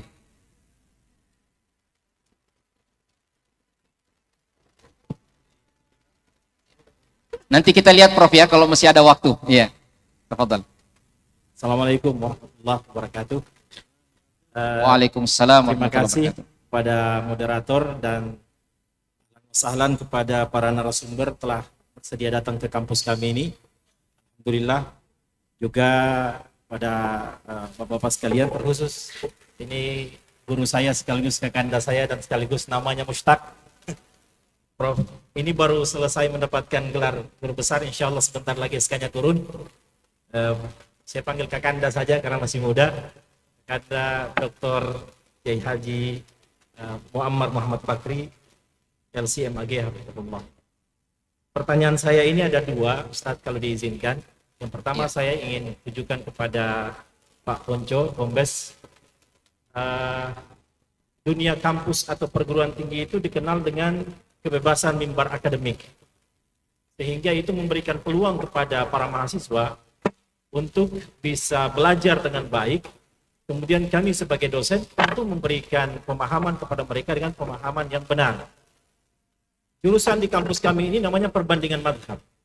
Pelajari berbagai bentuk ikhtilaf ulama. Ya, disingkat Ustaz pertanyaannya, mengingat waktu. Pertanyaannya bahwasanya bagaimana kita menanggapi isu tentang adanya indikasi bibit-bibit terorisme di perguruan tinggi. Sehingga kami sebagai pengelola perguruan tinggi bisa mengantisipasi hal itu, baik dalam kurikulum maupun dalam pembinaan terhadap anak-anak didik kami. Yang pertama. Dan yang kedua, pertanyaan saya kepada kakanda saya, ini Dekan Fakultas Syariah dan Hukum Universitas UIN Alauddin Makassar, Prof. Muammar Bakri. Prof sebagai salah satu pejabat di kampus yang merupakan kampus tempat kami juga belajar. Di sini murid-murid Prof ada kurang lebih 20 orang, baik S2 maupun S3 ada di sini. Saya ingin bertanya sebagai seorang pejabat pengelola perguruan tinggi, bagaimana caranya kita membuat sebuah atau menurunkan implementasi nilai-nilai keislaman yang sejuk terhadap sivitas akademika di perguruan tinggi, sehingga kita bisa mengambil sebuah titik temu antara pemikiran-pemikiran yang ekstrim, fanatisme berlebihan, dan apatis terhadap nilai-nilai agama.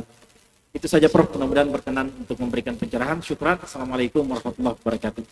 Waalaikumsalam warahmatullahi wabarakatuh. Ya, mengingat waktu, saya akan mempersilahkan pertama kepada Pak Kombes Ponco untuk menjawab sekaligus memberikan closing statement ya pertemuan kita kali ini, insya Allah. Mohon maaf durasi waktunya 2 menit, Prof. Pak Kombes. Ya, terima kasih. Terkait dengan itu tadi yang pertanyaan wanita, itu adalah jangka pendeknya. Itu kan mungkin kita pernah ada kisah bahwa jilbab itu juga tabu dulu di dalam kepolisian ya, dalam untuk Polwan. Tapi akhirnya sekarang kan juga sudah dilegalkan. Nah, itu kita mungkin bisa berkaca dari situ ya. wanita-wanita yang tergabung dalam yayasan atau apa itu melakukan ini ya, istilahnya sosialisasi ya, terus melakukan terutama secara konstitusional tadi, konstitusional.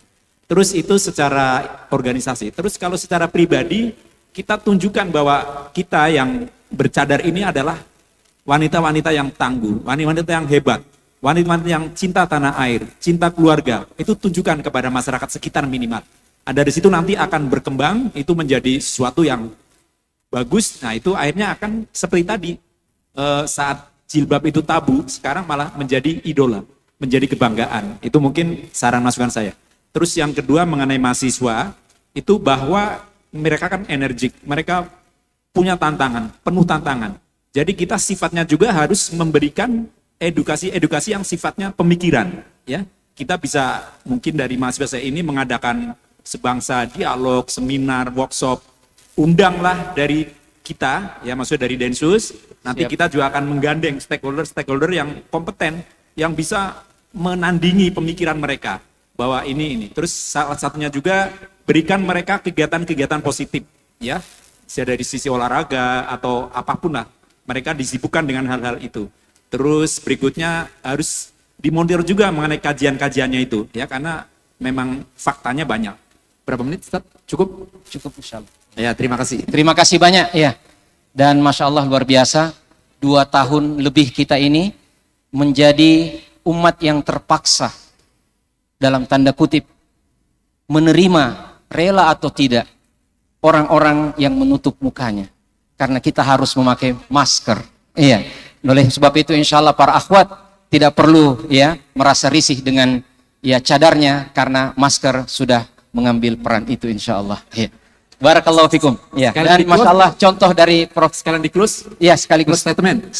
Baik ya, pertama ya kepada anak-anak muda dari, maksudnya yang muda-mudinya ini ya, juga pengurusnya dari Wardah ini, ibaratnya ujian sudah lulus ya. Kenapa lulus? Karena Prof. Mahfud berani datang ke sini, saya berani terbuka datang ke sini.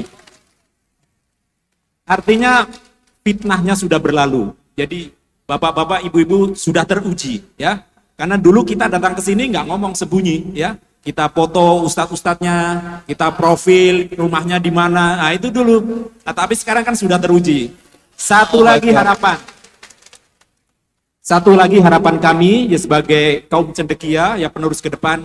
Satu lagi harapan kami, mari kita jaga ini intoleran itu tadi ya. Kita mulai dari diri kita sendiri, dari keluarga, dari masyarakat, dan secara umum masyarakat Indonesia. Mudah-mudahan dengan kontribusi dari Bapak Ibu sekalian, itu salah satu yang akan dikenang oleh bangsa ini. Terima kasih. Assalamualaikum warahmatullahi wabarakatuh. Waalaikumsalam warahmatullahi wabarakatuh. Selanjutnya langsung saja Prof. Ya, untuk menjawab dan sekaligus memberikan closing statement. Ya, 2 menit.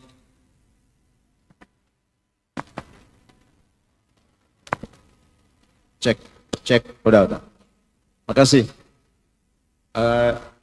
Muslimah yang di belakang tadi, saya sebenarnya pernah berpikir sama dengan orang lain tentang cadar itu. Tapi setelah saya membuka literasi ketika belajar di Mesir, ternyata cadar itu pandangannya Imam Syafi'i. Karena itu pikiran saya kemudian saya rubah. Dan itu artinya bahwa kesepahaman yang paling utama di antara umat Islam. Sehingga yang perlu diantisipasi adalah pikiran kita. Jadi jangan sampai kita menjudge orang yang pakai cadar. Sebaliknya juga begitu. Jadi jangan sampai menjudge. Allah. Dan terkait dengan apa yang disampaikan oleh saudara saya, Pak Kasman, bahwa memang perlu ada kerjasama yang baik antara semua lembaga, terutama pendidikan. Apalagi kaitannya dengan keagamaan tadi, agar tercipta kesepahaman. Karena Syaukani mengatakan, "Man lam ya'rif al-ikhtilaf, lam yashum ra'ihatal fiqh." Siapa yang tidak tahu perbedaan, maka dia tidak mencium aroma harum fikih. Saya kira itu Allah closing statement dari saya. Terima kasih. Selamat. Luar biasa, iya. Iya, Masya Allah, iya. Luar biasa, terima kasih Prof. Iya. Ini luar biasa. Selanjutnya, kami persilahkan kepada Bapak Dr. Kiai Haji Sodikun untuk memberikan closing statement. Untuk wanita muslimah ya, bersyukur berbahagia yang bercadar. Terus bercadar sampai akhir hayat saudara atau saudari. Ini keberkahan karena lebih banyak mengantisipasi kemudaratan.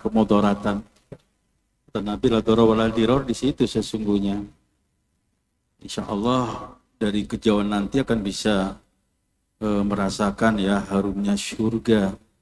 Sebagaimana mungkin yang diinformasikan oleh Nabi kita Muhammad Sallallahu Alaihi Wasallam, ya wanita-wanita yang selalu menjaga dirinya dengan hal-hal yang mendatangkan kemudaratan untuk dirinya dan orang lain.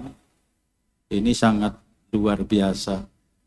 Jadi silakan terus ya bercadar, karena setan paling benci dengan wanita yang bercadar. Allah. Iya, setan itu paling benci dengan wanita yang bercadar.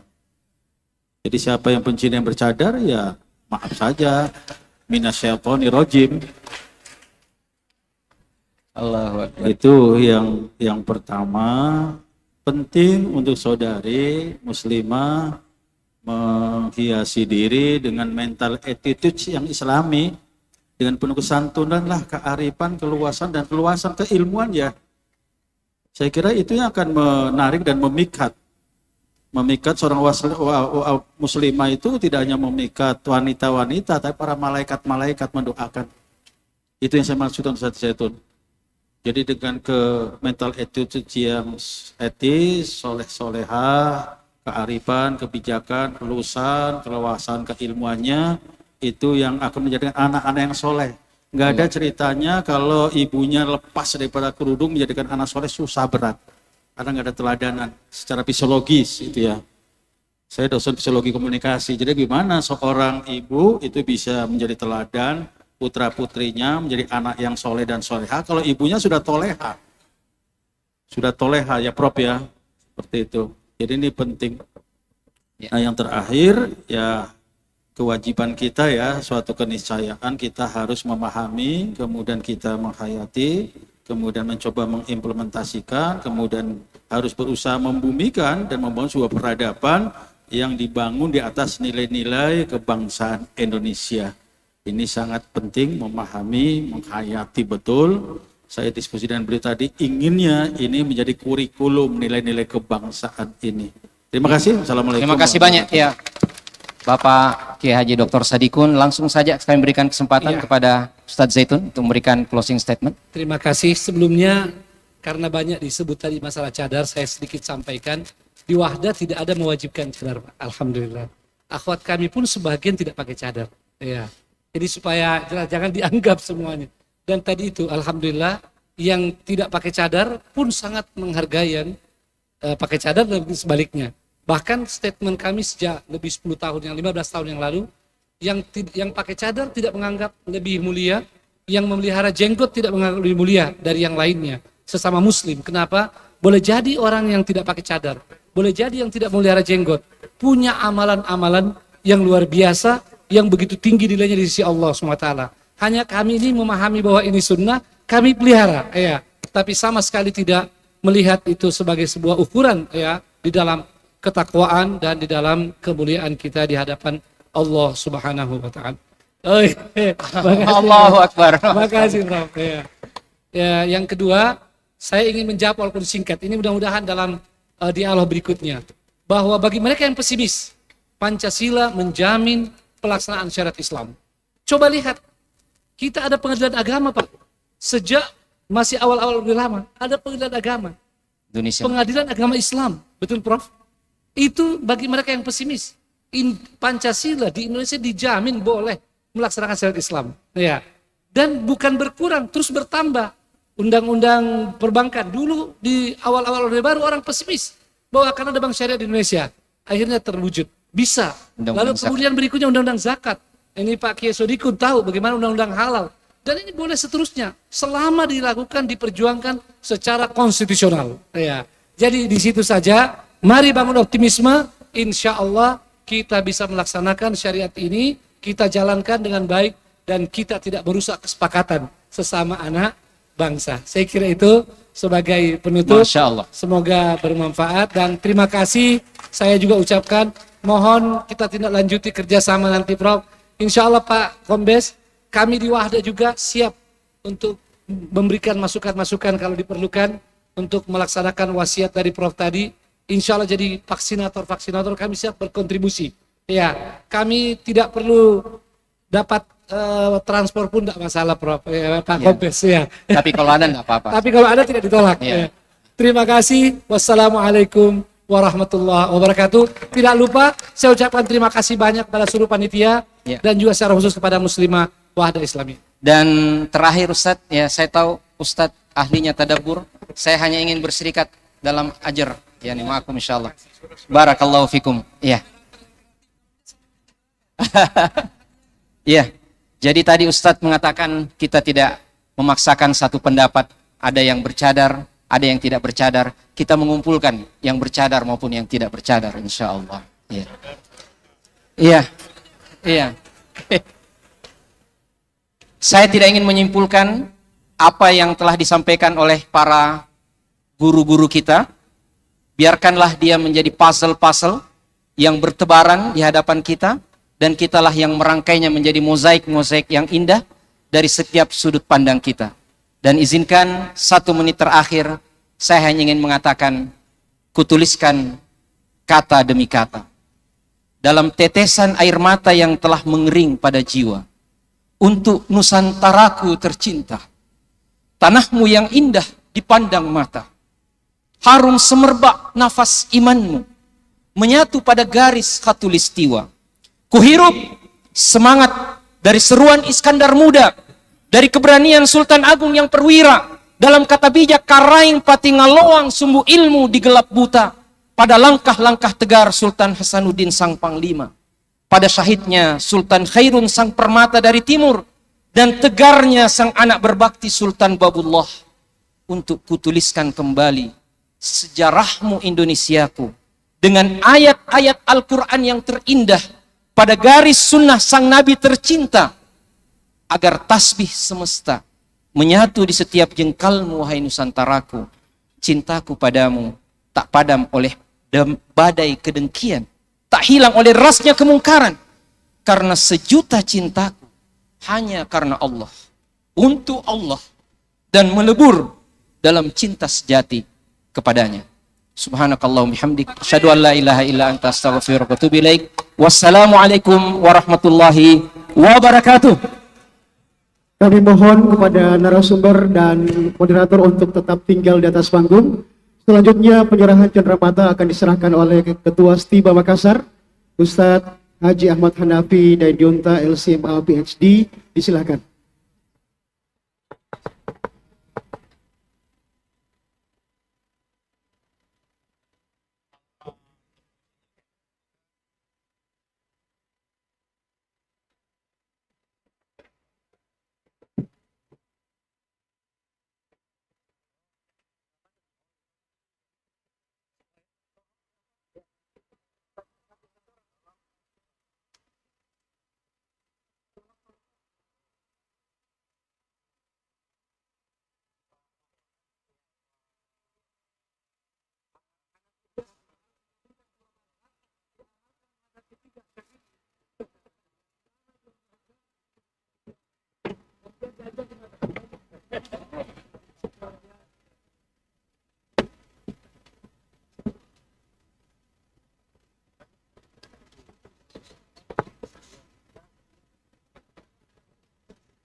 Kami ambil gambar dulu.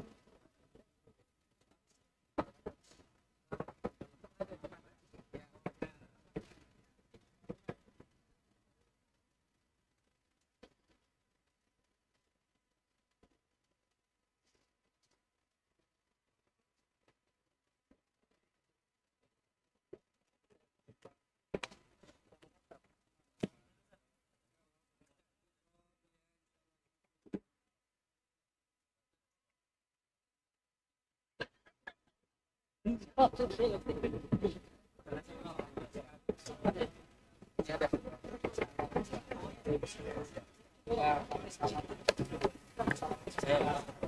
panitia bawakan. Oh ya, Pak.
Hadirin, demikianlah seluruh rangkaian acara dialog kebangsaan yang diselenggarakan oleh Sekolah Tinggi Ilmu Islam dan Bahasa Arab STIBA Makassar bekerja sama dengan DPP Wahda Islamiyah. Mewakili penyelenggara kegiatan, kami ucapkan terima kasih dan memohonkan maaf yang sedalam-dalamnya atas ketidakberkenaan pada kegiatan kami hari ini. Subhanakallahumma bihamdik, asyhadu an la ilaha illa anta, astaghfiruka wa atubu ilaik. Wassalamualaikum warahmatullahi wabarakatuh. Indah Indonesia memanggil namamu, menyapa nuranimu. Negeri indah Indonesia menanti hadirmu, rindukan karyamu.